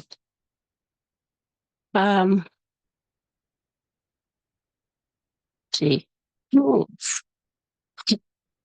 Right. You will see down there, there's a copyright. That copyright says the source of my frustration, Prof, as I was working on this presentation. I actually, through the leadership, and I'm going to make a plea to some of us, we want to recognize the shoulders that we stand on where we are, because other people must stand on our shoulders. Today for me is a very special day. If you happen to be born today, please, I'm not taking you out. The person who handhold me to the cybersecurity space, Umatiba, the Prof Snail, is being born today. I would want us to sing for Prof Snail, because time there's this school, he would be here presenting. Now, he's not here because I'm here. So please, I need someone with a nice voice just for 2 minutes to sing for Prof Snail. Happy birthday to you. Happy birthday to you. Happy birthday, dear Atiba. Happy birthday to you. The message is, take care of your mentor.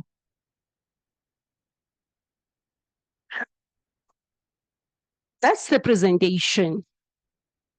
When Tulu asked me, I said, you want me to actually accept that I didn't do anything, or someone didn't do anything from 2017. You can actually go and search. I'm not going to say Google. I don't use that term. Go and search that using any engine. No engine must take priority. I'm teaching this to young adults. No engine. I'm not going to go to any engine here. Go and search. You will find that. And whatever is here is exactly what is in that ZAIGF. The question then is, 2017 till now, what did Javier? we're back to what Uprof was talking about. So we'll talk about the background, we'll talk about who the person is who's speaking. I will look at from a military perspective, what is cyberspace and why it is a fifth domain. We look at the multilateral. Yesterday, you had multilateral. Was talking multilateral. And multilateral is consensus driven. You do it or you don't. Nothing's regulatory.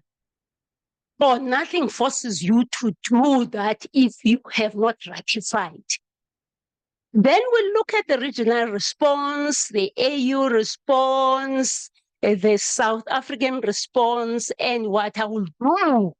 I'm going to do the review of stakeholder activism. It's the message I'm giving here. If I want to tell our young adults, I saw the best stakeholder activism. It's a pity my colleague is not here because I wanted him to hear this because this is what we're supposed to do with AI. It's not happening. We will do the same thing we did with the public, with the Act on Public Finance. The public finance legislation. I've never seen, Prof, a legislation that was consulted upon thoroughly. I don't know at government level, but I know at cabinet, at NCOP level, a point where I was representing defense industry. Our inputs ended up in the final version. I'm talking about stakeholder activism. I'm saying to you, take charge. Never allow this interesting phenomenon of when legislation is being written, developed like AI. I'm saying I'm waiting for it to be final. Don't ask for the policy. Don't ask for legislation. Ask for the process of developing it. And what I've since observed, Prof, is that we then get compromised. But when then there is this handing over, then we are sponsored to be there, and then our faces appear. Good people, South Africans, I'm picking you. Young SMMEs, young adults, young, the future of this country, I'm picking you. Take charge. When anything is being developed, that's your time. Finally, Prof, which I wanted to share also, this is not part of my presentation, don't count it. I need to share this because all these people, whatever they do, will fail if the procurement laws don't allow you to catch. I'll give you an example. You will remember our president has been talking about 40% female and it could never move. I was there as a strategist. You say we hear this, but why is the law that enables it? There's no law as for us. This particular legislation has done that. But guess what? If you go to chapter 4, that legislation, go and check if, as an innovator, you are enabled. But what I want to tell you is that currently, there's going to be a development of delegated legislation, of quasi regulations. Sector by sector is going to be invited. Make sure that through your umbrella body, you actually contact Treasury to make sure that your sector is included. The legal sector is there. The energy sector, mining, you call all of them. So I want to pass this message because we can have all this English. The procurement side is not enabled. Who's going to enable it? Is you. The Treasury is very clear. If you are a legal practitioner, you're going to develop the legislation that makes you different from a financial person. So if you're not there, then don't blame anyone. The second thing then I want to say is that the procurement legislation allows for a period. Go to the section of commencement there. So the first time, Prof, we made possible, it's so nice to be once an official and then you move out because you know where to check and where to tie. we made sure that there's a period for which this legislation is evaluated, which is not more than, I think it's 18 months. That's the period where we need to test. Because procurement, you want to procure an aircraft, you want to procure a bed. So you can't say you can leave this and not. This because I'm saying you are young. These are the areas you should be playing. It was saddening for me at NCOP, where I could see young people. It must not happen. Can you commit that it will not happen, especially for AI? Look at your neighbor. Say, neighbor, it will not happen. Thank you. You can forget everything that I've said. Remember, neighbor. So, right, now we move. Don't do this. I've spoken to my hubs. I hope you've told your neighbor that you will be there. What is the problem of inviting a treasury to deal with you in your hub? I will. Don't do this. Yes. Now, I'm a unison. I'm a unison by PEP. I'm a unison by education. I even know the last building that was built at UNISA. I'm a unison by everything. Now I'm plowing back to UNISA. And I want an African child to know that when you talk IP, you can be the best IP person as an African child. When you talk cybersecurity, you can talk cybersecurity as an African child. When you talk AI, you can be a woman. When you talk AI, and you take all the levels of AI, because there's nothing. You are a birth giver. You should be giving birth to the best things in the world. And this is the message. To UNISA, which of course I'm inviting all of us to apply. UNISA, driven by the SDGs that Prof has spoken about, driven by the AU 2063, driven by NDP. Yes, we'll talk about the digital combat. It's still not driving us. We then arrived, I'm saying we, Prof and me, we are there in that group. We decided that once the higher education has its own niche areas, we want to be relevant. We want to be different. A 150-year-old university has decided that we are going to package our services in terms of maritime studies. These are catalytic niche areas, high-level cutting edge. Aviation and aeronautics, automotive, energy, space study and square kilometer array, co-IR, natural sciences, health studies, feminist, student support, and co-curricular activity. Representation we make. Every appointment we do with security, for example, can tell me the cybersecurity in which one security hands up class. Which one? Not you. Which one? I'm looking this side, I'm not looking that side. In which CNA? Not the one that you buy sugar or peanuts, this one. In which CNA will you find my presentation? In which CNA? I need that this guy. I need this guy. Tell me because you know it. Okay? Why aviation? Prof, this is what teacher. Why aviation? You have a point. I was a math teacher, by the way. Oh, why aviation?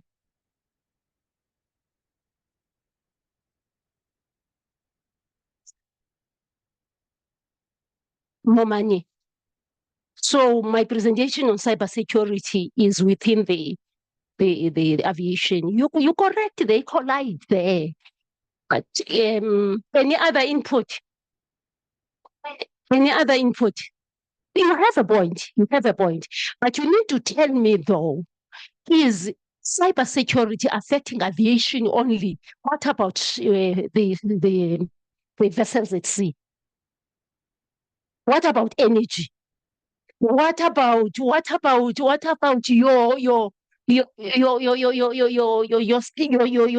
student material?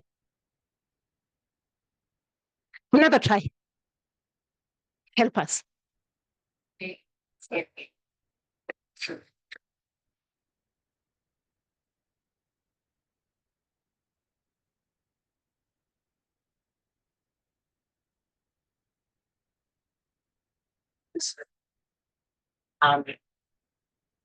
Sorry. This is not part of the presentation, it's a question and answer. Yeah, just so that we can just ensure that we protect ourselves from a company perspective. Guys, does she not have a boy? Yeah. She has, but I want someone. The thing that you must find, you are going to find it yourself. The moment you find it, I know I've won my LLB students and LLM in cybersecurity. Any other person who has been in the sea sailing apart from myself? Who has gone for cruise? You don't go for cruise. Yeah. Talk to me. Yes. What happens when you're in the cruise and cybersecurity? It's not affected by cybersecurity. I'm just checking. Okay, who is in the energy sector? Who are these guys that are driving EPCs? My legal practitioner, tell me. Oh my gosh. Tell me, what's happening in, is umchana wam lona, if we legal practitioner, don't declare. Don't declare we are here. Okay. In the legal fraternity, don't we have cybersecurity? Don't we have cybersecurity? So we need you to find the niche that is cross-cutting there. Which one is it? Fourth. Number 6. There's a niche there that is cross-cutting. Who's answering? Is it online? No, it's okay. Who's answering? Number 6. She's very correct. It's number 6. Cybersecurity.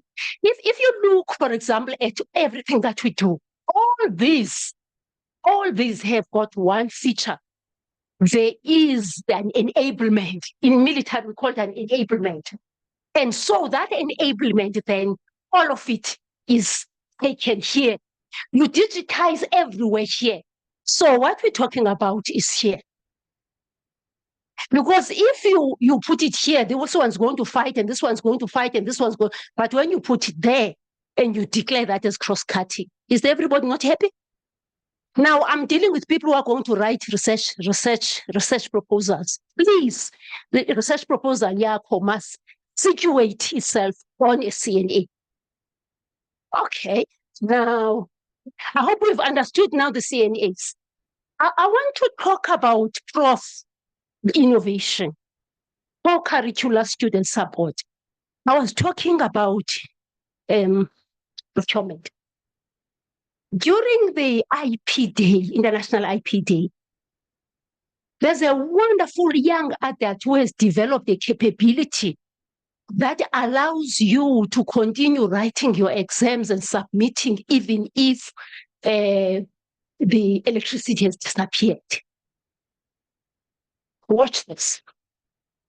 This young adult, this brainy innovator now, when we were there last year, this year is saying, when we were looking for performance against plan, I've gone to this department, I've gone to this department, I've gone to this institution, I'm told, no, we hope your product is good, but we hope that this product will win the procurement process. Do we have to put our young innovators through that? I'm saying, please pay attention to regulations in terms of the Public Finance Act, in terms of the procurement, Public Procurement Act, so that what I'm saying to you does not happen. If you think it happened to him, in no time it will happen to you. Okay, now I think that's who I am, and you will observe that it's a teacher speaking. who developed OBE. If you have a problem with OBE, come to me. I will tell you that I left after developing it. They implemented something else. I regulated private institutions from nothing. So I know what should be happening in private institutions. I established the Department of Military Veterans from nothing. I know. That is why one good thing, and I want to say this, the fact that we have been able to repatriate the remains back to South Africa, for me, is a good plus of the GNU. Because that is the strategic move that is in the strategic plan that I developed. We, of course. And I'm saying, for me, we need to take our heads off for the Minister of Arts and the college, because we need to bring our back home as Africans. Well, also, I'm involved in the Innovation Hub in actually assisting the young entrepreneurs in terms of strategy. Well, militarily speaking, cyberspace is the fifth domain, because you have land, you have air, you have airspace. There's airspace. There's maritime. There's cyber. Cyberspace and airspace are different spaces. Okay? That's not a lecture today or for airspace law, but I wanted you to know that it is the fifth domain. So when we talk about territorial integrity, we say we want the protection of South Africa's borders on land and on air, at sea, on airspace, on cyberspace. Oh, okay, thank you. Sorry about that. So that's a lecture for another day. By way of background then, remember I said Utsulu has really frustrated me. She took me to something, and there's a reason why I provided this as it is, because I want you to tell me, has anything changed from 2017 till now? Has there anything better happened? You can see there that we had 27.7 internet users in March 2017. And then you have the one that owns Facebook. I'm going to go to Facebook, but not now. In the cyberspace, we always fight for they call it a sui generis, but it is of its own kind, type of consideration of the cyberspace. You will understand this because someone at the back of a car somewhere is just playing with a phone. Really, guys, she's playing with a phone. I want you to understand she's playing with a phone, or she's playing with a phone. And by just playing with those things, it happens to hack you. Okay, I just want us to understand that. So that is why one of the strategies of avoiding hacking is to hack first. And that is why you find that developed countries, they have what you call hackathons. Hackathons are teaching you to make sure that you move fast, not to react, to move fast. Right, those are the 2017 issues. I must move faster. Well, one of the authorities in cybersecurity, who is a barrister and a lecturer and a professor in Nigeria, barrister Professor Oji, he describes the convergence of telecom. He describes this age we're in as a technocentral feature of the information age, because you are having e-commerce, e-electricity, e-health, smart city, smartphones. How many have got 3 SIM cards? I love those people. The people with 3 SIM cards, you see, they are e-ing also. How many have got those things that open your gate once you are not there? The Internet of Things. You see those is, yeah. Now, the interesting thing about this is that they are good. They are good. It's an Internet of Things.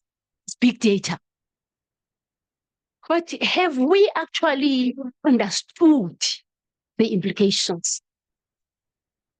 Well, in 2017, do you still remember when we had a WannaCry cyber attack where at sea the vessels were moving and the vessel would say you have reached your destination and the destination is another vessel that is hitting because there was a cyber attack.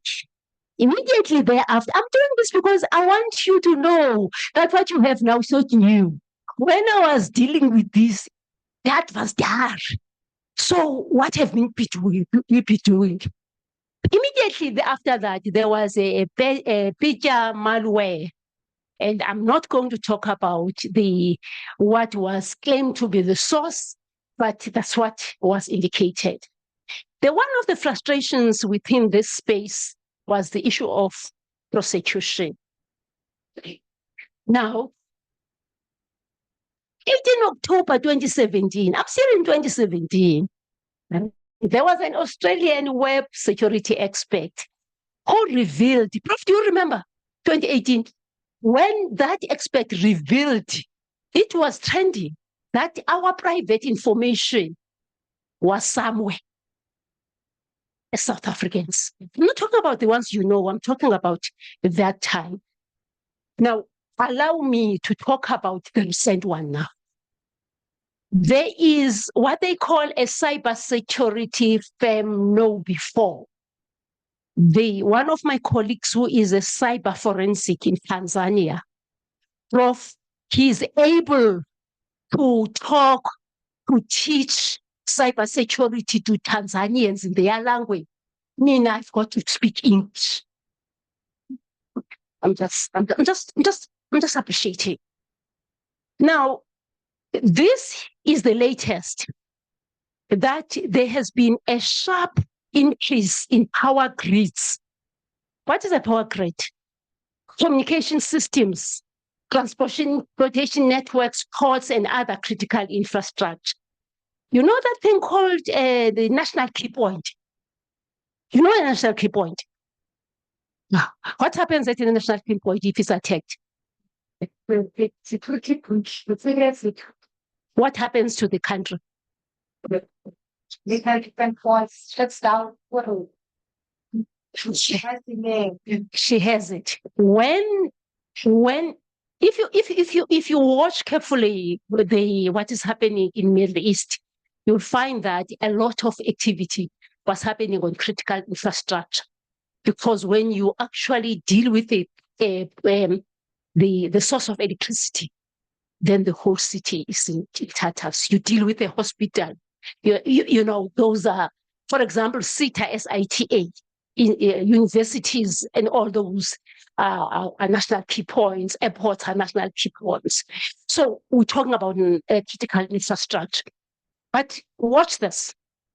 January 2023 and 2024, I'm not sure why it's January, my birth month, but it says global critical infrastructure. You've heard me what a critical infrastructure is. More than 420 million cyber attacks are happening, roughly 13 attacks per second. You can check how many seconds I've spoken now. So how many attacks have happened? Okay. Now, the UNGA recently has actually trended to say there is a need to protect the critical infrastructure. Once upon a time, there was a year where there was a month where everybody was in a hype. 24th May 2018. What was happening there? It was the day when the GDPR, do we know GDPR? I'm still going to tell you, have you heard that thing called GDPR, that child? You don't know GDPR? I'm going to work with you, don't worry. General data. Okay, powerful. That's why you must do LLP. Now, I'm going to tell you why it, okay. Let's take Amazon. Or let's take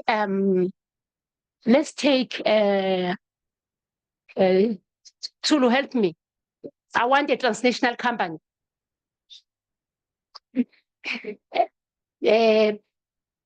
Let's take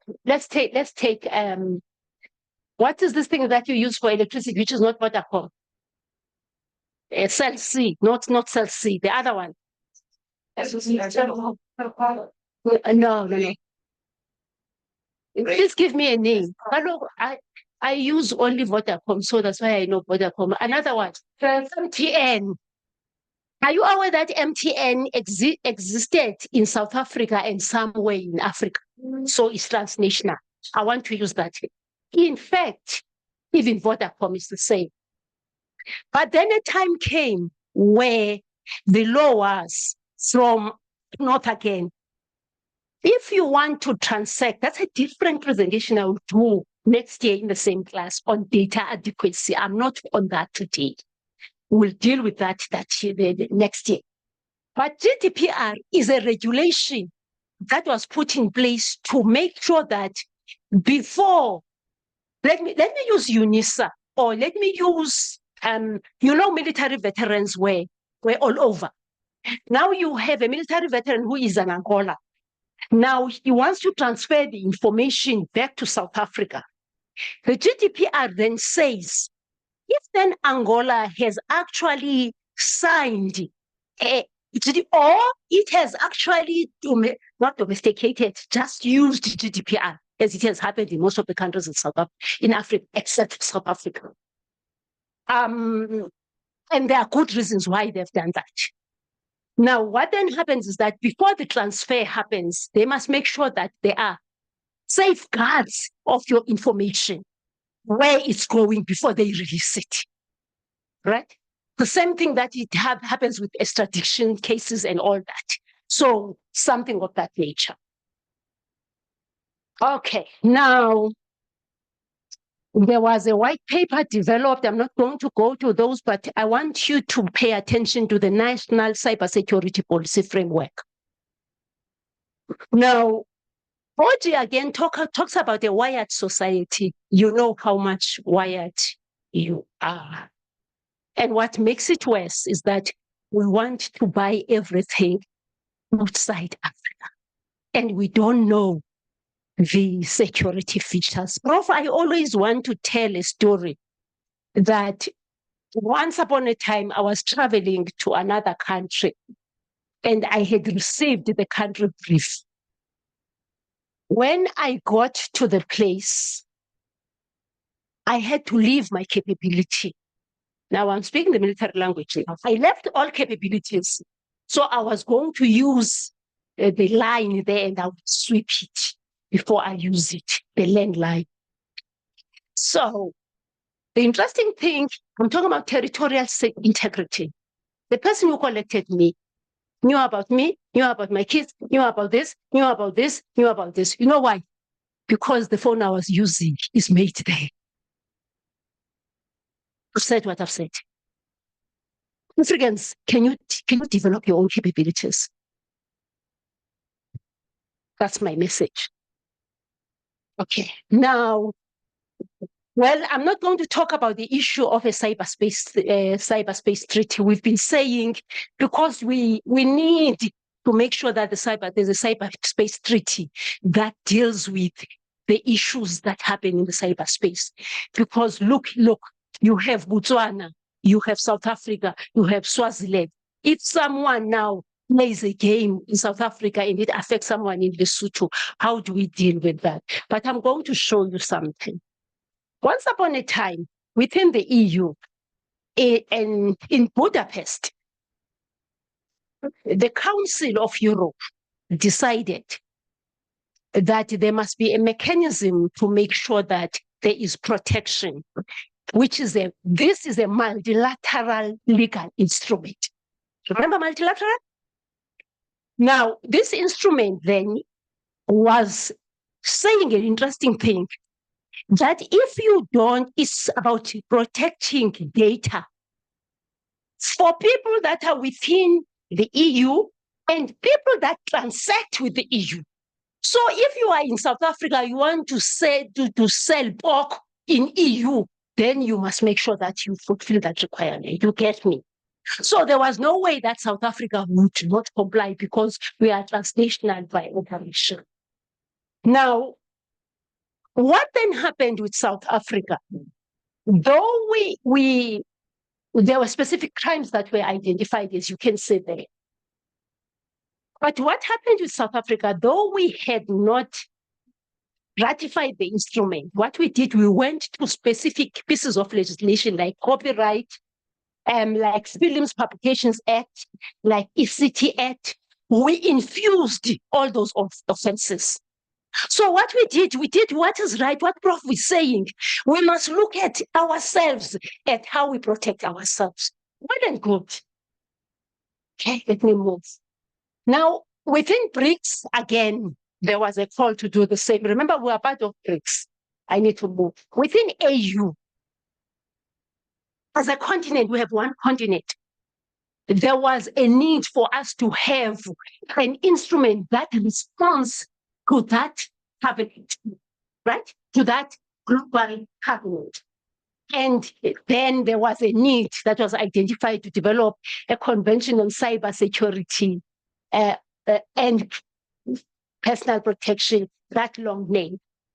And you can see what it was intended to do. But guess what? Africans, you need 15 signatories for it, 15 ratifications for it to come into force. Do you know when the last one was obtained? Thanks to Mauritania. When was it obtained? It was obtained only in 2023. So which means in May, which means then it comes into force in June. Now, can you understand now that if we were waiting for that, we would never have had POPIA. POPIA took the multilateral, the EU directive, translated it in terms of what it means to us. And that is why POPIA is older than GDPR, even older than the one that I spoke about. Let me move. Now we come to the South African perspective. Within the South African perspective, we have the ISSAC Act. The colleague Neil has actually dissected so beautifully. You have RICA. RICA is the one that says if when you buy a phone, you must have it. It's about security. Then you have your POPIA. Now, you still remember this policy that I showed before.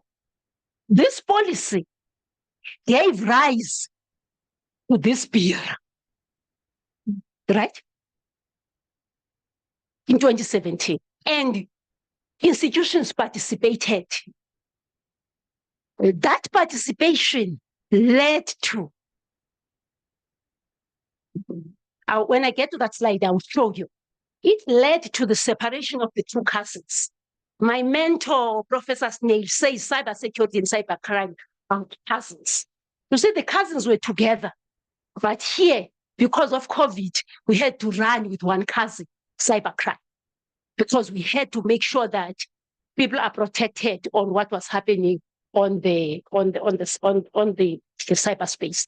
Then you have the code of, as you know. Right. What was the bill dealing with? I don't want to go to those. These are the offenses, right? These offenses, and you'll find them in the ISSAC Act also. Remember, this was a way of getting a one-stop shop of all the offenses. Now, if you look carefully here, this was in the policy. This was in the policy. We used the policy to develop there's a cybersecurity center. There is a cyber command. there is a national crime center. Now, during the consultation, some of the issues were raised about the readiness of the system. As we speak, we have then the cybersecurity hub. We have our own department that deals with incidents in the private sector. You have the ones that deal with incidents in the public sector. This one is at national security. This one is at the home that has called us here. During my time, we used to call it DTPS, but it's called, it has a beautiful name. What then has been South Africa's response? If you look there in the ECT Act, we always say South Africa has provided for all these, but they were in various pieces of legislation. The aim was to pull them, as you can see there. Now, also then there is RICA that deals with prohibition of you being recorded without permission and all that. Of course, when I'm presenting later, I will talk about the case of Amabungane that nullified some of the provisions of RICA, but not today. Allow me then to go to Popeye. Now, we have this. Remember I said Popeye was developed from the EU directive, right? Popeye is older than GDPR. GDPR must say booty to Popeye or Sisi. Popeye, GDPR has got 7 principles. Popeye has 8 principles. And we did that with our eyes open to make sure that there is a participation, your participation in regards to your data. Now, can you see here? You have security safeguards. But watch this. When we separated cybercrime and cybersecurity, we had to go back to Popeye and say Popeye can provide. If you listened carefully yesterday to the session that was there by Dr. Msweni, there was more leaning on Popeye and the provisions. Going to go to what it says, but it says if you're asking for this, it must be that. If you want to extend it, get further information. Researchers, you don't ask for information in case you need it. It must be the one that you need. Okay. Now, I want to talk about data localization. The quest for privacy. Countries in Africa have been calling for data privacy. And hence then, there has been a drive to localize data. And reasons start from privacy to geopolitical risk and economic development. I'll give you an example, for example, with my home, Nigeria. It's my home, Nigeria. Swaziland is my home. You know, Botswana is my home because it's Africa. When we're dealing with Africa Continental Free Trade Agreement, Nigeria said, I'm not going to sign now. I still need to consult because I want to make sure that my own people, I don't open such that other people come and participate in the economic brilliant position. But of course, they consulted and consulted. I'm talking about those data localization. Within procurement, we talk about localization. You act globally, but you localize. That's another lecture. Now let's go to data privacy. Guys, AI has been there for quite a long time. Can you see this, guys? That was core 1956. It has been around. It's a chess game. Right? I'm not going to go to the universe. It's not a lecture for that, but where I want to go. We're talking about cybersecurity. I want to tell you this. Data privacy is at the center of AI sovereignty. Why am I saying that? Watch this. If you look here, strange thing happened with AI. Prof indicated, we came with a policy. There was no green paper or purple paper. I'm talking at EU level now. There was an act. The interesting thing that happened, which you will not have seen that side, is a framework, a covenant that appears after the act. In the others, there was a covenant and then the act. Here, there was an act and then the covenant. You can see that we're doubling up. But watch this. This one, this covers all these. It starts with Universal Declaration of Human Rights, all the covenants. But can you say now that with AI now we're not dealing with rights of people as people? Now, which then takes me to ISO. Listen carefully. If you want to consult, the artificial intelligence, the definition is there. I don't want to speak to it, but I want you to see this. Are you aware that even the internet came from the military? Then it was commercialized to you. Yes. This thing that makes you find direction is a military tool. We can jam it when we want. Yes. Then it was commercialized. Drones, which is my research now. Drones are military. Go to Middle East and see it. But they are commercialized. The problem is, when you develop a capability for military, there are things that you don't consider, like human rights. Okay? Now, why am I taking you there? I want them to talk briefly about the elements. I want you to see this. And I'm assisting now to say, what should South Africa do? If you look here, these are the elements of the AI Act. Can you see that data privacy is one of the 5? So you have safety and trustfulness, employer and workers' rights, fundamental rights, and. So when you talk AI, forget about data privacy. It's just a subset. There's ethics, there are human rights. And the EU has made that to a point now. They have developed what they call the ISO standards. Do we know ISO standards? There's ISO standards for systems, for total quality management. They've developed these standards. If you look at these, they go with this. But why does it affect you? It affects you because you will have to comply with this. The question is, when it comes to South Africa, who will comply with that? Right?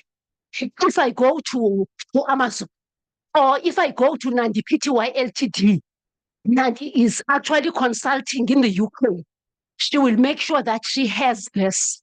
But when Nandi consults with you, you know, so I'm wrapping up.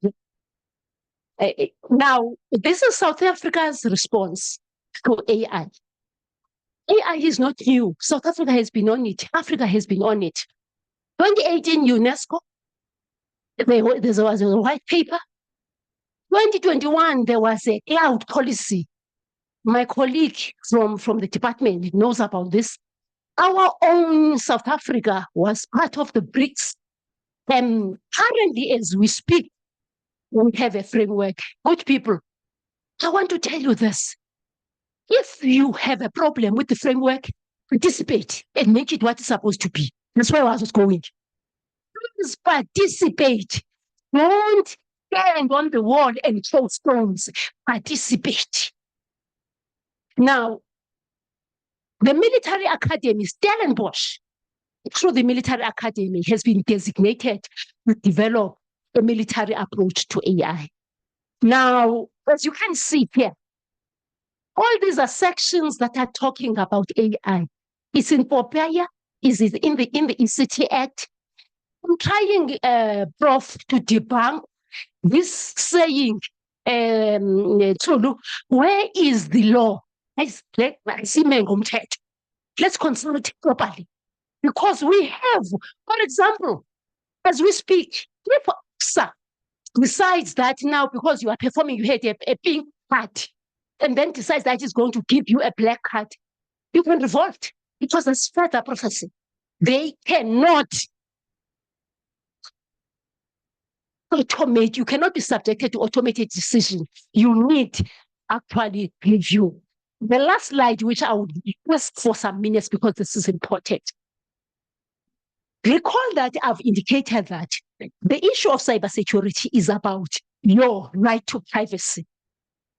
I'm not sure whether a drone that is flying in your farm And it's a beautiful thing, takes nice pictures. Now, yesterday there was a discussion with led by Dr. Msweni, where there were guys from the information regulator. I want to enforce the role of an information regulator, because those are the people that have authority to talk about the issues that we're talking about. And those are the people that, that are supposed to look at any complaints that come. During this week, there has been there's a directive on telemarketing. What does it say?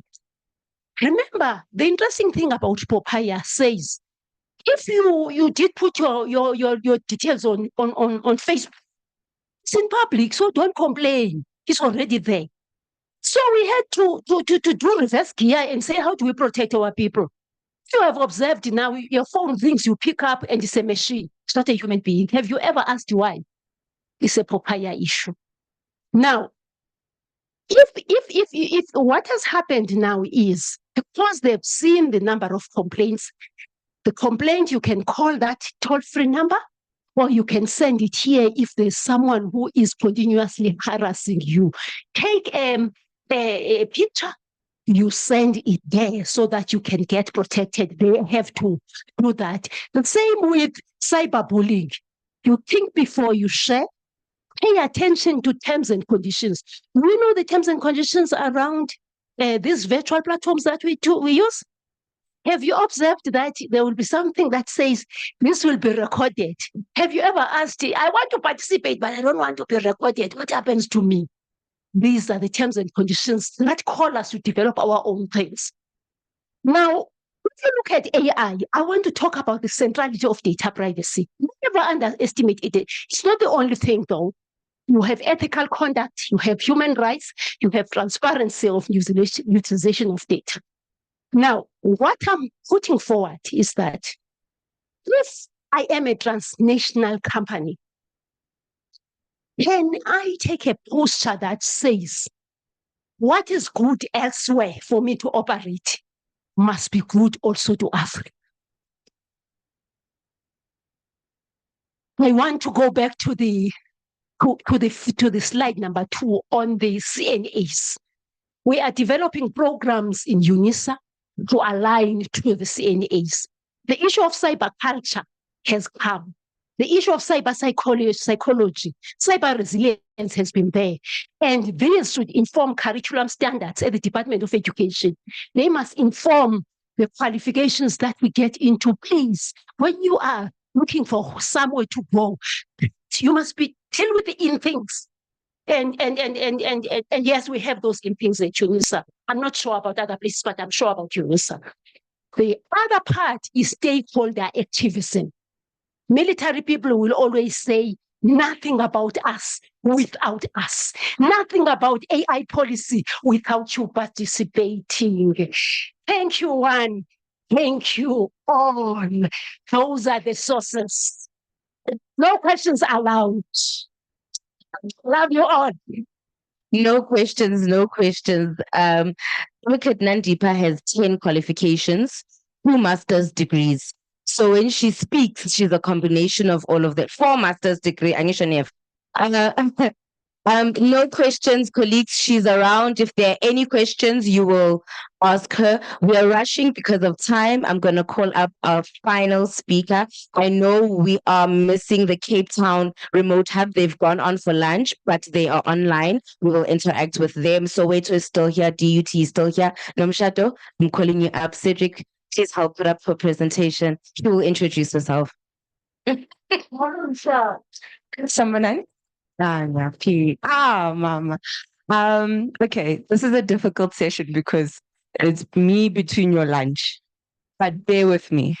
I'm not going to go into policy. I'm not really going to go into regulation as much because I think Umama made perfect presentation for that. I think her 4 masters was really depicting through this.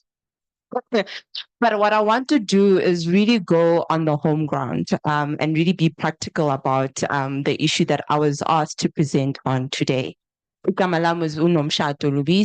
am from an organization called Media Monitoring Africa. My position there is Head of Communications. And basically, the organization has been operating since 1993 on the basis that in 1994, we saw and found ourselves in a new phenomenon of media freedom. So what did that mean in terms of information dissemination and freedom of expression? Over time, I think we all understood that the information space has completely, okay, thank you very much. The information space has completely changed. So the way we engage with information, the way digital media, I mean, we sleep one day, we wake up tomorrow, something new has been developed, and we now need to catch up to that. When we bring it home, when we start speaking about Africa, we cannot even begin to speak about it without realizing that we're still in the middle of a digital divide. And what does that mean when it comes to information access? What does that mean when it comes to access to technology? But also, what does that mean when it comes to credible information? And that's where I'm coming in today. So I'm going to really try and run through this. And I think we might actually have the wrong presentation. Yes, but it's okay. It doesn't have the examples that I really wanted on here, but you know what? I'll try my best to, okay, let me just have a look quickly. Okay, this is a wrong presentation completely. Is there any way that I can, yes, while I speak to a slide, because I think it's important. So what I wanted to do today was really bring in the case study of South African elections, which were held earlier on this year. And I wanted to really speak to the stats that were there. Okay. Oh, perfect. That would work. Amazing. Okay.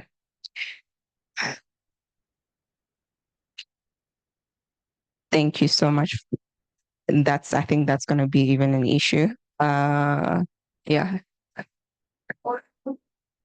It's okay. Let me try be as fast as I can with the hopes of time. But the reason why I really wanted to house it under the case study of elections is because we're all aware of what happened.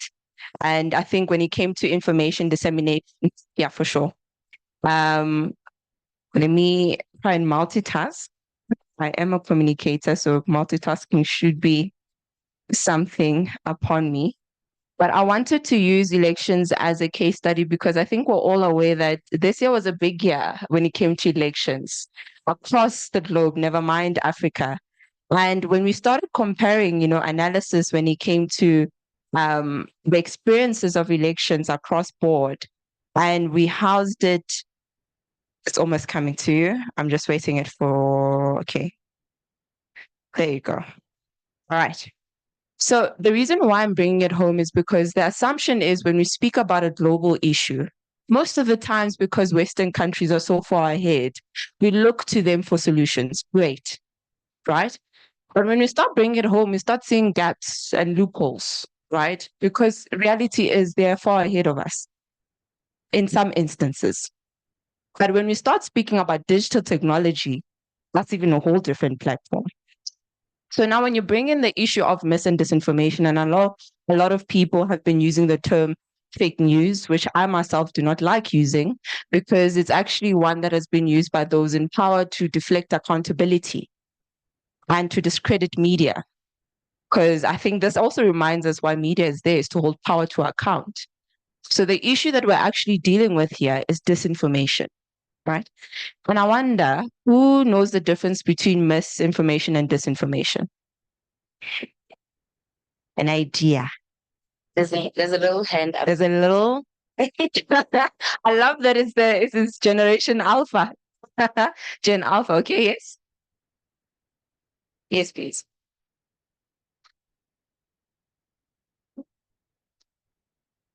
Hello, testing. Okay. Misinformation, I think, is just people that have a misunderstanding and not having concrete knowledge and data. And then the other one, which is this, I think it's manipulated information and then it's just sent out to the public, if I'm not mistaken. So can you clarify the last one, the disinformation one for me, please? Like you were onto something. Like when it's manipulated. So let's say information that is confidential and it's not supposed to be sent out to the public. Okay. Yes, ma'am. So yeah, So, okay, so it's information that is not necessarily meant to be sent out. it's the public and Sort of. and it's Yeah, wait. manipulated. Yeah. Okay. All right. So there's a reason why I'm bringing those terminologies into play, because I think if we're going to speak about these terms, we need to actually understand what they mean, right? So I'm going to take you back to COVID. If you all remember COVID, I remember it very well. We're meant to be non-existent by now. We're meant to be robots. Actually, no one was supposed to be in this room because they said we'll die in 2 years for those that did vaccinate them. So if you remember very well. And then there was such a huge information influx that you couldn't even decipher, where is the source coming from? Is this real? Is this not? It was such an overload. So think about ugogo, ohlele emakhaya, who doesn't even know how to begin to trace this information back to where it started. And the end of the thing as well is, because of technology, we forget about word of mouth. So sihleli actually, the one example they like using a lot is taverns, because that's where you speak about anything and everything, right? So understanding the difference will actually understand how we share information and how we interact with information. So misinformation, actually, let me start with disinformation. Disinformation is deliberate information that has been created with the intent for harm. So I intend for harm to be the outcome of this narrative. I want to cause harm, right? And harm can come in many forms. So if it's elections, it could be in the sense of, let's give it one more try. Presentation yam. It's still the first one. Yes, please check the latest email I sent you. So intent can be in different forms. So that it could be for profit. I want you to send you to a website where you're going to see 5,000,001 ads. The fact that you're there and you're reading the ads, I'm getting money. You guys don't know that. You might not click on the link, but I'm getting money. Because I can then tell the person or the company that 500,000 people viewed your ad. They didn't act on it, but I got my money.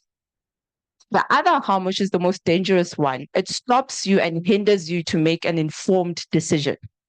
And I'm now bringing you back to an election period. It stops you to make an informed decision, right? That's disinformation. I intend to cause harm. Misinformation, on the other hand, is where I'm sharing false information without the intention. So I don't actually even know if it's true or not. So imagine your aunt or umama sending you a WhatsApp warning you about there's a fire down at Bramfontein. They don't know that there's a fire for sure, but they got the message. And they're sharing it to the next person to warn them out of care. So there's no intention, there's no harm. But the danger is that that's where disinformation thrives. They want you to like, they want you to share, they want you to retweet, they want you to comment. The more engagement there is on that narrative, the more it's amplified, right? Who's on Twitter or X? Facebook? I see hands that down. Are you sure? Are you sure? Okay. Instagram? TikTok, you can't lie here. You cannot lie here. TikTok, one more time. Okay, all right. So in all of these platforms, you guys have profiles, right? And you guys have feeds. So meaning when you click and you open the app for the first time, it takes you to a feed, right? In that feed, what you actually get is an algorithm, right? That is pushing content that has actually been studied that you like. Yeah. So when you open your profile and you go on Twitter, you wonder, hey man, yesterday I was looking at cooking shows. Why is it now that all of a sudden I've got 5 cooking shows showing on my feed? So algorithms are there to study you. The content that you like, how long do you stay on a certain page, right? It's studying you because it wants you to stay longer. The more longer you stay, the more they profit, the more you use it, the more you share the content and engage on it. The danger comes in, a lot of us don't realize that within those algorithms, we're actually all in echo chambers. What are echo chambers? I know I'm bringing now terms and terms, right? So echo chambers is, we're both on Twitter, X. We still call it Twitter. I haven't accepted this X, but let me accept it for now. It's a lot. We're both on X. When you open our profiles, right? Our feeds are not going to be the same because we might like different content. But if I open my feed with Umama, knowing that we like the same type of content, cybersecurity, any issues around internet governance, chances are our echo chambers going to be one. So we'll be actually part of one echo chamber. So an echo chamber is actually pockets of people who share similar interests in issues or content, right? So if you like cars, I'm sure your profiles, it's going to suggest you people who actually post about cars. Do you get it now? Yeah. So if you like, those that still watch Generations, right? You want to see what's the latest, you're going to start seeing that pop up. But it puts you in an echo chamber. And in that echo chamber, it will suggest other similar profiles. So people who have similar beliefs or similar interests as you. Let's try this for the last time. And if not, then I can say that we are back. Finally. Okay, I'm not, okay, let me just finish that part on echo chambers because it is featured over there. So the reality is, in those echo chambers, what happens is your beliefs and your ideas and your likes and what you actually even have opinions on is reinforced constantly through your feed. But now if somebody understands this little echo chamber that you're in and says, actually, I can use this echo chamber to spread my disinformation. What are they using? The fact that you like something. And they use that and then twist it. But you are no, because you're used to opening your feed and engaging with what you like and what you know. So the reason why I was really focusing on context is because before we speak on the issue, we really need to understand, where are we now? And in what context and environment are we operating? And I think the first one I did mention to it when I was giving an example of COVID, right? An explosion of information. Second one, when living in a public that's overwhelmed, day-to-day socioeconomic issues, we can't even compare Mamelodi and Soweto. Same issues, but different levels, right? So every day, these are the issues that we're dealing with, meaning people are living in anxiety, confusion, fear, unknown of what tomorrow might be, right? The last one, I think, is the most important one. Earlier on, or mid-year, there was an article that was released that some of our top title newspapers are going to shut down. Your favorites, topics, titles, right? You grew up reading City Press, Daily Sun, Sunday Times, it's a norm.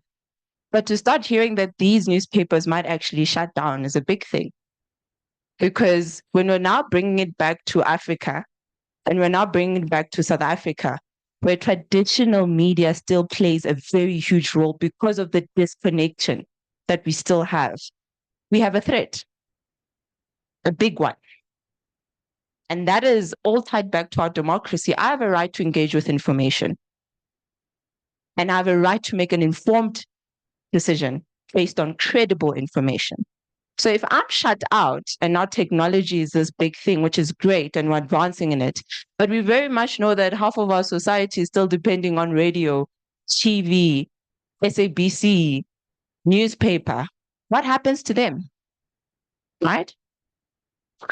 So now, 10 years ago, South Africa is known as one of the countries that really has a robust media space, right? One that investigates, one that holds power to account. I think we've had the biggest, examples here in South Africa. But the fact that 10 years ago, we're sitting with about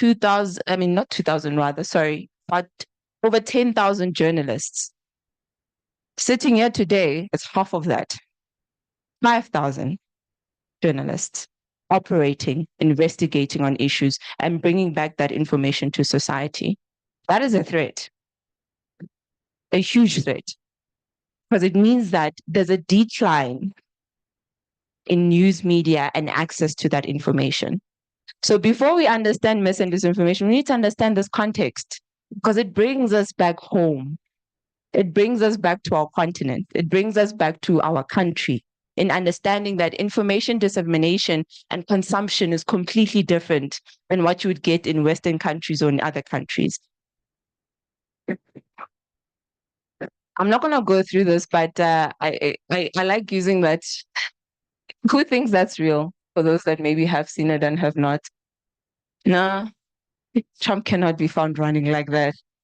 There's no way he can be found running like that. But funny how people actually did think some thought that was real. Because with all the controversy that was happening around that, right? But I want to reinforce what I was speaking about. This is a global challenge, but what is the local context? What is the African solution, particularly the South African solution? Because those are the gaps that we need to start filling. As much as it's progressive and as much as it's amazing that what's happening abroad. I mean, EU came up with an amazing paper, on disinformation, amazing stuff. But when you now started bringing it back to our continent, it becomes completely different, right? That's where the solution gaps now start coming about. Right. I'm reinforcing this. Our democracy this year is 30 years old, as young as it is, 30 years old. But it also means we should start reflecting. Because 30 years ago, no one thought that we'd be sitting here with over 6 social media platforms. I'm not talking about the ones that we're using here, by the way. There's so many across broad, right? I'm talking about popular ones. No one thought that we'd be sitting with ChatGPT, a whole new other content creation platform. No one thought we would be sitting with AI, generative audio, for example. So the fact that our democracy is literally our foundation and all the efforts, and I think earlier on we spoke about human rights, protecting that. What are the solutions that we're building to ensure that we're protecting that? I'm not going to go through the rest because I think I reinforced that. And this is what I want to come to. So I spoke about the 2 definitions around misinformation and disinformation. But there's one that we never speak about, right? Is this one. We never highlight. And the difference between this one is I'm actually using factual information to cause harm. I'm taking Tulufelo's cell phone number.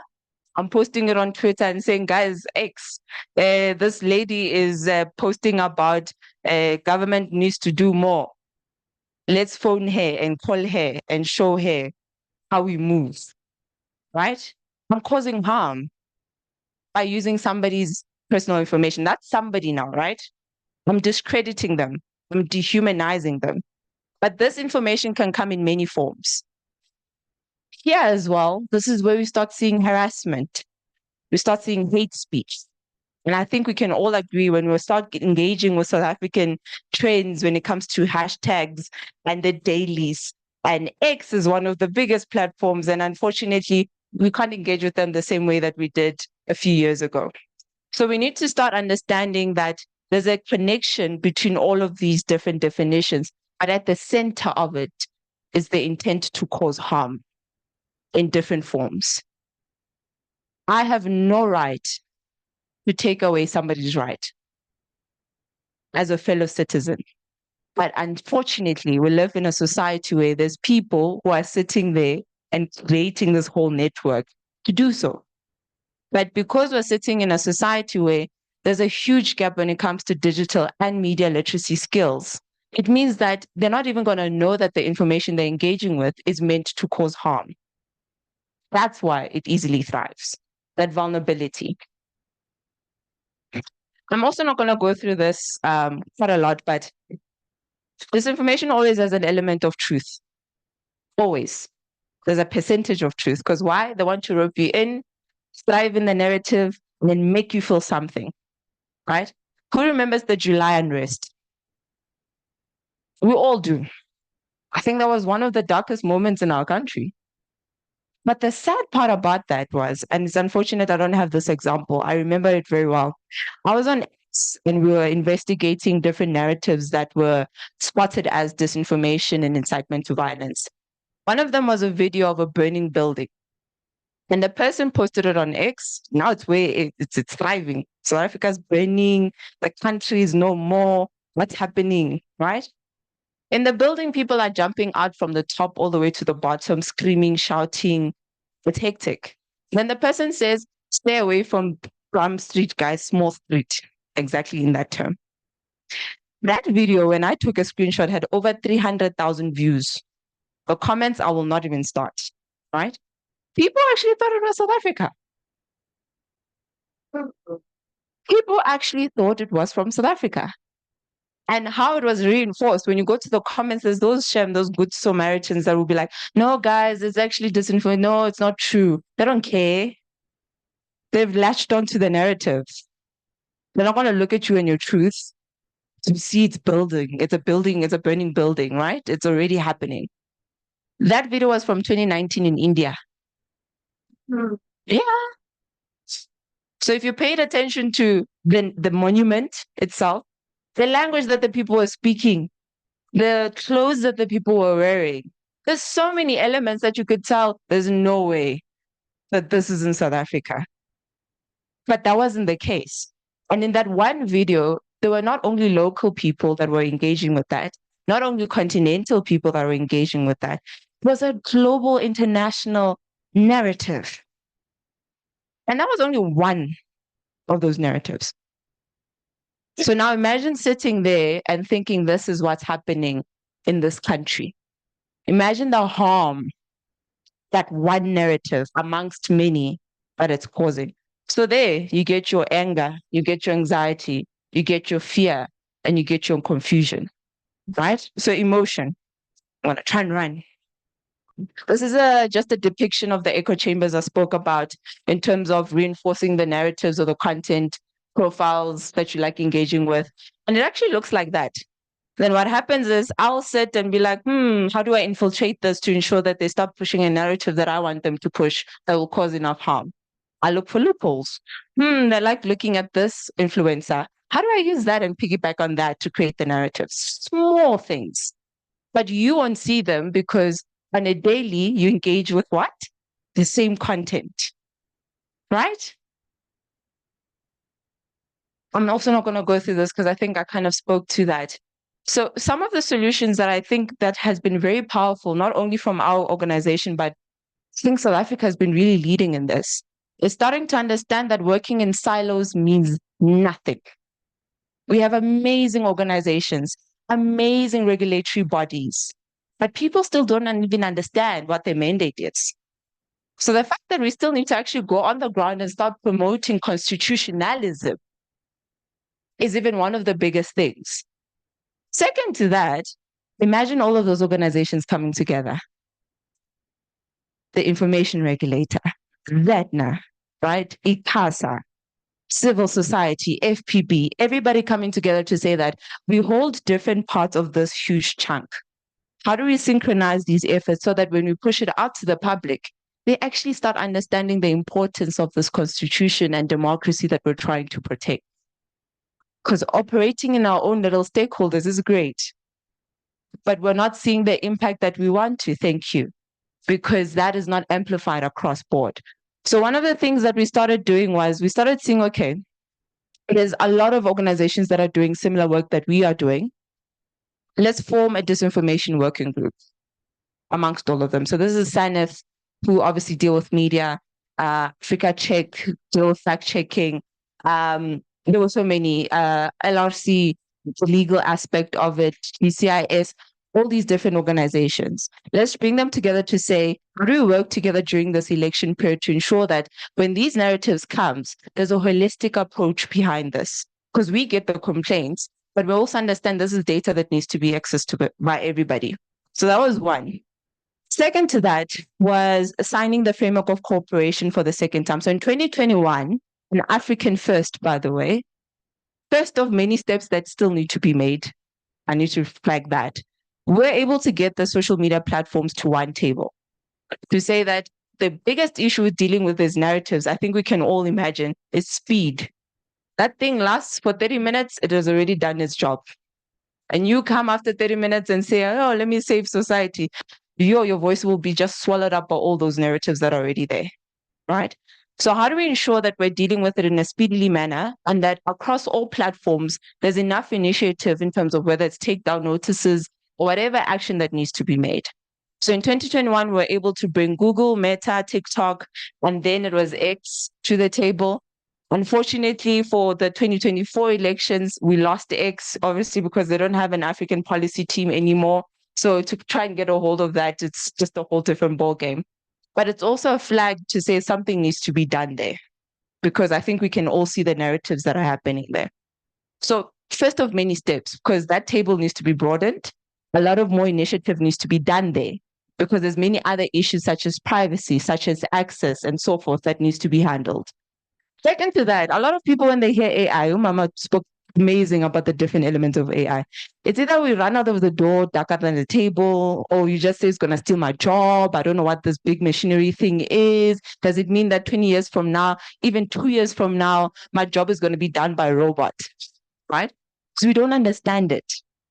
We don't see the opportunities. We see the challenges for sure, but we don't see the opportunities that it can actually produce. So we said, how do we use local innovation to start dealing with these issues? And I think this is where some of the tools and the case studies I'll bring upon. Led to that, we've been monitoring every single election that we've held in South Africa in terms of media coverage, whose voice are we hearing, is gender represented, is there diversity, all of those things, because they matter. If I switch on the TV and no offense, and it's so sad, we still hear only 21%, less than that, of women as sources. And we very much know that that's actually the dominant gender when it comes to voting. And it's not like they're not there, they are there. How do we get them into the space and level that out, right? Those are just one of the issues. Last to that, we all have amazing initiatives around campaigns, strategic communication stuff. I see a few nods from comms people. It's amazing, but it means nothing if there's no cross-campaigning. You spent your good money on those assets, and then what? They end up in the air, right? So collaborating and understanding that, actually, why not create a bigger campaign out of this?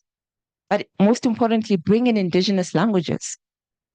Because not everyone speaks in English. Not everyone understands what's disinformation in Islung. Yini ngesiZulu? KeNgasuthu. NgesiXhosa mawuthetha nge-disinformation intoni? Ndiyayibona. So we need to start understanding that we're such a diverse community, and we need to start speaking in the language of the people if we're actually looking for that impact. So my data that I'm about to produce comes from this platform, which was established in no time. I'm going to try and be as very fast as I can. In 2019, because we started seeing that there was a gap when it came to reporting on social media platforms. Never mind language, never mind speed.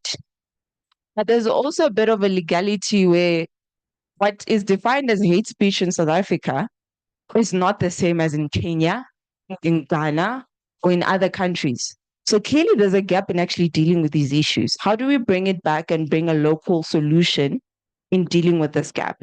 And this is where Real 411 came about, which is a digital platform and an app that allows South African citizens to be able to submit complaints on any online offenses onto this platform.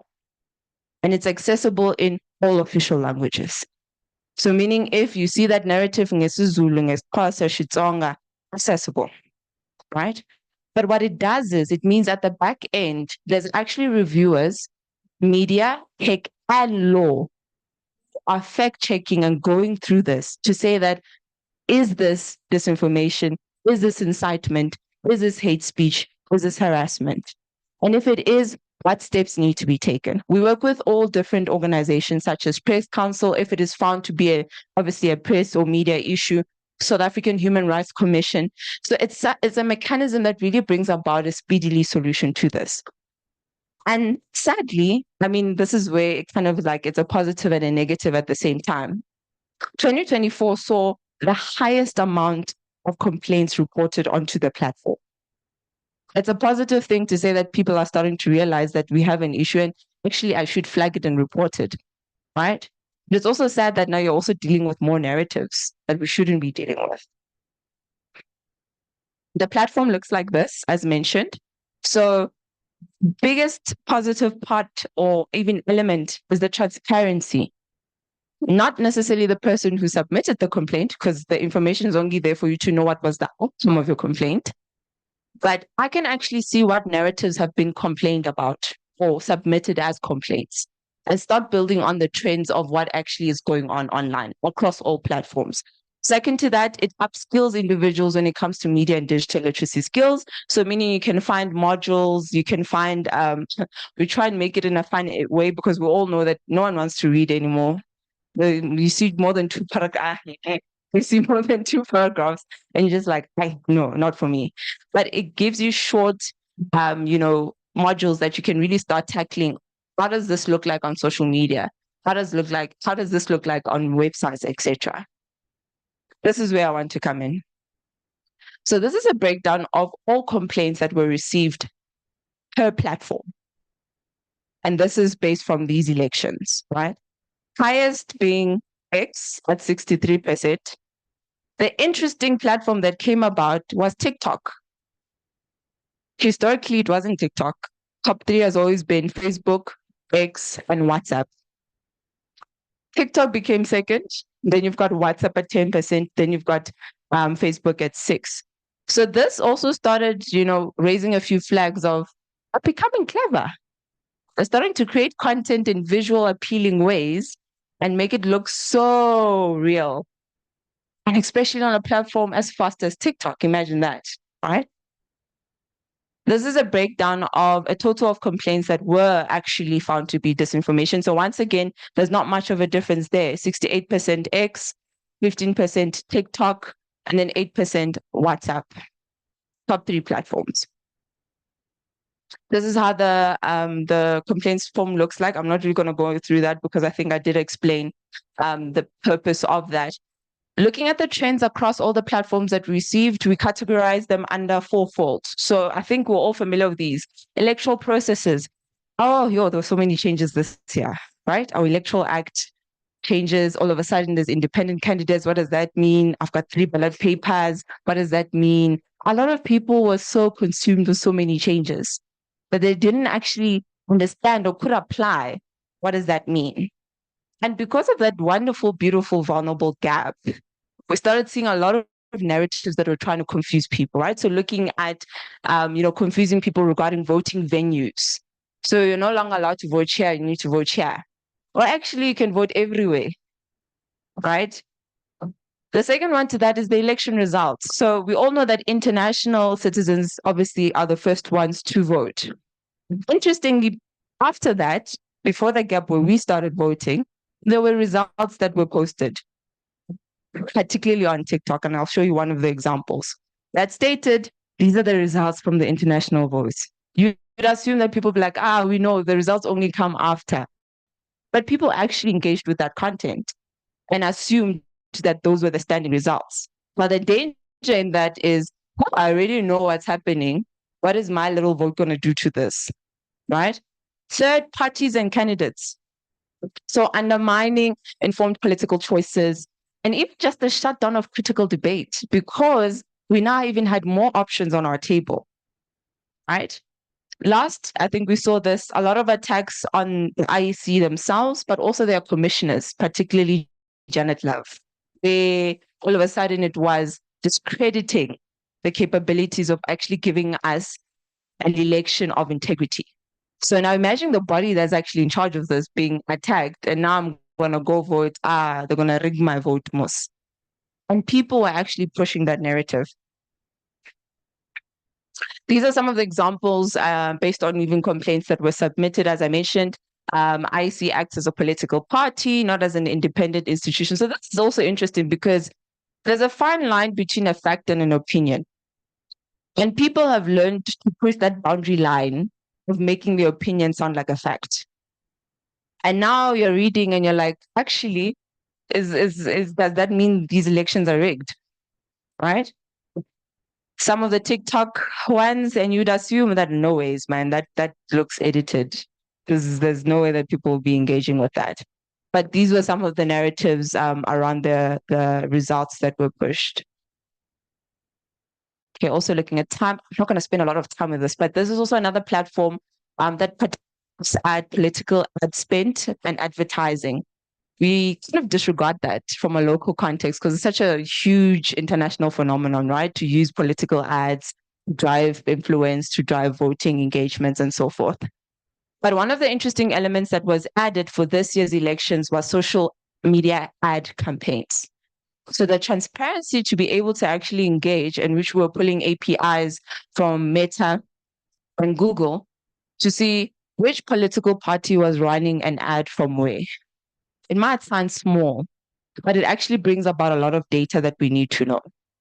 But if I had to simplify it, exactly, if I had to simplify it from a citizen perspective, it helps them understand why is it when I log on to Meta or Facebook, I'm seeing this thing all the time. Because a sponsored tagline or that little, watermark is so tiny, sometimes that you actually assume it's just a normal post, right?